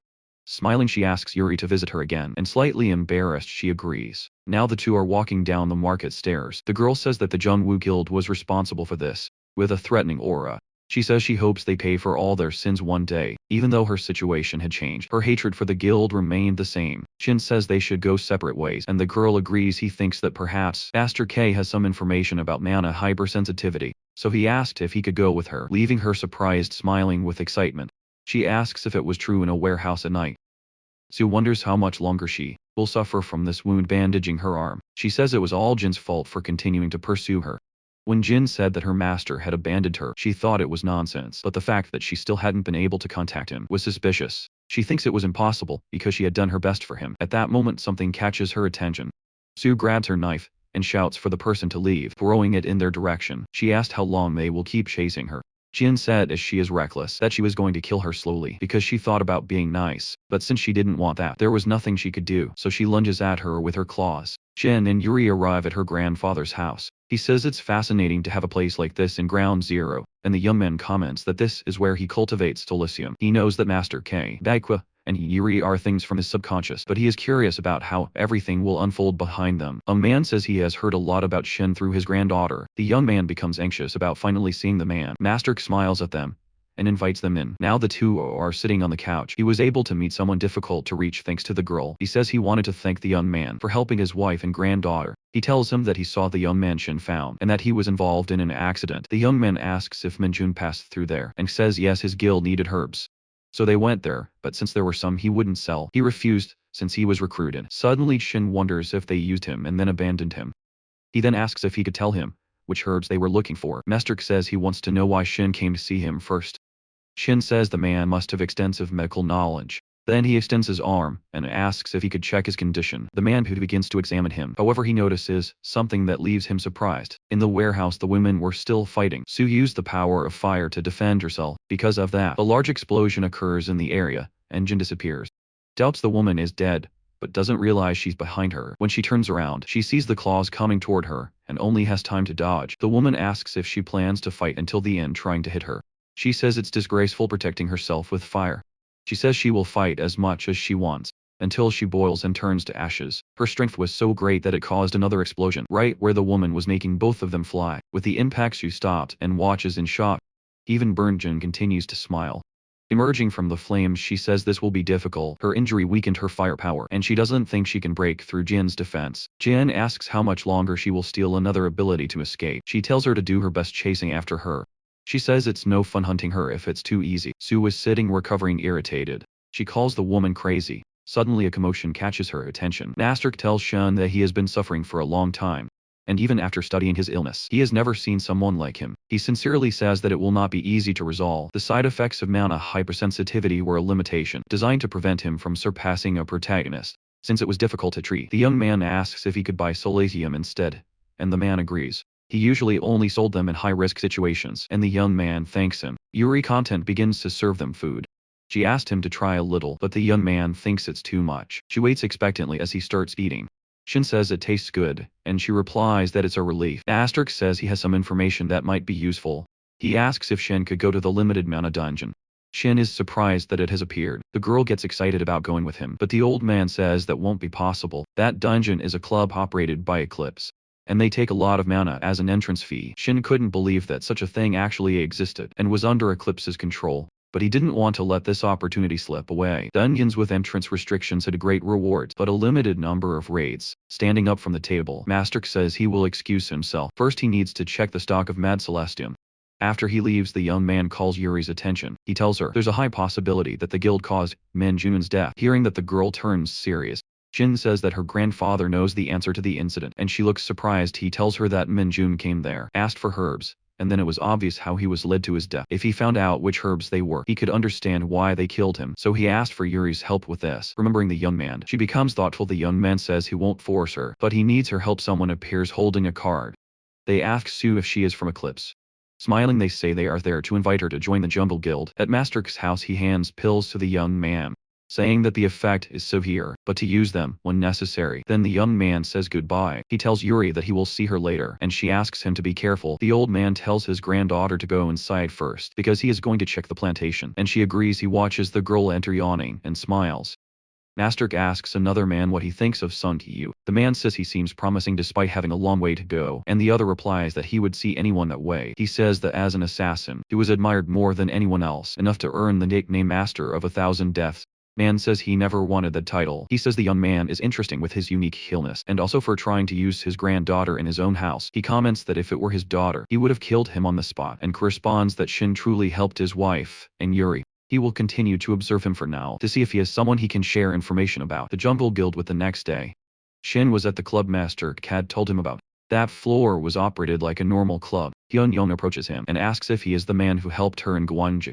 He's surprised to see her there. Jaden said she loves the atmosphere of the place, and that he can ask her anything if he wants to know something. The young man is intrigued, because based on her constellations, she should be at level 200. It was impossible for her to have been a victim of the Gwangju Guild. He didn't intervene much because she was suspicious, but she could be a great help. Hang Yu asks if the rumor about a special dungeon there is true. The rumors weren't widely known, and the girl thinks he has good information, so she confirms it's true from what she heard. The entrance is in the underground parking lot, with guards along the way and a barrier, so outside hunters can't enter. He thinks the barrier would be annoying, and the woman says she never repaid him for helping her that day. She asked for his number again, saying the one he gave last time didn't exist. Taking out his phone, he says he will accept the reward, but he stops when their hands touch, and asks for help getting to the parking lot. Smiling, she says she can help him with that. Shin doesn't know what she is planning, but since things have come this far, he will use her first. His Liberator Master constellation seems quite useful. She says she has a method to move freely in a club, hooking her arms around his. She asks if he isn't nervous, and seeing that no one is looking at them, the young man agrees, but he notices that one of the guards is talking to someone as they pass by. He thinks something is strange, and the girl places her hand on his shoulder, now placing her hands around the young man's neck. She says that this is the right way. Then she kisses him, leaving him stunned. Looking straight ahead, he realizes there was nothing they could do. He needed to act first as they descend the stairs. The girl gives a small wave to the guard. Smiling, he waves back. Diem was helping him more passively than he had expected. After opening the door, she wishes him good luck in the dungeon. But the young man wonders what she really wants. She just sighs in satisfaction. Behind her, a man says, "She did a good job. It was Kang Dong Yang." He says he can finally meet Shin Kang Ho. He was so focused on the barrier that he overlooked some important information. No hunter had managed to accumulate the required amount of mana so far. That underground parking lot only connects to the dungeon entrance, and the upper floor. Shin tries to open the door, but suddenly he looks to the side, startled, and is quickly struck by lightning. The man says he will be like a trapped rat. However, Shin was quick enough to create a protective barrier, and is shocked to see the man. He still hadn't reached the required amount of mana to enter. He wonders if he should give up and go back, and the man asks if that amount isn't enough. Taking out the pills, Shin says it's not. Dangyun uses his ability to launch an explosion of energy in his direction. Swallowing the pill, Kang thinks he can't give up here, so he pours the necessary amount of mana into opening the gate. The mana he deposits exceeds the required amount, and the dungeon opens. The young man jumps into the portal just before being hit. Seeing this, Kin gets irritated. He can't believe that Shin actually made it. Sitting on the other side of the door, Shin says he barely made it inside. In front of him, figures begin to approach. Several sticky monsters crawl toward him. They are angry and making noise. Hyun asks what happened. She stops when she sees that only her master is there. She asks what they should do now, but the man only talks about mana potions. Even without understanding, she asks how many she should make. Turning to her with a threatening aura, Da Hyun tells her to make all of them. The monsters leap at Shin angrily, and he uses Ice Imbue to freeze them. The Ice Witch constellation, which he obtained after killing Gibbon, specializes in enhancement and imbuing ice elements. A weapon imbued with ice can easily defeat slimes because physical attacks don't work on them. Shiden looks at one of them and says, "It's the last one is the Slime King. This one is much bigger than him, and extremely angry. It launches several slimes in his direction, but the young man dodges all of them and moves into attack. His strength and speed are so great that he slices it into pieces. Amid the remains he picks up a red crystal. Smiling, he thinks the rewards here are really good, reading that he obtained the skill cuteness. He says he could only use it if he didn't have to call it by that name. Shin continues walking until he comes across several glowing flowers. Previously, he had asked Master if he needed anything from the dungeon. The man gave him a list of plants and asked him to check if they were there. They included mandrake, centenary, and ginseng and spiritual roots, all rare herbs. A few years ago, foreign hunters discovered a different dungeon and managed to enter without any issues. One of those who entered was a botanist and witnessed rare herbs growing inside. His theory was that as a result of the dungeon's special environment, rare species were able to grow there. There was no way to know if the environment was the same, but cast him to bring back a biolite. He found one stealing the plants. The young man thinks there is no reason to refuse a bonus commission, so he says he can leave it to him. Indeed, Shin finds a violin. This proves that Master K's story was true. The scope was large, but he should look for the other herds the man had requested. Beneath the tree, something was watching him. Kang, who wonders if it was a monster protecting the herbs. It was a shellback turtle. All the flowers were planted on the turtles' backs, and because one was taken, they all began to awaken. Shin becomes surrounded by the animals. As they approach, there were herbs growing on each of them. Taking out his knife, the young man thanks them for saving him the trouble of searching. At Master Key's house, he tells the man that he wants to go to the dungeon. There are very rare herbs, and he will be able to collect what he needs to treat him. The man says that no medicine could help him. He knows his body better than anyone else. Since the entrance conditions are restricted, only the young man with that unique illness can enter. Says that it wouldn't be right to give up now, just when he had become his younger brother. But the other asks him to only worry about himself. He says that he didn't send Shan just for his health, and the man asks if it was because of the violin. That herb was an item that the Jungle Guild wanted to negotiate with him, and Yuri was secretly listening to everything. Hearing the guild's name, she becomes furious. Inside the dungeon, Danny managed to defeat the turtles and collect the herbs.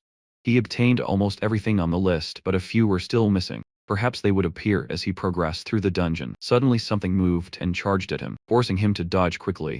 Thinks that he can't afford to rest here. The dungeon boss says that his dodge was impressive. When Shin looks at him, he notices that all the missing flowers are on him. Irritated, the boss says that Shin invaded his territory and was after his plants. He declares that he won't let him leave alive. Shin comments that this will save him time and retrieves his knife. At Master Key's house, a man asks why he is after a plant that he had refused to sell. He replies that he won't resume negotiations and wasn't even sure if the violin could be found there. But if Kang Ho managed to bring it back, he could investigate how the guild intended to use that herb. The boss tells Shin to become nourishment for his land, launching his roots toward him. Shin uses acceleration to dodge and close in on the monster. He takes out his knife, aiming for its head. Then smiling, he simply asked it to hand over the plants. In an instant he stabs the knife into the monster's neck, startling it, taking advantage of the moment. He begins climbing onto it. Then he grabs one of the plants and jumps away. Noticing this, the boss asks how he could be so audacious.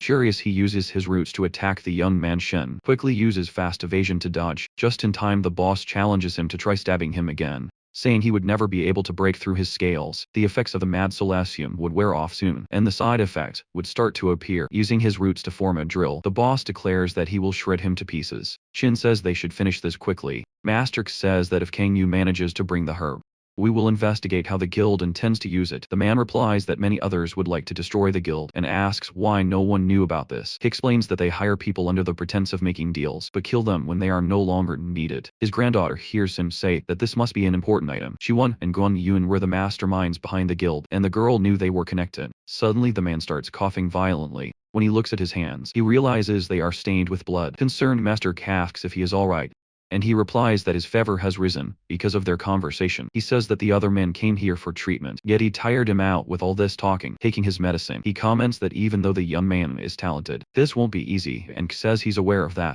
The problem wasn't fighting the violent, but getting past Eclipse's security and escaping. Outside the dungeon, Ian tries to open the door after drinking all the mana potions, but it doesn't seem like it will open. Here hands him the last mana potion. They bought everything available in the local shops and used up all their stock. She asked if she should get more, but the man returns the bottle saying it won't be necessary. She asked if he is giving up on Shin Kangku, and he says no. He has changed his plans, so he orders her to gather everyone inside the dungeon. Shin was using Shadow Step to continue his attack. The boss curses him angrily. Shin and his clones keep switching positions to avoid getting caught by the root drill. The boss asks what he is trying to do. Curling into his shell and leaping at Shin, he declares that he will tear him apart. He starts a rolling attack heading toward them at high speed. If it touched him he would die. Jumping on top of him, the boss yells that he will kill him. Shane grips his knife and prepares for the attack. Placing the knife on the ground, he creates a circle. He conjures a thunderstorm whirlwind, lifting the monster into the air. Taking advantage of the moment, he uses short-distance jump to leap onto it, and then activates Soul Imprint. Now close to its head, he executes great decapitation with all his strength. He drives the knife into the gap where the shell wouldn't protect it. The boss falls onto his back with the young man standing over him. Slowly he begins to deteriorate. The reward was just as good as he had hoped. It increased his maximum stamina by 20, allowing him to endure the side effects for a while longer. Shin obtains 2 crystals and the rare herbs. He says it was worth the risk for the unlimited mana dungeon. Around him everything was disappearing. He wonders if it's because the dungeon boss was eliminated. He can hardly wait to see how Dang Yun was waiting for him outside. All the guards were waiting with their weapons aimed at the door. They were the sniper team of Eclipse. Dang says that he will appear as soon as the dungeon disappears. He orders everyone to stay alert and shoot as soon as they see him. All of them agree. Hyun thinks that her master never loses a target, no matter what he has to do. The door begins to emit a strong light. From there, the young man emerges and the captain prepares to give the order. As soon as Shin steps out, all the laser sights target his chest. Dan Yoon says he missed him. Taking the cigarette from his mouth, he gives the order to fire. All the bullets head toward the young man, but he activates cuteness. So the video ends here. If you don't want to miss the next part, activate the notification bell, and see you next time on Tab's channel.